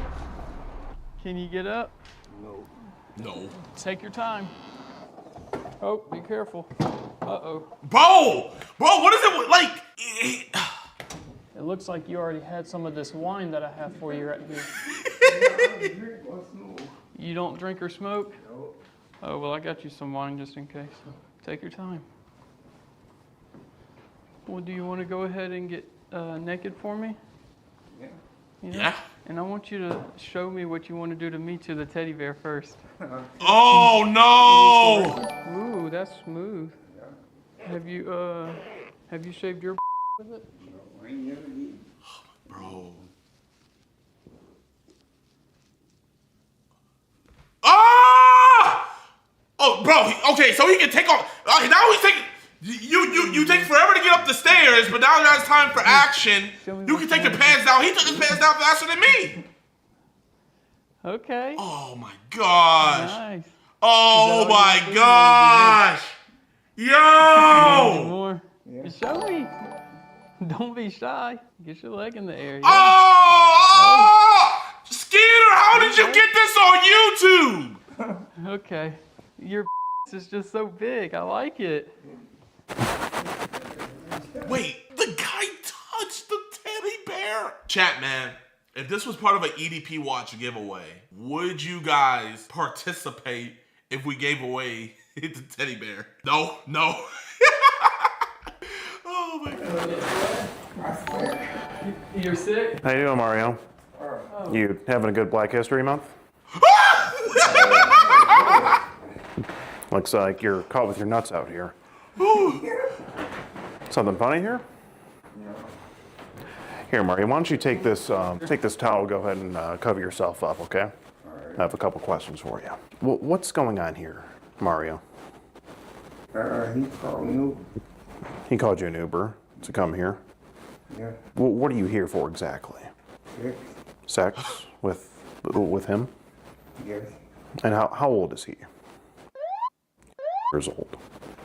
Bro's just trying to figure out, like, is more people involved with this? Like, bro's not even scared. He's not even discombobulated. He's just like, oh, I guess the more the merrier. And how old are you, Mario? Wait. How old? 60. 60. You're 60 years old. Okay. Do you think is there a problem with that? Yes, I did. Okay. He said it was okay. Well, what do you think the problem with that is? I'm too old for him. You're too old for him. You know it's illegal, right? Yeah. You do know that. Okay. What was going to happen here? I mean, I'm pretty sure I can jump to a conclusion here, but I would like to hear it from you. What was going to happen tonight between you and a year-old boy here? A little this and a little that. A little this and a little that. Okay. A little bit of, I think you talked about sex in the chat log and a little bit of eating his bowl. So that was going to happen here tonight. Shave my with that razor. You brought the shaver the razor to shave his. How would, I mean, that's kind of a big razor. How would that, like, kind of get in between? Look at it. It's for a flat head. For head. Oh, for your head. Okay, but you. He uses his razor for his head, oh my gosh, bro. I know this is gonna be TMI, but like, chat, like, this is a genuine question. Have any of you guys ever shaved your butts? I've never shaved down there before. Like my pubes, yeah. No, that's disgusting. No, I never. You feel lighter, trust? You still shave an anus with that? Yeah. Okay. What about a trim? No. What do you mean a trim? I remember within the transcripts you did say that shaving his would make it easier for you to eat. Yeah. Right? Yeah. So you were going to eat his tonight? Yeah. Okay. Well, I appreciate you being honest here, Mario. But how did we get here? I mean, you said you knew it was illegal, right? Why did we still come to do this tonight? Because he told me he'd get around here to do it. Okay, I understand that. So just because I gave you a ride, that just equals you sexually soliciting a girl boy? Or? Not really. That's what I prefer. You prefer? That's what you prefer? Yeah. Oh. You prefer? I know you in the. Oh my god, bro! This dude is one of the most honest preds ever. He's just straight up, yeah. I prefer this age range. Transcripts here, you do say, "I like you young. It makes me hard." Mm-hmm. After he told you he was. Okay. So have you done something like this before with another year-old or even younger? No. This is your first time? He did tell you he was. Yeah. Right. And you do know that is under the age of consent. You're aware of that?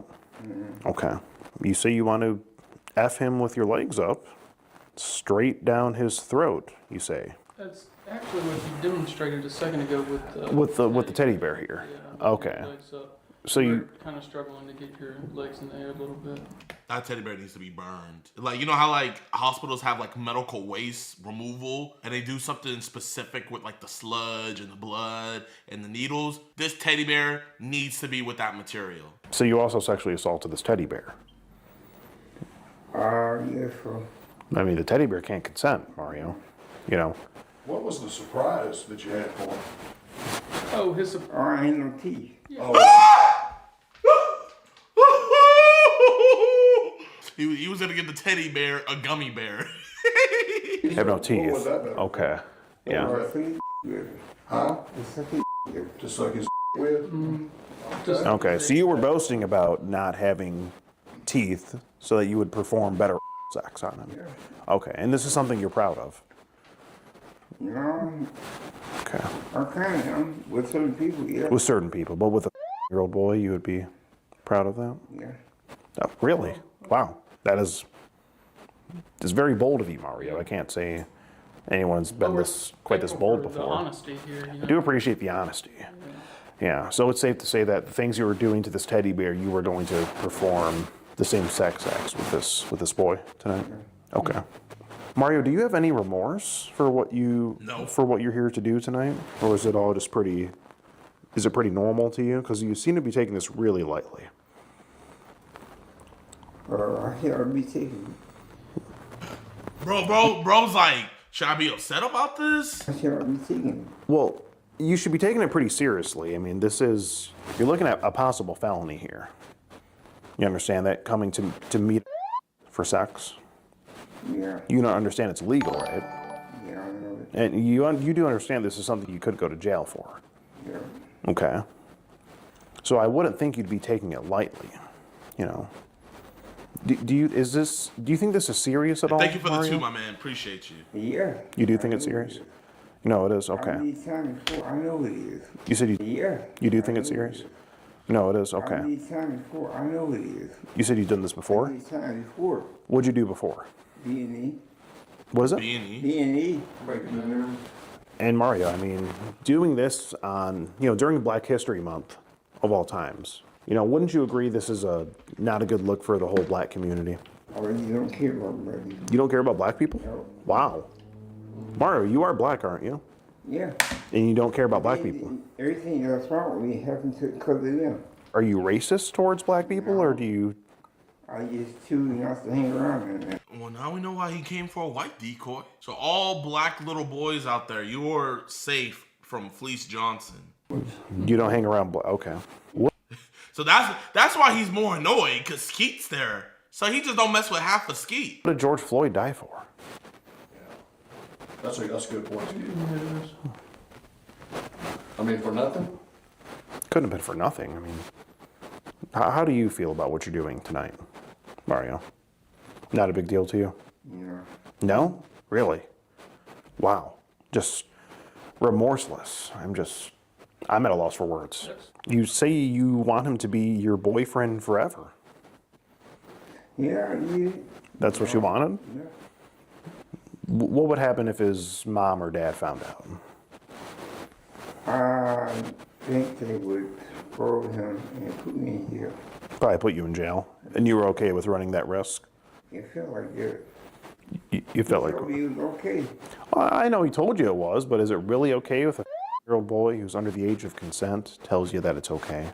With you being the adult. Well, they got their own choice to do what you want to do. You do have your own choice. I force them to do nothing. I understand you didn't force him, but you realize a boy years old cannot consent to such acts with an adult. Okay. You do realize that. Yeah. And Mario, you sent him multiple graphic links. Probably up to like 30 or even 50 graphic links. Too many graphic links to count. I didn't ask you because you're not gay. Oh my gosh. This dude's just worried about if he getting action tonight. That's literally all he care about. Anything to do with this conversation though? They do to me. What? Are you gay or bisexual, Mario? I'm bisexual. You're bisexual. You like women too. Do you have... No. No. Do you have family members that have... No. Do you have any family members that you're in contact with? No, they all did. They're all dead. Okay. I'm sorry to hear that. Mr. Mario, since you said that you like him, right? That's your preference. Yeah. And all Like him these, young. All these links that you've sent. How much do you say you have on your phone right now? That's a good question. None. None. None? Where do you keep your? I don't keep none. What do you do? No. Where do you view it? Where do you watch it? I got Facebook and. You see it on Facebook? They all dressed. Oh, they're all dressed? Yeah. What's like the youngest age that you've seen? And did you download that video or picture on your phone or anything like that? Yeah, I erased it. You downloaded it, but you erased it? How did you feel when you saw those videos of year-old? How did you feel about it? What nigga? What nigga? That's a negative. What nigga? He said none, nigga. What nigga? What nigga? That's a negative. It's a nigga what? Yeah. Oh, nothing negative. Yeah, Okay. only positive things. Okay, so you enjoyed watching the. Yeah, that's why I'm not trying to do nothing with them. They just pictures. Just were they normal pictures? Were they? Naked. They didn't clothes. They got good videos. They were dressed. It was just girls fully dressed. Yeah. And you like viewing these photos? I used to like the videos. Oh, the videos. What was happening in the videos? Oh, they was dancing, singing, stuff like that. Okay. You like watching that? Yeah. Okay, well, what does that do for you? Just make me realize the times I miss. The times you miss?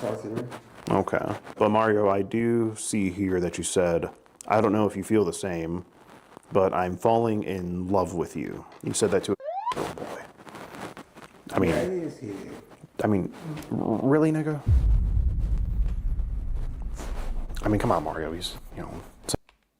Bro, I don't know why. Whenever Skeet says the N word, it feels so wrong. Like I know this is gonna sound horrible me saying it, but Alex says it better than Skeeter. Bro, like. Oh boy. Were you really falling in love with him? No. It's because Alex said it way more. You were That's close why. to it. Exactly. And Mario, in your experiences, is it true that after you shave the hair off of someone's, it makes it easier to eat? I never experienced it. I bought it. Oh, okay. Well, you said I never that. tried that before. Okay. How'd you know it makes it easier to eat? Because I watched the videos. Oh, you watch videos where it's people eating. Yeah. Okay. And your first time trying that would be on a year-old boy. Okay. Oh, And was that video one of the links that you sent him? No. No. You didn't send him a link of someone being eaten? I don't remember. Okay. What do you think the chances are that you actually would have eaten his? I'm gonna feed you guys this week. Don't worry. Oh boy. About 100%. 100% you would have eaten it. Okay. Eaten his had we not been here tonight. This boy. About 100%. 100% you would have eaten it. Okay. You know, Okay. we Wow. respect the honesty. I mean, We really, very honest right now. we really respect it. Would you say that you... 100% chance of eating on the forecast, That's it. ladies and gentlemen. He'd been here long, but you would have ate his like a sack of groceries. Yeah. Yeah. You would have ate it. You would have ate it like groceries. Toss the salad. Okay. You know what it is. Toss the salad. You would have tossed a salad. Oh, okay. Even though he's, you would have tossed a salad. Really? You were in for an experience. Bro, like my stomach actually feels sick. Like the fact that this dude's like so nonchalant about it. What does that mean? Alexa, what does it mean to toss the salad? Tossing a salad means gently mixing its ingredients with dressing to evenly distribute flavors. What does the euphemism of tossing a salad mean? The phrase tossing the salad is primarily recognized as a euphemism for analingus, or oral anal stimulation. It originated in Black American vernacular in the 20th century and spread through music and comedy. We did that? You're welcome. Glad I could help clear that up for you.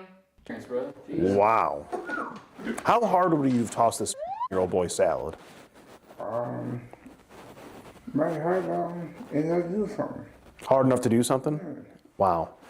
Mario, did you bring condoms with you tonight? I brought one. You brought one? That's all he had. He only had one. Just had one. Were you planning on using that? I want him to use it on me. Oh, so you wanted to get penetrated by this 15-year-old boy. Did you also want to penetrate him? No. So you're more of a bottom. Well, you Okay, didn't got ask it. How many rounds would we go? How many You'd rounds say that, would we have yeah. Yeah. Yeah? Just yeah. That's a lot. That's a lot then, Mario. Well, Mario, did you shave your in preparation? I didn't take a shower either. So you were really gonna- have a spicy chili ringing around there. This is pretty. Is that funny? Yeah. So you're here dirty, naked, sitting on this couch. Yeah. No remorse. I told him that. Were you planning to take a shower tonight? Yeah. Okay. Okay, that's good. He wanted me to join him in taking a shower. In the shower, And I would oh. have to hold him up because he would fall like he did Right. on the We saw you. Yeah, you fell a little bit on the stairs there. Okay. Margaret, do you have any STDs? Yeah. You do? Oh my What do you have? HIV? You have HIV. No. Were you I going? won't tell him. You were going to tell before we him? did anything. You were?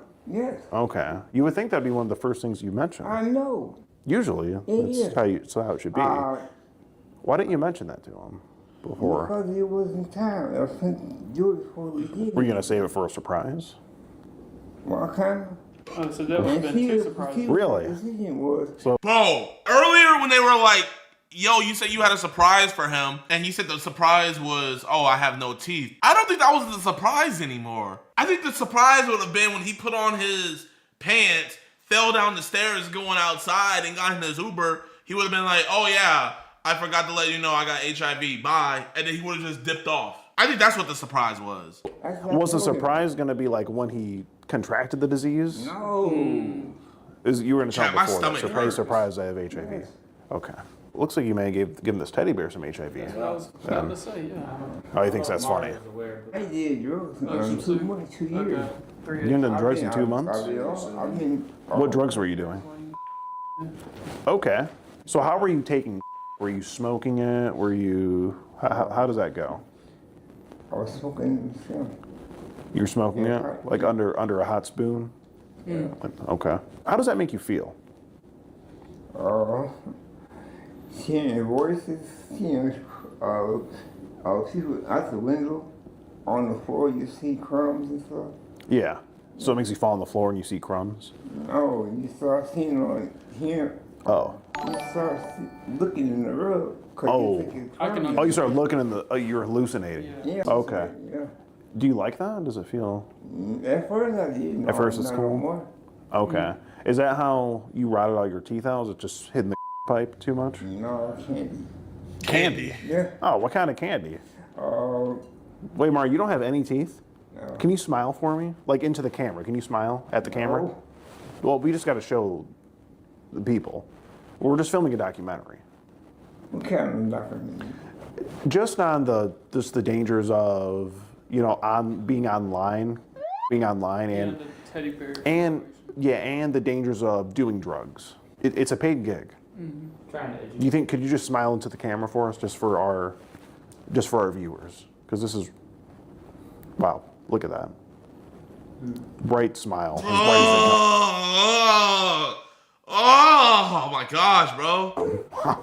they're gonna love that. Thank you for that, Mario. Yeah, we're gonna submit this to Colgate as well for to do an ad campaign. What is my play in all this?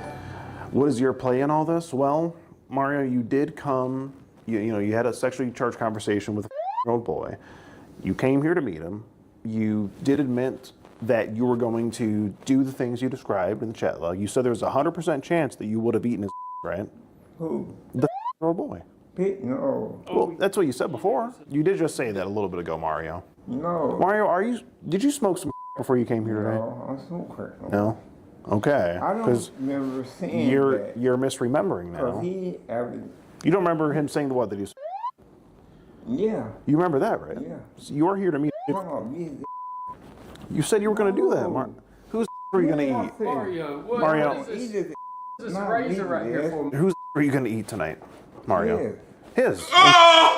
Oh my god. You think he's partially mental? Definitely that crack has left a crack in his brain, bro. Like, it's so funny that he says that he doesn't want to be around black people, when I think a majority of people just say, like, nobody would want to be around this type of black person.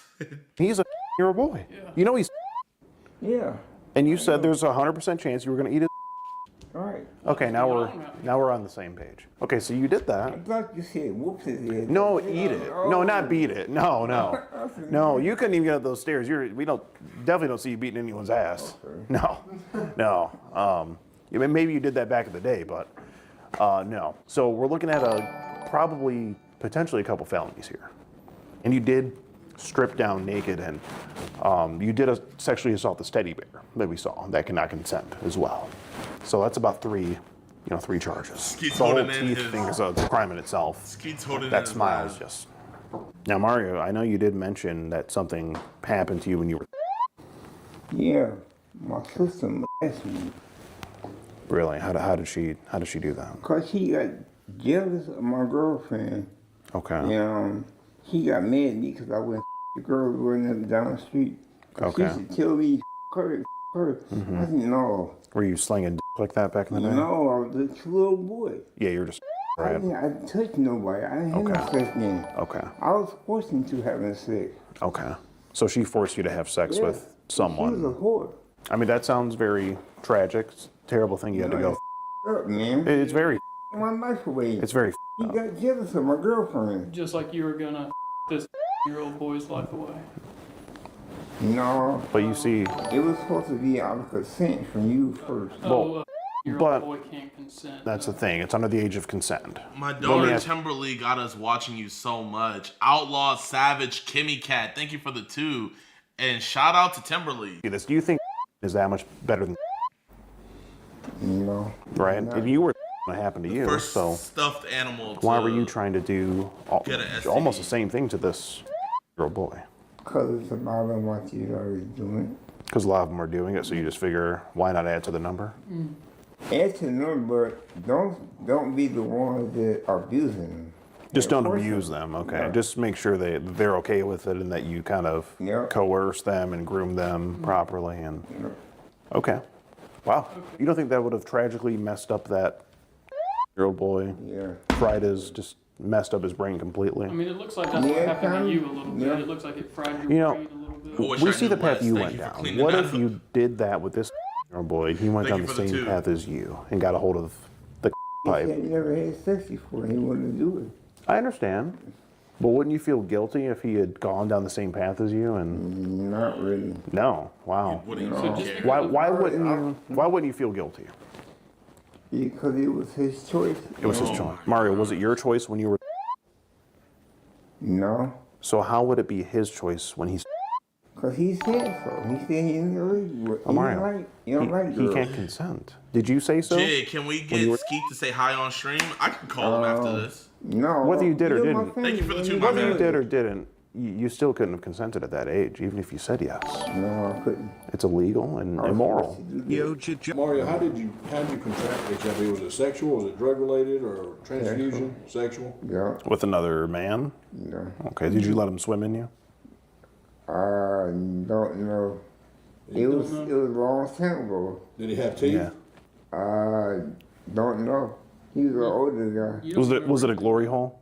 No, it was on the street. Have you ever used a glory It was hole? on the streets, okay. You have? What's a glory hole? You know what a glory hole is? You know what a glory hole is? No. It's where there's like a. Oh, you know what I just realized?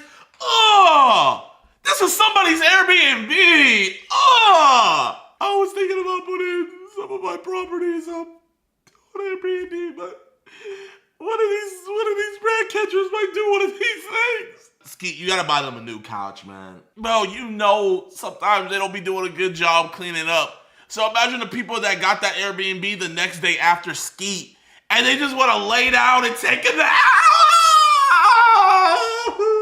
Hole in the wall, you give someone some money. No, okay. You said. Oh, and the towel! That's the Airbnb towel! Oh, oh my gosh! That's that white people, isn't it? I don't do this. True. Yeah. You don't do that. You just try to. Yeah, you just try to. Yeah. No, we see what you do. We see how you are, Mario. So you've never done this before? No. I have, but I'm very cautious. You what I have- do and what I pick. Yeah, it looks like. First It looks like. sex with a Person before. just being careful. Happy birthday, D-Mar. Okay. How old was the person you had sex with when they were your age? Man, he blew his brains out. He blew his brains out. How After old? you did that to him?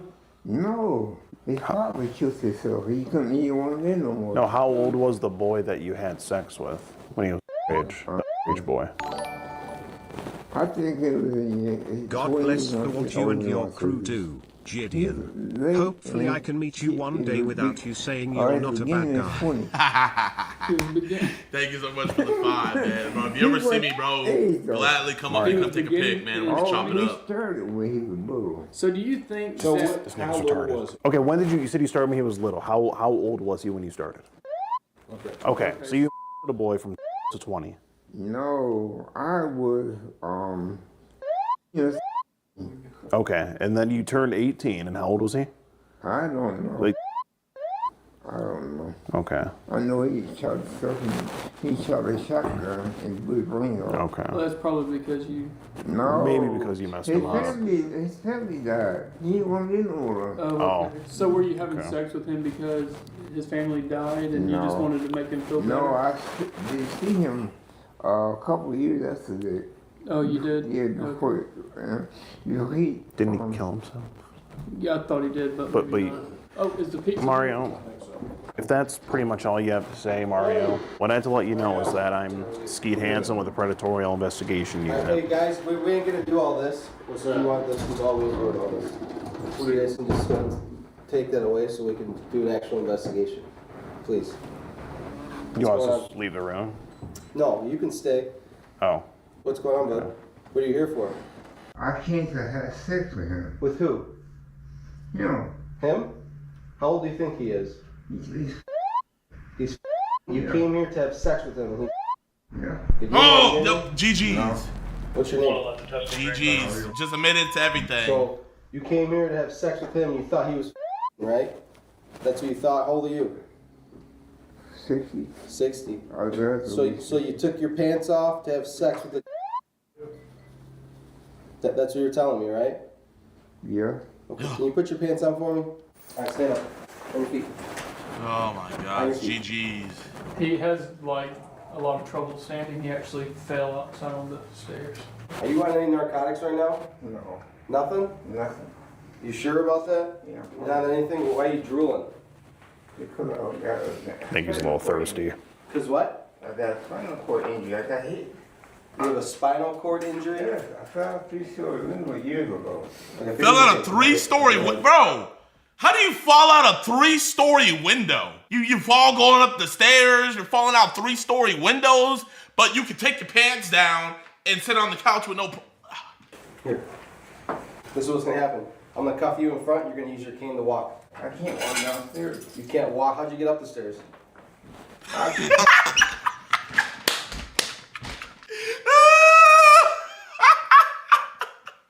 Walk. I can't walk downstairs. You can't walk? How'd you get up the stairs? I kind of went to Vancouver. Okay, let's walk. Come on.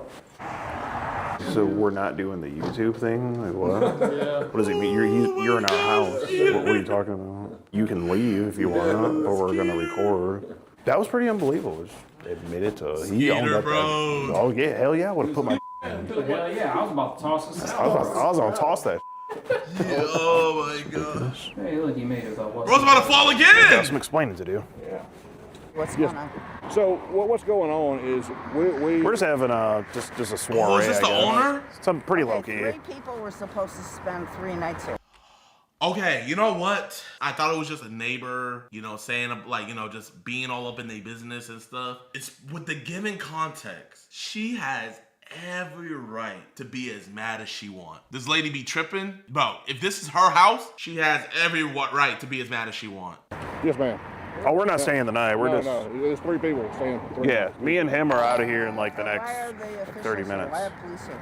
Well, what we have a online predator detection organization where we catch adults trying to meet little. Okay, you need to leave now. What's that? Leave. I said you need to leave now, or we will press charges. I don't care what your gig is. You need to leave now. What would the charges Shout out be? D4. Falsely renting this as Airbnb for whatever. Get out. Is that illegal? Get out now. Well, that's not a crime. I'll have the police. Well, they're already here. Are the police here? Yeah, they're right behind you. He's coming. I don't care what you're. Bro, imagine how mad she would be if she found out what they did to her teddy bear. 3 people were supposed to spend 3 nights here. End of story. Yeah, we understand. Well, me and him are leaving. Officer? Officer? I mean, we'll leave, but. Are you an officer? No. This is an Airbnb my son owns.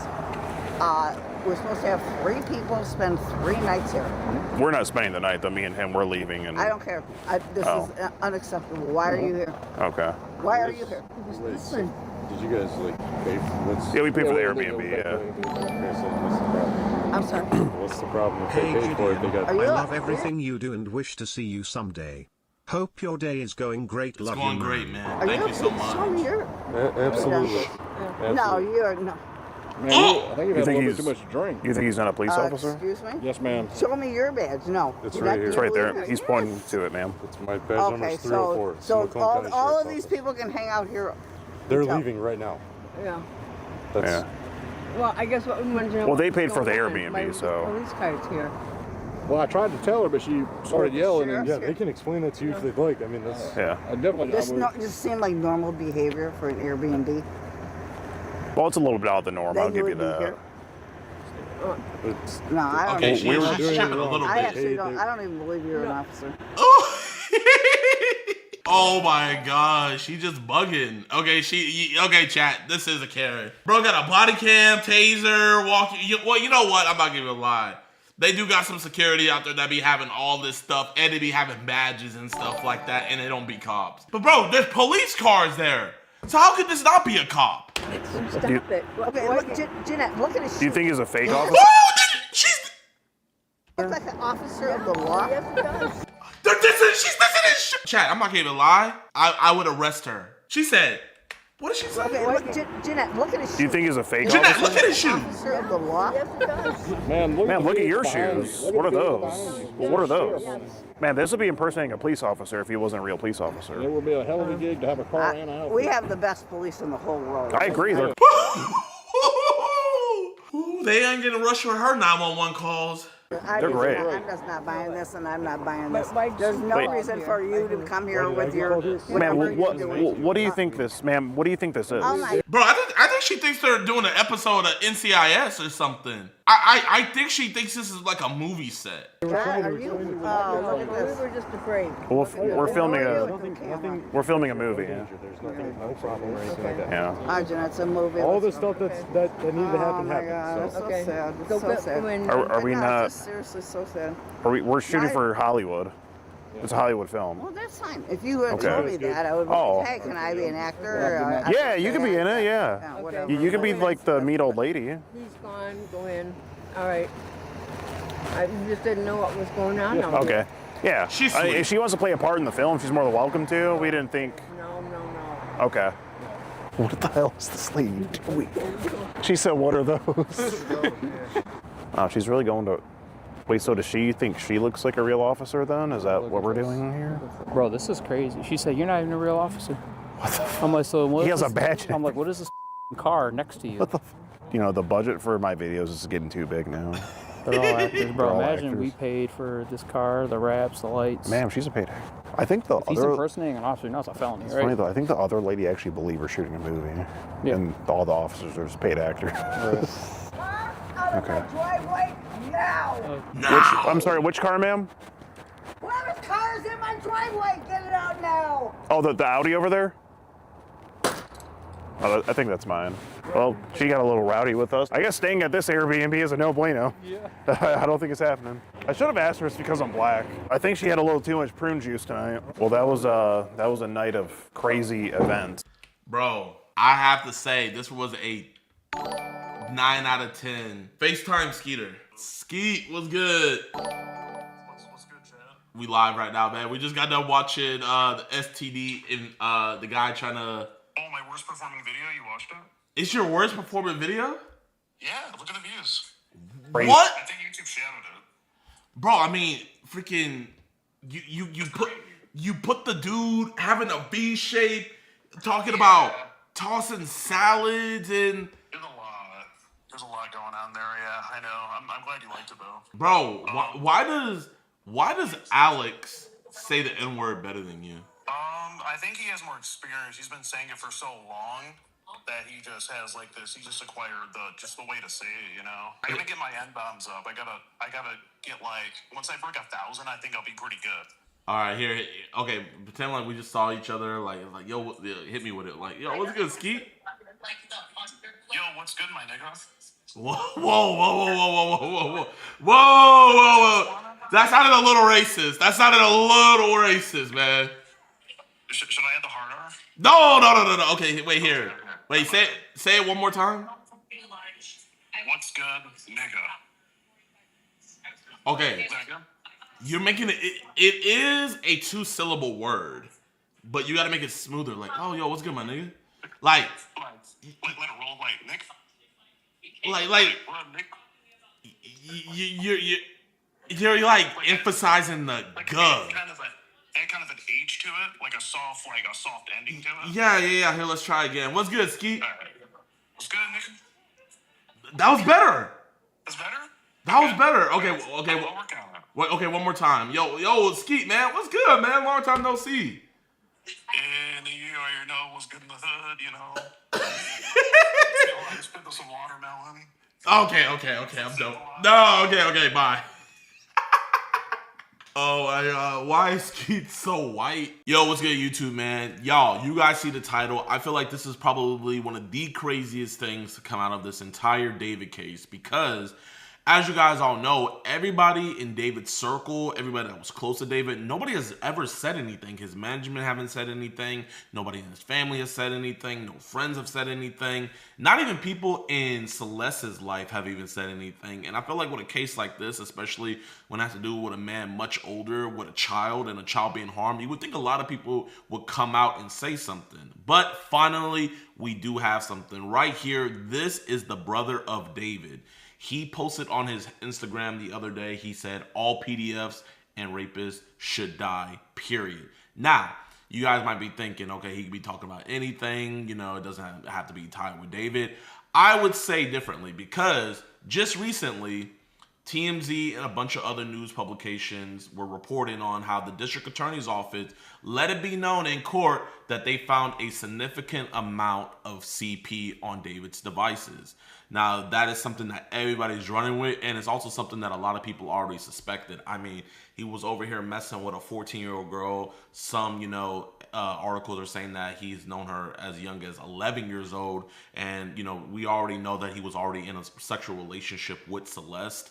And with the sexual relationship, that material sadly would be produced. Now, we don't know whether or not that the material is from Celeste. We also do know that other minors are or were involved with David, so we don't know if that material is from them. And we also don't know if maybe he just went out seeking this material himself. You guys know, man, over here on EDP Watch, we catch guys all the time that are going out on the internet, finding this stuff, collecting this stuff. But the district attorney's office did clarify that they found a significant amount. And I'm sure as we get closer, as we get more to the preliminary hearing and all of that, we will know whether or not those images were Celeste, if they were other minors, or if he was getting that stuff himself. Now, another thing you guys might be asking yourself is, how do we know that this is David's brother? Well, no, we do know for a fact. This is the Instagram it was posted on. I actually saw for myself when he did post it on his story. It's just, I wasn't in the mood to make a video just right then and there, so I had to wait a little bit, but it was preserved, and coincidentally enough, he would post it, delete it, post it, delete it, post it, delete it. So it was something where he was trying to get his point across, you know what I mean? It wasn't something where it was like posted accidentally or something to somebody else. No, he wanted it to be known, and this is the brother of David. Now, the reason why this is such a huge deal is this is the first person out of this entire thing since September, when it was all, reported that Celeste was found in his car, Celeste was identified as being a minor. After all of these things, this is the first time ever we have finally seen where somebody has taken a stand and said something about David. Now, here's another interesting thing about this case. So I can't confirm this fully, but this is some alleged footage from June 27th, 2024 of Celeste backstage while David was performing with his brother. Now, we already know that everybody pretty much in his circle knew about Celeste. Now, do we know if his brother knew of her age? I am not here to say or speak on that. I can't say. And even if he did, it's still not my place to say because, he's a minor. He's still a minor himself, man. He still has his life to live outside of David. But I thought this would be important to show as well. So we're going to hit play on this. So it's done backstage. So that is Celeste right there. You can see her, and this is David's younger brother right here. So we don't know fully if that's Celeste or not. It does look a lot like her. This is alleged footage. The footage is real. We don't know if he ever met her or not. So I don't want to jump out on the gun. To me, that does look like Celeste. And we do know that David had her coming over to his house. He was bringing her on tour. We seen the stream clip where, they were on stream when he was like, delete everything, delete everything. We also do know after my interview with Steve Fisher the other day, make sure you guys go check out that. We also know that Celeste's family knew about the relationship and that family members actually went over to the house to be there with Celeste and David at the same time. So this really wasn't a secret. This wasn't something where, you know, it was like some forbidden love where, you know, David was hiding Celeste from everybody. Nobody knew her age and stuff like that. No, a lot of people knew about this, man. A lot of people knew about it, and a lot of people knew her age more specifically, which makes this a lot worse. And I think which makes more sense why people aren't coming out and denouncing what he's doing, denouncing his actions, because they know that they're implicit with all of this. You know, they know her, they knew her age, they knew what was going on, and they decided not to say anything. See, on the interview I did with Mr. Steve Fisher, he is the private investigator that was hired by the homeowners of the house that David was staying at when Celeste first went missing and everything. And that was the house that we all seen when they went in there with a search warrant to get everything searched out. The homeowners hired this private investigator, Steve Fisher. He's doing an amazing job on this case. And this is actually something that he found himself, where he says right here, early in the case, I released information about an email that had been sent to David's manager, Josh Marshall, and another person notifying them that Celeste Rivas was a missing person. Josh publicly denied this in TikTok comments, claiming it wasn't true. If you guys remember, there was people saying like, hey, no, his management didn't know about it, and he was actually informed about it. And this was probably the only public comment that his management team ever made about the situation, where he went into a random TikTok comment and said, no, it's not true. But Steve Fisher has proof to show otherwise. However, an alleged copy of that email was leaked tonight on Reddit. The screenshot circulated online is said to be one that Josh himself took, sent to David, who then forwarded it to one of Celeste's friends. Now, I know he's saying alleged and stuff in here, but if you guys watch my interview with him, he did confirm that he has literal verifiable proof that not only David's management team got the message, but that David's management team sent this email over to David. And I'm going to tell you guys what happened right after this email was sent over to David. So we're going to read the email real quick. So it says this was sent on February 19th, 2024. So way before Celeste allegedly was killed, which was April 21st, 2025. And also way before her body was found and before any of us knew about this, right? So this is February 19th. And this was sent to David at mogul.vision. And this is the name of his management company. So right here, it said, there's been talk that the artist David possibly has something to do with the disappearance of 13-year-old Celeste Rivas. As you guys see, 13 years old. So this was when one of the first missing persons report was filed on her, and she was only 13 at this time, right? If that statement holds any merit, please do the right thing and take her home.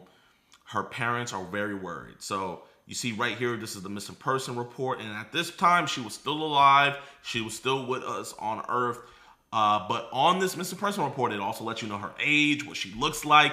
So this person wasn't a family member who sent this to the manager, right? Steve Fisher confirmed to me that this wasn't a family member. He didn't tell me exactly who it was, but it was somebody that was very close and worried. And the whole town where Celeste lived, they all knew pretty much what was going on. You know what I mean? So, but this is one of the only people that gave a damn to make something happen. And coincidentally enough, Steve Fisher confirmed on my interview with him that after this email was sent, right, the next day, Celeste was brought back to their house, right? The next day, coincidentally, right after this email was sent, right after the management team sent it over to David, Celeste magically appears back at her home. Now, she didn't stay at the home very long because, as we know, she ran away again. But as we're also finding out is she wasn't really a runaway, you know? She wasn't really a missing person. We know that her family knew exactly where she was. We also know that her family went to go visit her at David's places. And we also found out recently that David had two houses. And coming to find out, the other minor that is coming out, letting us know about things, she's letting us know that at this other house where David had, one minor would be at one house and Celeste would be at the other. So this dude was literally trafficking these girls, man. Absolutely despicable. The fact that people are out here defending him. Back to the main point about David's brother, the fact that he is the first person in all of this that is the closest to David, is the first person to ever denounce all of this, is really sad, you know, when he's a minor himself and he's putting out here that this is wrong. But we have all these adults around David that were profiting thousands upon thousands of dollars, and yet they're still quiet. But y'all, I'm gonna be keeping you guys updated with everything to do with this case, because this case hits really home for me for what we do here over at EDP Watch. So if you guys can, be sure to hit that like button, subscribe, and share this video. We're gonna be giving you guys all the coverage. When this stuff goes to trial, we're gonna be going crazy on the coverage for the trial and everything. And I'll see you guys in the next video. Peace. But now the fact that you cheated on me with your cousin, this means that every single time you told me that you left to go hang out with your family, that you left to Kentucky to go stream at this fucking, the biggest world fucking roller coaster in the world, that you was with your cousin. Because I mean, I have proof of that too. Wow. Dang. I can't even let my girl be around her cousins no more, bro. We're not forgetting the fucking bucket list. Bucket list. Peanut butter on my face, eat off my body, hand job plus spitting in mouth, handcuffing, tripod video, public quickie. Oh, I will be taking this girl to court because this, like, you're not finna fucking like that's defamation of character right there. Bro, man. Hey, you out here in Houston, dog? Bro, if you serious about taking her to court, I could get you hooked up with some fire attorneys, bro. You guys know the streamer who caught his girlfriend cheating on him with her own cousin? Did you guys hear about that? All right, chat, man. So I know I've been missing for a while. We haven't done a desktop stream. Bro, if I had been around, we would have got around to this, okay? So for the listening audience that don't know, I'm going to give you guys a quick rundown. So this is Kenneth. Kenneth is a streamer. Kenneth has a girlfriend. Kenneth's girlfriend has a cousin. Kenneth went through his girlfriend's phone and found out that she was cheating on him with her own cousin. So he found out that his girlfriend, who's also a content creator, was cheating on him with her own cousin. And literally in the messages, she was saying things like, I wish we weren't cousins. And there was a bucket list of stuff that they were wanting to do together or whatever, all of that, right? So anyway, he drops a video exposing that, talking about how he broke up with her and stuff. Then she drops a video saying he SA'd her, right? So to save time, I'm just gonna watch his response because he's gonna be responding to her. And yeah, so without any further ado, man, let's watch it. No, there's no way out of this one. I'm sorry, but you're done. You're finished. So apparently Cat has dropped a video titled My Truth. But honestly, Cat has dropped a video titled My Truth, but the whole video... Oh man, that boy was in such a rush to get this video out, man. Oh man, I know that feeling, man, where you're in a rush to do something, the little editing mistakes. I know he probably hates that one part of the video. Those fucking lies. So how the fuck does that work? I'm not gonna lie, Cat, you fucked with the wrong one. Nobody, and I mean nobody, will sit here and fucking lie on my fucking name, bro. Hell nah. Alright, so the demon has dropped the video My Truth. For whatever fucking reason, it has 2.8 thousand likes. Y'all niggas are sick in the head. Y'all niggas really let yourself get manipulated by this demon, bro. By this fucking demon. Let's get into it. Hello everyone, I am here to say my truth and share my story on the things that have been released on the internet and the things that have happened to me. First and foremost, I want to start off by taking full accountability for what I did. I want to start off by apologizing to... Oh my gosh. I want to start off by taking full accountability for effing my cousin, cheating on my boyfriend. Yo, oh man. Bro, he will never lose two truths, one lie. Like, if you don't know about the story, like, bro, he can never lose. Like, I would never think, oh, that's crazy, bro. Like, she took keeping into the family into a whole different meaning. The person that I hurt the most in this situation, which was my ex. I want to say sorry to my supporters that I disappointed. I did a lot of things that I'm not proud of, and I have to own up to them. To my ex, I'm so sorry for hurting you, and I'm sorry that I did not take your feelings into consideration when I did what I did. So I'm so sorry for hurting you, but now I gotta drop my truth about how you SA'd me. But our relationship was not picture perfect. All right, I'm sorry for fucking, you know what? I'm sorry for cheating on you with my cousin, but our relationship wasn't perfect, so that's the reason why I did so. I'm sorry for sending my cousin pictures of my ass, titties, and fucking cooch on your living room couch. And oh, she said nudes to the cousin? Oh no. Oh no. Oh no. Oh, bro. Yeah, man, her online, bro, I'm not gonna lie, her life is over, bro. once it's out there that you're a cousin effer, oh man, bro, dudes ain't gonna want to do nothing with you. Like, here, I'm gonna be honest, chat, man. Like, bro, she's just done for, bro. Like, she really is.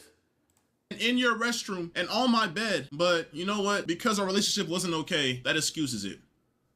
I'm sorry that you had to find my cousin's cock in my camera roll, but you know what? It's okay because our relationship wasn't okay in the first place. And that right there is the work of the reputation saver that you was emailing and your fucking YouTube manager told me about, bruh. He told me that the moment I exposed you, that you was emailing people trying to figure out ways how to come back from this shit, bruh. You was emailing people discussing ways on how to just push the whole cousin freakery aside and just bring something new to light. And it's like, bro, like, come on, bro. Like, you really gonna try to ruin me. Wait. Push the comeback. Moment I exposed you, that you was emailing people trying to figure out ways how to come back from this shit, bro. You was emailing people, discussing people, that you was emailing. My name is blah, blah, blah, and I work with brand strategy, public relations, and crisis management. I recently became aware of the situation surrounding the allegations and resulting public discussion. I can barely even see that. And your fucking YouTube manager told me about. Hey, Catalina, I am attached to Zoom call. Thanks again. Earlier, I apologize that I couldn't give the conversation the attention it deserved, which is why I wanted to set aside a dedicated time. We'll go through everything step by step and focus on what we can control from this point on. Bro, I don't even, like, a crisis manager is gonna need a crisis manager to fix this situation. Bruh, he told me that the moment I exposed you, that you was emailing people trying to figure out ways how to come back from this shit, bruh. You was emailing people discussing ways on how to just push the whole cousin freakery aside and just bring something new to light. And it's like, bro, like, come on, bro. Like, you really gonna try to ruin me because you got caught cheating on your cousin. I'm innocent. I didn't do shit. But you know what? I'm gonna watch the video and hear what you got to say. As it may seem, I lost myself in our relationship and I was in a very dark place at the time when I did what I did. I have to own up to what I did. I have to take accountability for my actions. And in doing that, I've come to realize that I need help for myself and for all my loved ones around. Okay, all right, yeah. Oh, man, I don't think your loved ones need your help. You know, I think we should. If your loved ones have the same blood as you, I think we should just keep some distance. Like, you know, yeah, no. You get that. Help in order to correct my mistakes, reflect on what I've done, and become a better person. But I would still like to come on here to share my story because regardless, I've done wrong and I did not have to go down that route and I deeply regret it. But there's more to my story and there's a lot of lies and misinformation being spread about me. Okay. In order to farm more hate and negativity with my name. And I would like to clear up a lot of things. First, I want to address the note that was released online. I did not have any involvement in creating it or writing. It was a shared note.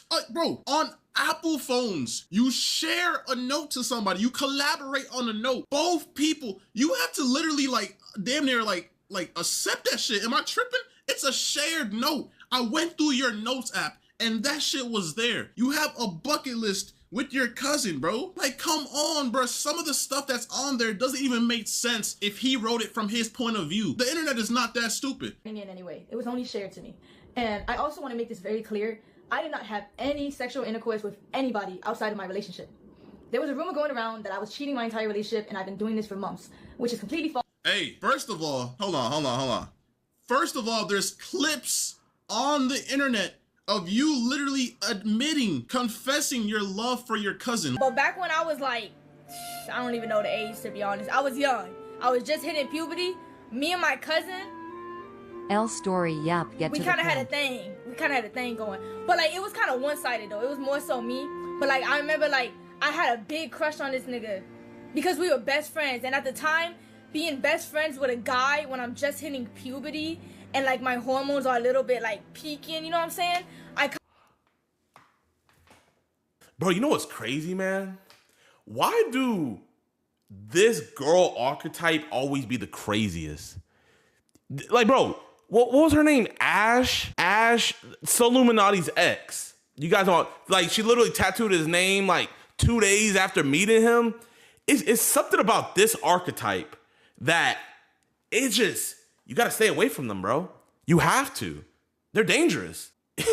She been telling on herself for years.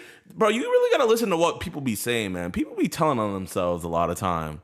kind of associated him with that. Literally, like I'm talking about, I don't know how old this clip was last year, 2 years ago, but we've been dating for 2 years and some change. And you're on stream talking about how you have feelings for your cousins. You found him attractive when I was younger. You don't know if it was your hormones taking over. But now the fact that you cheated on me with your cousin, this means that every single time you told me that you left to go hang out with your family, that you left to Kentucky to go stream at this fucking, the biggest world fucking roller coaster in the world, that you was with your cousin. Because, I mean, I have proof of that too. Wow, bro. Dang, I can't even let my girl be around her cousins no more, bro. Like you was in the hotel room with your cousin. You kept on telling me you was going on these trips. You went to Puerto Rico with your cousin. You went everywhere with your cousin. And it's like, bruh, like, but you only cheated on me recently, right? This only happened last month, right? Okay, but you know, I guess you just get to excuse that. I guess I don't know. Like, I don't know if this is like manipulation, top tier rage bait or what. But okay, you know what? I'm gonna keep on listening to what you got to say. All right. False, because this is only a recent incident that had occurred. I'm not trying to make anything I've done sound any better, but I think it's important that I share my truth because of the insane amount of lies that are being spread about me on the internet. Firstly, so what's the lie? I wasn't disowned by anybody, and I still have a great relationship with my mother. Of lies that are being spread about me on the internet. Firstly, I want to clear up that I wasn't disowned by anybody. Well, shit, just because you talked to the whole family, the whole family probably was trying to talk to you, trying to figure out what was going on. So, and if anything, it's not the best sign that, you know, we're that in touch with the whole family. You know what I mean? Given the situation, you know, I'm curious about the whole family dynamic now. And I still have a great relationship with my mother. This was a fallacious rumor that was started by someone that I thought was a friend and is completely untrue. My family does not agree with the choices that I made, but they're standing beside me as I continue to get help and work to better myself. I also want to talk about... First of all, even though I'm in the right 100% for leaving you and talking about how I feel because you cheated on me with your cousin, you know, your parents were literally calling me and threatening me to delete that video because... I don't know. They were threatening me with so much stuff that was just so uncalled for. And I don't know. It just seems like they're more biased to you than what's actually going on. Like, I think the fact that you're making this video right now and I don't know, man. Let me just keep watching the video, bro. Extreme that my ex was on, where he alleged that I did not want to publicly claim him and I wanted to hide our relationship from the internet. But in reality, in the first year of us being together, we actually had a popular couple page. And the real reason why I wanted to go private was because at the time, I had a lot of people actively telling me to leave him. Oh my God. Bro. Like, it's honestly crazy how much, like, bro, I've never been in a situation like this, but bro, girls are really like manipulators, bro. And I wish I had iCloud Pro or iCloud Plus, bro, because I'm scrolling through my phone trying to bring the proof. This girl literally would make excuses not to post me because her fucking fan base was majority guys. She kept on telling me that she had a lot of mods that would gift her subs and she would use them, bro. Yeah, man, bro. You know what I mean? Like, chat, I'm gonna be real, man. It's signs like that when we just gotta say GGs. You know what I mean?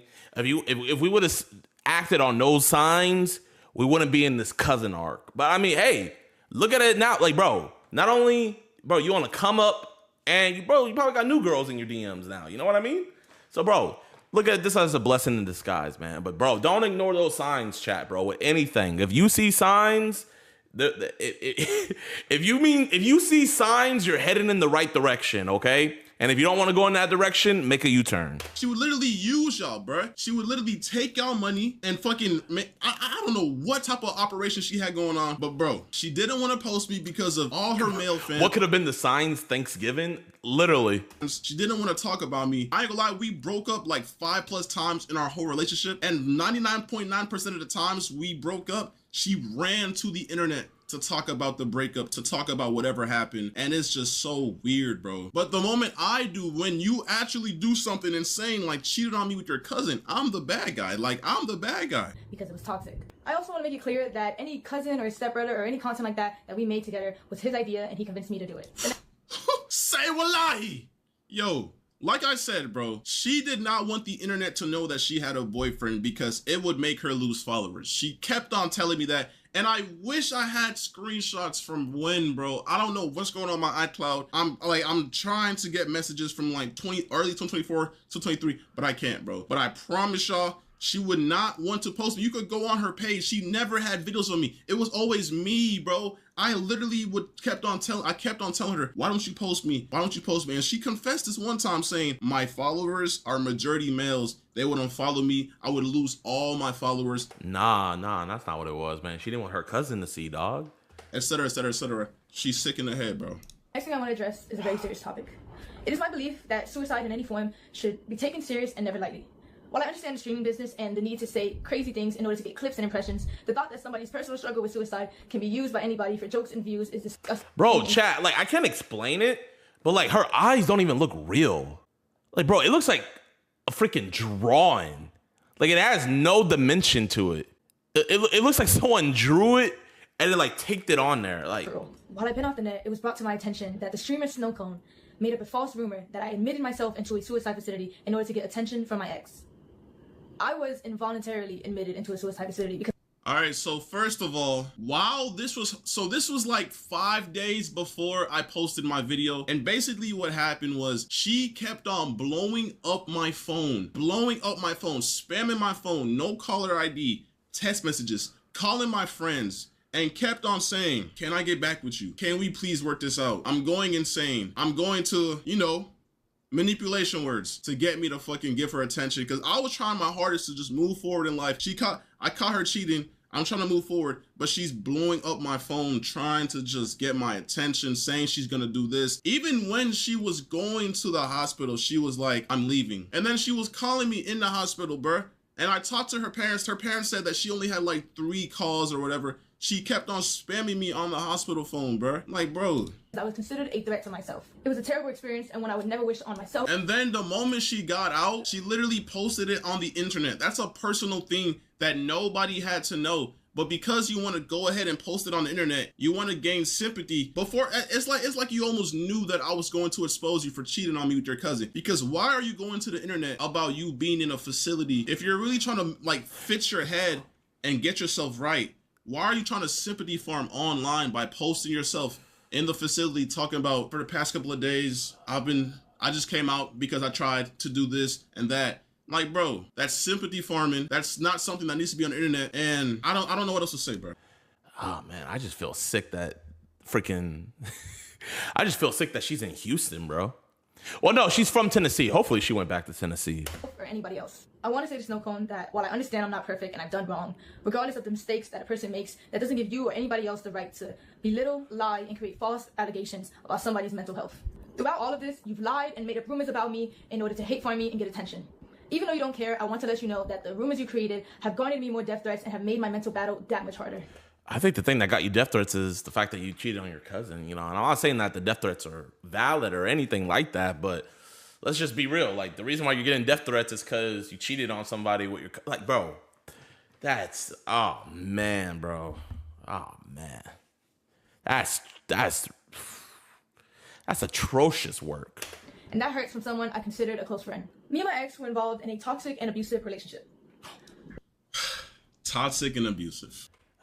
I'm not gonna lie, man. Usually, you talk about, you know, rape and assault and different things like that. You know, that's gonna get heads turning.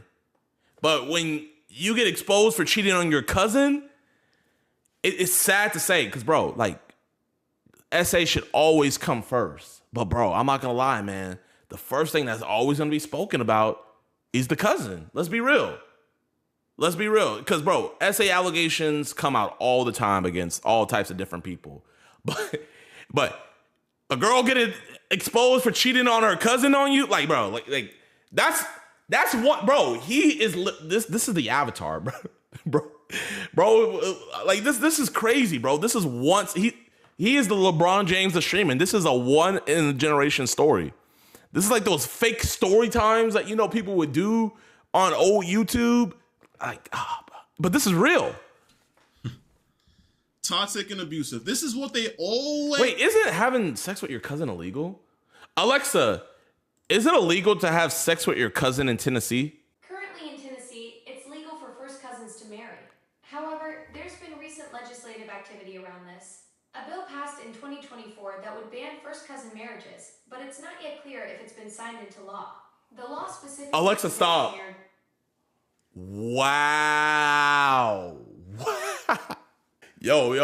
If she ever need the money, if she ever need the bread, she know what to do, man. Just live stream her wedding with her cousin. And hold up, chat. I gotta find out what the cousin looks like. Oh my gosh. Bro. They low-key look alike. It's just he don't got no beard. Oh, that's wicked work. Fucking dude. You see how the shift went from, I'm sorry for sending my cousin nudes. I'm sorry that you had to walk in on me showing my bare ass and my bare ass cheeks to my cousin on FaceTime, to me and my... He caught them on FaceTime? Me and my ex had a very toxic relationship, and it was very abusive. But you know what? Let's see what I did. Let's see how abusive I was, right? Okay, let's see. When I was in love with him, I was blind to the harmful behavior and abuse that was going on. Our relationship was built on unhealthy emotional attachment, and I stayed because it was all that I knew. He was my first boyfriend. He was my first everything. You stayed because that's all. Are we sure he was your first everything? Oh, you, bro, there were so many times where I tried to get away from you. But literally, at TwitchCon, bro, I was in LA with my boys, bro, and you was literally calling me, telling me that you was finna, you know, and then like, bro, like, I don't know, like, bro, I get soft around that. I get soft with that shit because like, bro, I don't want to be responsible. I care about you. I don't want to see you do that to yourself. But when you're calling me, spamming me, saying you're gonna do that, bro, keep in mind, TwitchCon was in San Diego. I was in LA. She started saying she was gonna do that stuff, saying how sad she was. This was like when we broke up or whatever, back in like TwitchCon last year. And then I drove all the way from LA to San Diego because she kept on threatening to do that to herself. And then, bro, it's just a mess, bro. Like, I have tried to leave several times. Yes, this was a toxic relationship, but stop trying to put the blame on me. You did what you did, and now you're trying to change the narrative to make it seem like I was a toxic, abusive boyfriend. Like, how can you do that right now, bro? And I met him when I was 18, just graduated high school, and he was 21. There's two sides to every story. I met him My when boy I was the cover up for the cuz, literally. He was 21. First of all, you was a freshman in college, and I just turned 21, and I was literally a junior in college, okay? Now, I don't even know why that, like... Wait, what happened? Let me listen one more time. What was the age difference? You was a freshman. I met him when... Now, bruh. And I met him when I was 18, just graduated high school, and he was 21. There's two sides. Oh my gosh. Wait, hold on, chat. I've been on his side this whole time, but yo, the EDP Watch got to get involved. Chat. She was a fresh, right out the oven 18-year-old, and he was 21 years old. She's the victim, y'all. Why didn't, bro, she should have hit me up and called EDP Watch. I met him when I was 18, just graduated high school, and he was 21. First of all, you was a freshman in college, and I just turned 21, and I was literally a junior in college, okay? Now, I don't even know why that, like you try to make it seem like I was, like, no, I did not mess with you before you were 18. I messed with you after. Once you were in college, bro, like, what's going on right now? Like, you're trying so hard to make me look weird and to shift the focus. Facts. Bro, stop it, bro. It's not gonna work, bro. And our relationship was unhealthy on both ends.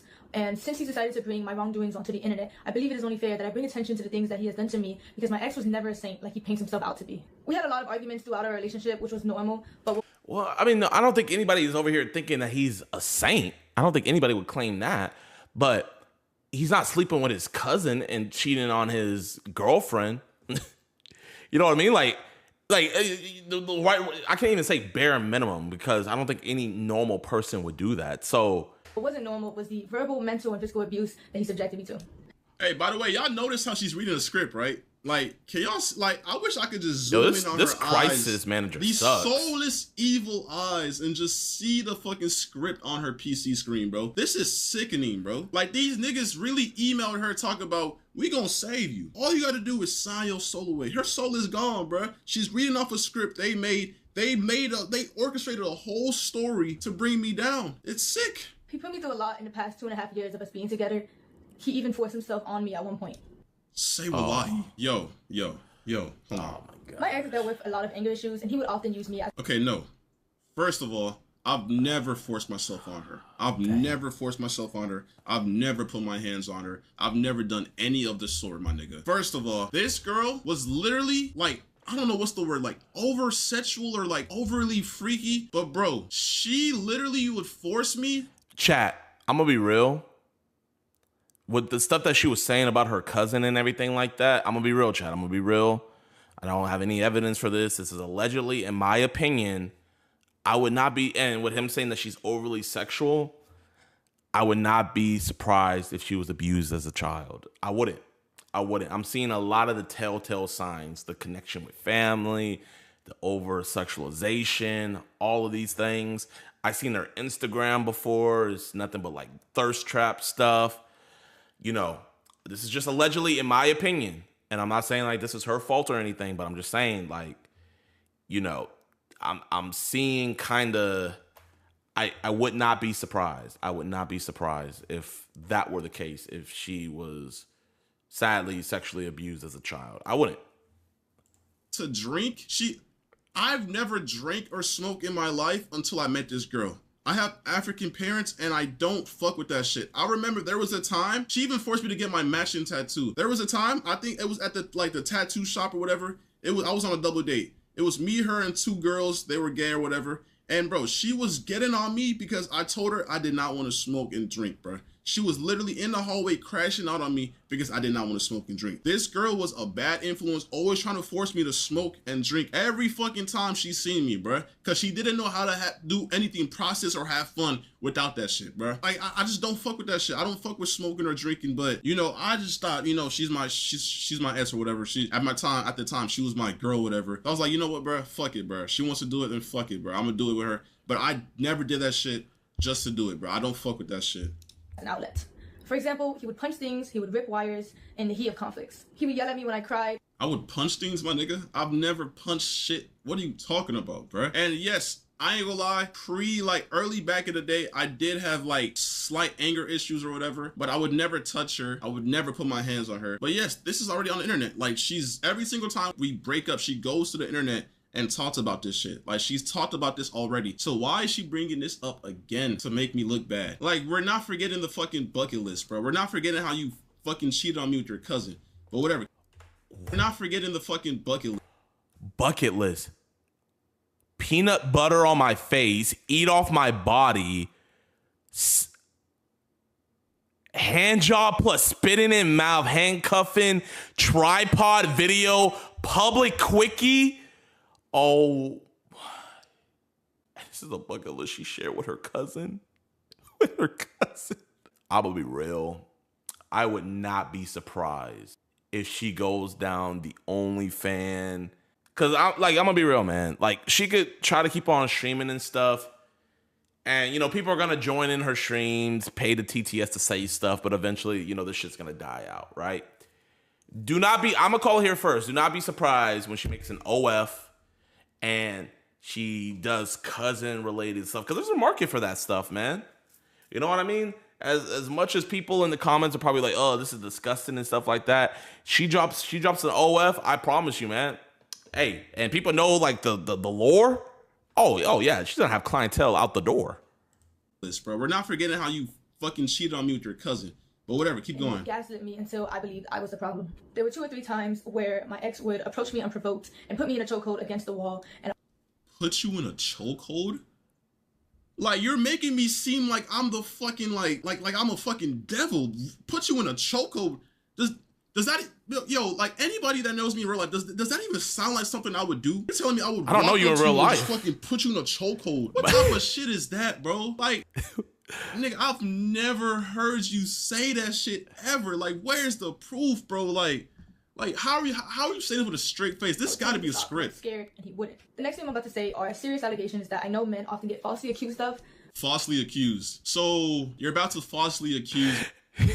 Hey, I know sometimes men get falsely accused of these things, but like, I'm the one that this happened to, okay? So, you know, don't think that these are false allegations at all. I know people lie about this stuff. I'm not just saying this because he caught me cheating on my cousin and posted it on the internet. This actually happened to me. All right, let's get into it. Me, like every other girl does to niggas, bro. Let's see what you got to say. But at the end of the day, all I can do is come on here, tell my truth, tell my story. What do you want to believe? Let's hear your truth. There was a time when me and my ex were drinking, and he forced himself onto me. Every single time we drank, she forced me to drink. Every single time we drank, she forced me to drink. She would always say, I want to see you blackout drunk. I want to see you drunk. I want you to just get loose and do whatever. But that's not the point, because I've never forced myself onto you. Never. Every single time we did something, we had consent. You know why? You know why? Because you're the overly sexual one. I'm a nonchalant ass nigga. I be chilling in my own world. And I think that's what made you mad. I think that's what made you think I don't like you, because I'm not always trying to fuck. I'm not always trying to have sex, because I believe there's more to just sex, bro. You're always, every single day. Like, bro, when we were long distance, we was literally cracking every single day, 2 times a day. In the moment I told her, I don't want to do it, I can't do it, she would gaslight me, say I don't love her. She would start crying. She would just force me, bruh. Like, bro. And then when she moved over here, obviously I see her every single day, so it's impossible to do that shit every single day. And I think that's what got in her head. And that's when she started saying stuff like, I thought you didn't like me no more. I thought you never touched me no more. And that's when I guess she cheated on me with her cousin. Crazy, you gotta air all this out. Yeah, man. I mean, this is horrible for this is horrible for like him, her, the cousin, and their entire bloodline. You know what I mean? Like, bro, I'm gonna be real, man. If I was part of her family, bro, I wouldn't be. And I knew she was pulling up to the event. I'm not flicking up. I'm not even going, bro. I'm not gonna even go. But I don't know. Like, that's just what she wants y'all to believe, bro. But I don't. And it hurt, and I cried, and I begged him to stop, but he never did. At the time, like, come on, bro. Are you dead ass? You begged me to stop and I never, bro, come on, bro. He was very rough on me, which resulted in me getting a cut on my insides. Luckily, I was able to take video footage. Y'all seen how she just looked at the script? Luckily, I was able to take video footage of the blood on the scene and a graphic photo of the damage that resulted. Let me see this. Okay, yes. The images of my internal bleeding. Okay. So, Saturday, July 13th, okay? 2 days before your birthday. There's blood on the floor, right? There's no way out of this one. Tell me why July 18th, the same year, by the way, a couple days after your birthday, there's blood on the sheets and on the pillows. You know why? Because you're a freak and you always wanted me to crack. Always. Even when you was on, you know, your period. That time of the month. I'm bleeding everywhere. You still better dick bloody and all. I ain't do all this work for, oh my God. Yo. Oh, the fact that he has to air all this out is crazy. Thought if I didn't do it, I would think of you as disgusting. I didn't love you. So you know what? That's when I explored that and we started doing that. And I always had consent because that's what you wanted. You liked doing vampire sex. So what's on the floor is not the results of me doing that to you. That's just consent and what we had going on. I would never force myself onto you. I would never. I always had consent. I had proof from you. You always expressed how you wanted to do it during that time of month. And we did. The proof is in the pudding, bruh. So you're telling me July 13th, you're telling me what, like fucking, cause this is a hotel, by the way. The sheets get changed. Shit gets clean. So you're telling me 13 to 18, 5 days later, I did it again? I did it again to you. I did the same exact thing I did on the 13th, on the 18th again to you. But aside from that, we broke up tons of times and she always ran to the internet. Why, if this really happened, why was this never a talking point in every single time you streamed once we broke up? It was always stuff like, oh, he would yell at me. Oh, something about the airport. He left me at the airport. Why was this never a topic? Why, matter of fact, why was this never brought to the police? Why is this only coming to the light now? I bet $100,000 that nobody in— That's why I always tell girls, you know what I mean? Like, me personally, I never have a problem with girls going on the internet telling people, like, about people who sexually abused them. I don't. All I say is, if you are gonna come on the internet, make sure that before you come on the internet, you already filed a police report. Or you have, like, the police know about the situation, you feel me? Because, you know how the internet's gonna be, you feel me? Like, bro, if you're gonna come to the internet talking about, like, something like that, you need to go to the police first. That's the first thing first you need to go to. You need to go to the police, tell them when you feel comfortable. Then after you tell the police, then you go on the internet. You know what I mean? Because in my opinion, it's a lot more traumatic to go to the freaking internet than it is the police. Because the internet, they're gonna make fun of you. You know, there's evil dudes out there that say, "Oh, you're unrapeable." Like, bro, I be seeing some sick stuff that dudes be saying, and it's just like you don't want to give nobody any ammunition against you. The world can say that you told them this. This is false. This is cap.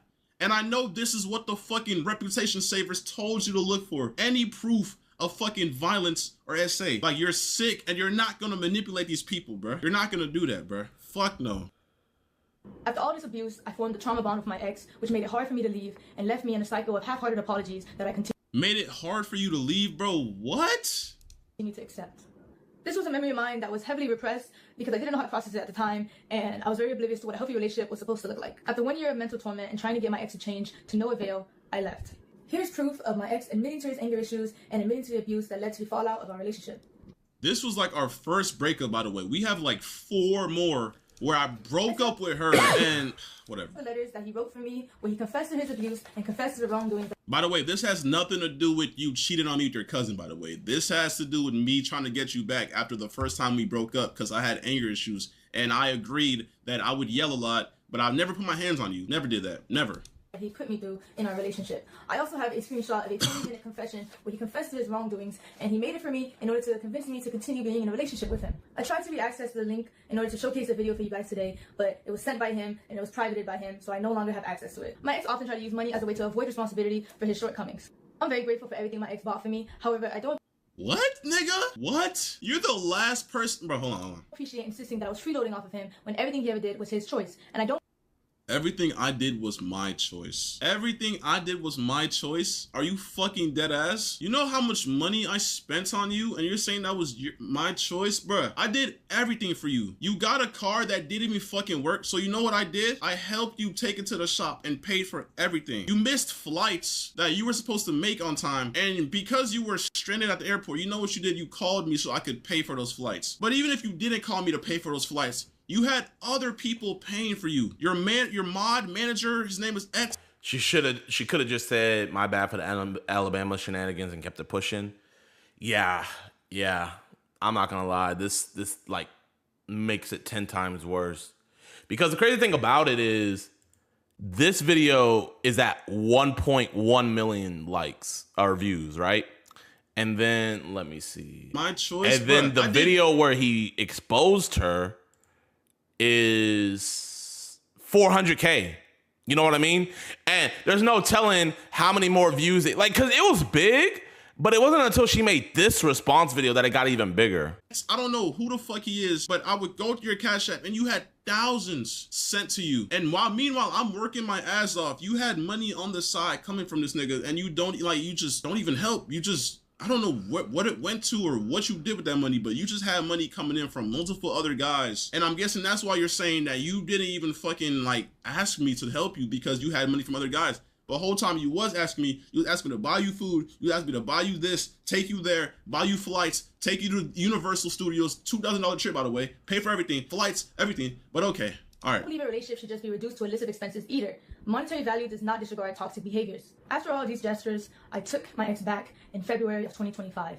And in March of that year, after leaving him from the airport, I was set into a spiral of losing myself and wanting to seek therapy. Here's the video. Bro, like, come on. Why are you playing the victim, my nigga? You talked about this on the internet when we broke up like 1 year ago, bro. Like, you're really trying so hard to bring up stuff that doesn't even correlate to you cheating on me with your cousin to make me look bad, bro. I see right through this. The internet sees right through this. Bro, if anything, bro, you emailed fucking crisis and reputation saver, bro. Like, it's done, bro. You're done, bro. But whatever. Keep talking. Like, I just don't know what I'm doing anymore, but I feel like, bro, this doesn't show nothing, bro. Like, bro, yes, we've broken up many times.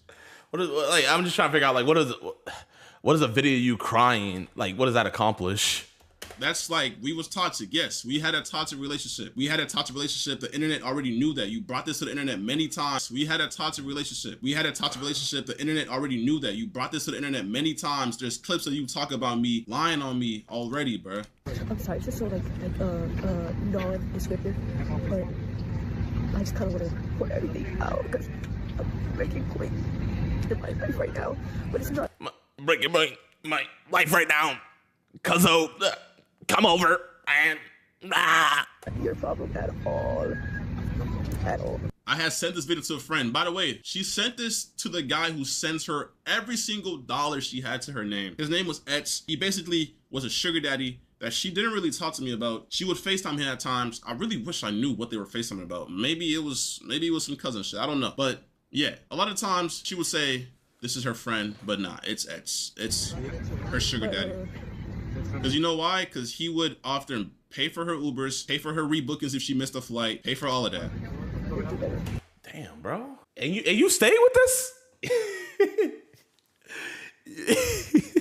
Oh, Kenneth, man. Like, bro, I mean, I'm on your side, gang. But you stayed with this? Bro, there was a bunch of red flags even before the Cuzzo stuff that we should have left on, man.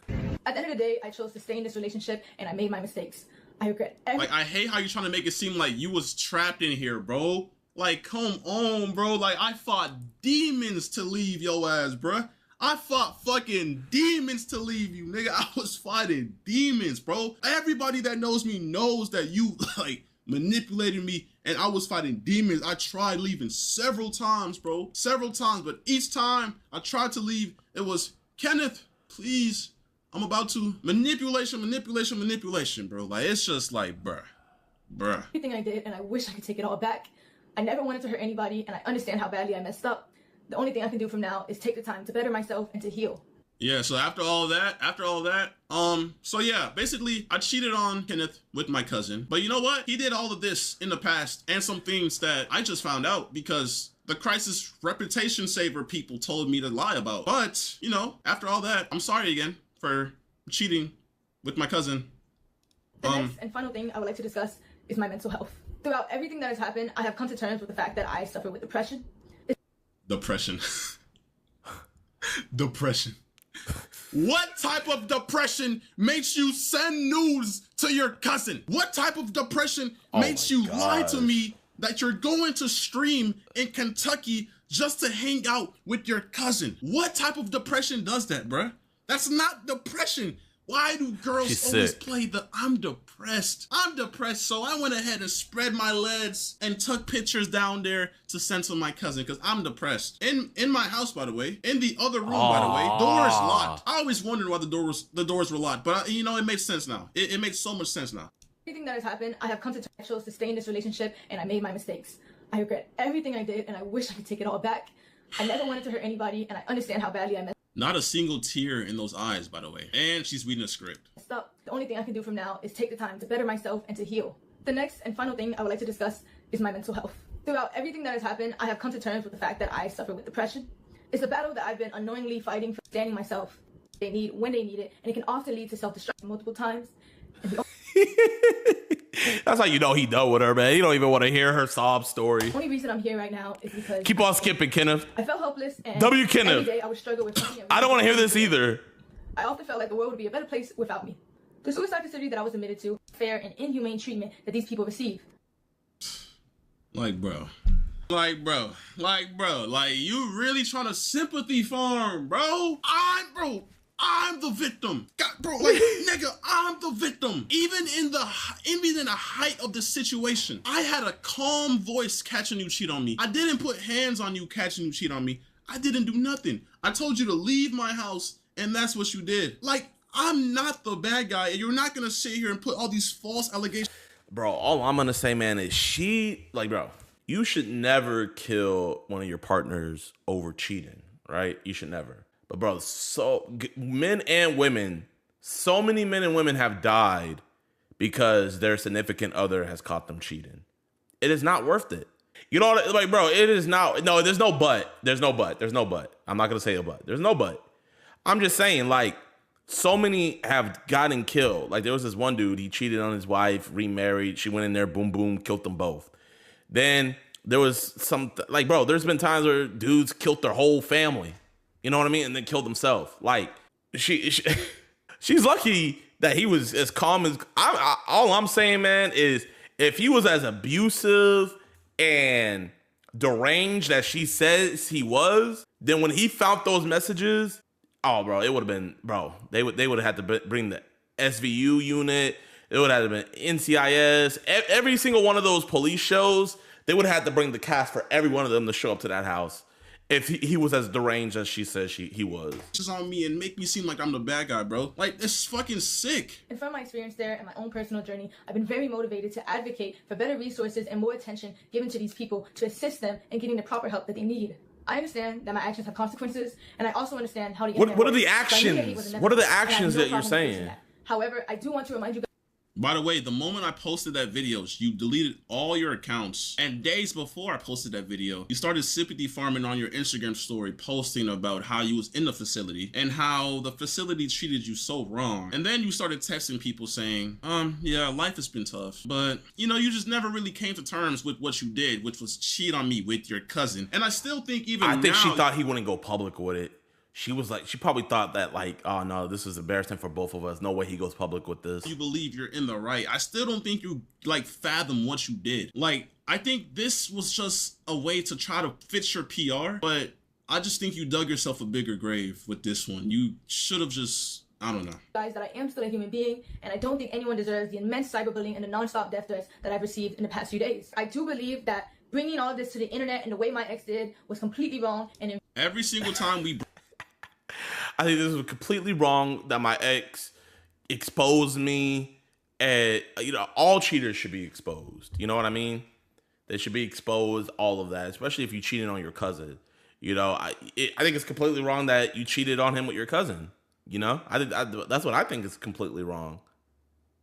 You know what? But you've been shamed. You know, this was a good thing. Kenneth helped you.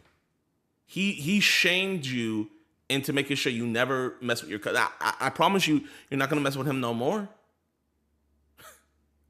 You see, you probably would have had a relationship with another dude and still been messing with your cousin. But now that all this came out to the light, never going to happen again. So this was a blessing, bro.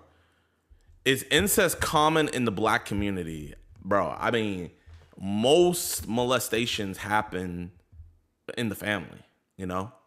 So, I mean, I would say it's common in every community. Like, I wouldn't say, okay, to me, incest and molestation is two different things. Like, you can molest somebody and it be incest, but, you know, you committing incest isn't necessarily molestation. Like in her case, you know, they're just both freaks, her and her cousin. You know what I mean? But I do personally think, allegedly, in my opinion, think that she was abused as a child, and that's why she's like that with her cousin. Broke up in the past 5+ times. You brought it to the internet. You're the streamer. You literally go on live and tell them everything, every single thing I did. Bro, if you're her mod, bro, come on, bro. Don't even fucking lie, bro. She would speak on everything, bring it to the internet every single time, and I kept my mouth shut. Even when she lied to me, even when she lied on my name, I kept my mouth shut because I just didn't want to bring our personal relationship to the internet. This is the one time I snapped, and it's because I found her cheating on me with her cousin in my house, and I have a valid reason to bring that to the internet, and I don't care what nobody says. If you're in my situation, if the roles were reversed and she caught me cheating and I was doing some shit with my cousin, bro, she would have brought this to the internet instantly to shame me. Like, what the fuck, bro? Invasive. It felt like a breach in our privacy. I know a lot of people. A breach in your privacy? Oh my gosh. And don't think I should come back to the internet at all. I understand. What I did is undoable. It's terrible, and I can't tell you enough how much I regret it. However, I do want to. You don't bro. You don't regret it, bro. And I don't even think you understand how wrong it is. Because the way you're texting me, the way you're saying I'm sorry, but you know what? I could get you into Stream University though. I'll pay for everything. I'll take us places, take us to Mexico. I'll get you in Streamer University. What the? Who are you? Who are you that you can pull strings like that? Like, oh my gosh. I'll get you that Hellcat you wanted. I'll get you that golden doodle you wanted. I'll get you the world. You don't have to do anything for me anymore. Nothing. Just please, I need you. Tell me you're there, Kenneth. Tell me this isn't the end of us. Tell me I can fix this and make it better, please. I need you. I'm so effing sorry. Please. Buy you your favorite car and your favorite dog. Like, bro, like, this, like, you're insane. Like, what did I get myself into, bro? What the fuck did I get myself into, bro? What did I get myself into, bro? Like, why me, bro? I'm just trying to, like, live my life, move forward in life. Why am I going through this, bro? Because, bro, you never deserved this. Never deserved this, man. But, bro, you saw the signs way before. The destination was Cousinville. But you saw all these signs and how crazy she was and all of this and all of that, and you stayed. You should have been in balance, my man. You know? I'm sure you realize that, you know? But, bro, this is a blessing in disguise, bro. You know what I mean? I mean, you know, you don't want to be put on the map because your ex was cheating on you with her cousin. But, bro, this is going to be something funny that you and your community can bond over. I got you a whole bunch of new people, got you a whole bunch of new motion, and you could capitalize off this, make merch, all of this. You know what I mean? You could turn this L situation into a W, bro. And you are. I know it's hell right now, but you know, you're making the best out of this situation, my guy.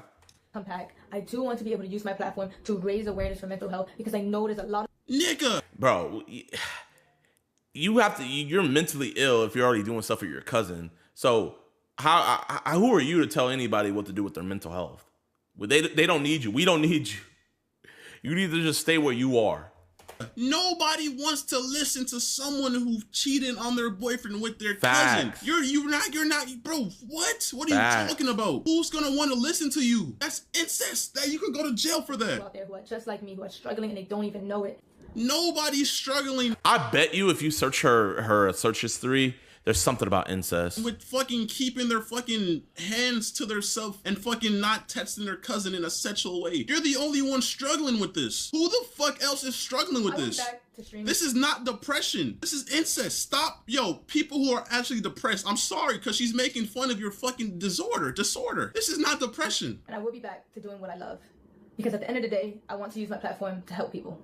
And I do. You want to use your platform to help people. Okay, to all of those who have cheated on your boyfriends with your cousin, just know it's okay. It happens. Looking at it, it's like, what, bro? Like, you can't use your platform to help. You cheated on me with your cousin. That's incest. And I just wish we live in a day and age where you fucking, like, bro, like, I have videos of your cousin's meat. I have videos of this down there in your ass. They were in your they were in your Snapchat camera roll with your cousin. Y'all exchanged nudes tons of times. Y'all, you're not telling me shit, but y'all was in the same hotel room. He was dancing, he was grabbing on you. Come on now. You're not gonna lie to me. I believe after I get stronger and I get help, I can do that. To my community and to all my supporters, I'm so sorry I let you guys down. I'm so sorry I disappointed you guys. And if you are still here to support me, thank you. If not, that's okay too. Bro, there's no way. Well, I mean, I'm not gonna lie. He was saying that she has simps, so. Bro, she probably got a whole new fan base now, man, of dudes that are into that stuff.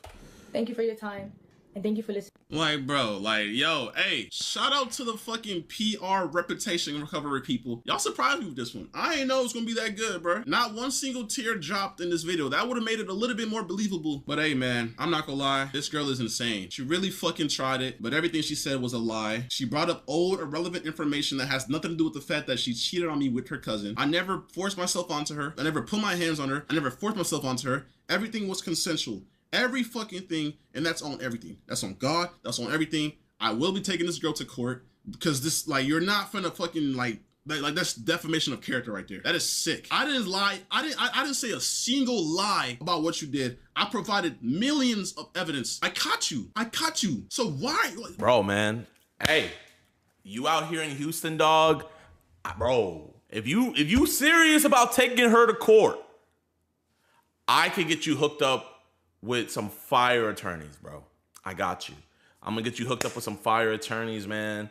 Jayoma's criminal. This will be civil. This is civil, so you gotta get a civil attorney. But bro, Kenneth, bro, I got you, man. If you serious, if you're not just talking right now, if you serious as she's as serious with her cousin, bro, I got you, man. I got you, bro. I can hook you up with some bomb lawyers. Why are you trying to make me look bad? You're the fucking cheater. You cheated on me with your cousin. I'm not gonna lie, bro. When I first seen this video drop, bro, my heart fucking dropped, bro. It took me so long to be able to record this. But, bro, I'm not gonna sit here and let her try to tarnish my image, bro. Like I said, you need help. You can't just try to come out to the internet and tarnish my name. it's not gonna work because I will always have a counter. So don't try that shit. Just own up to what you did and move forward. Okay? Stop trying to play victim. I'm the victim of the situation. I got cheated on. And bro, she's probably gonna come back with a lot some of more males stuff in this generation. Like, you know what I mean? She seemed vindictive to me. She's gonna come back with some more stuff. I already know it. Man, W. Kenneth, man. W. Kenneth, bro. I'm so sorry he's going through this. I wish him nothing but the best, man. This is tragic, bro. Tragic, man. You be safe out there, Kenneth, bro. And I'm gonna get you in touch with some lawyers, man. I got you.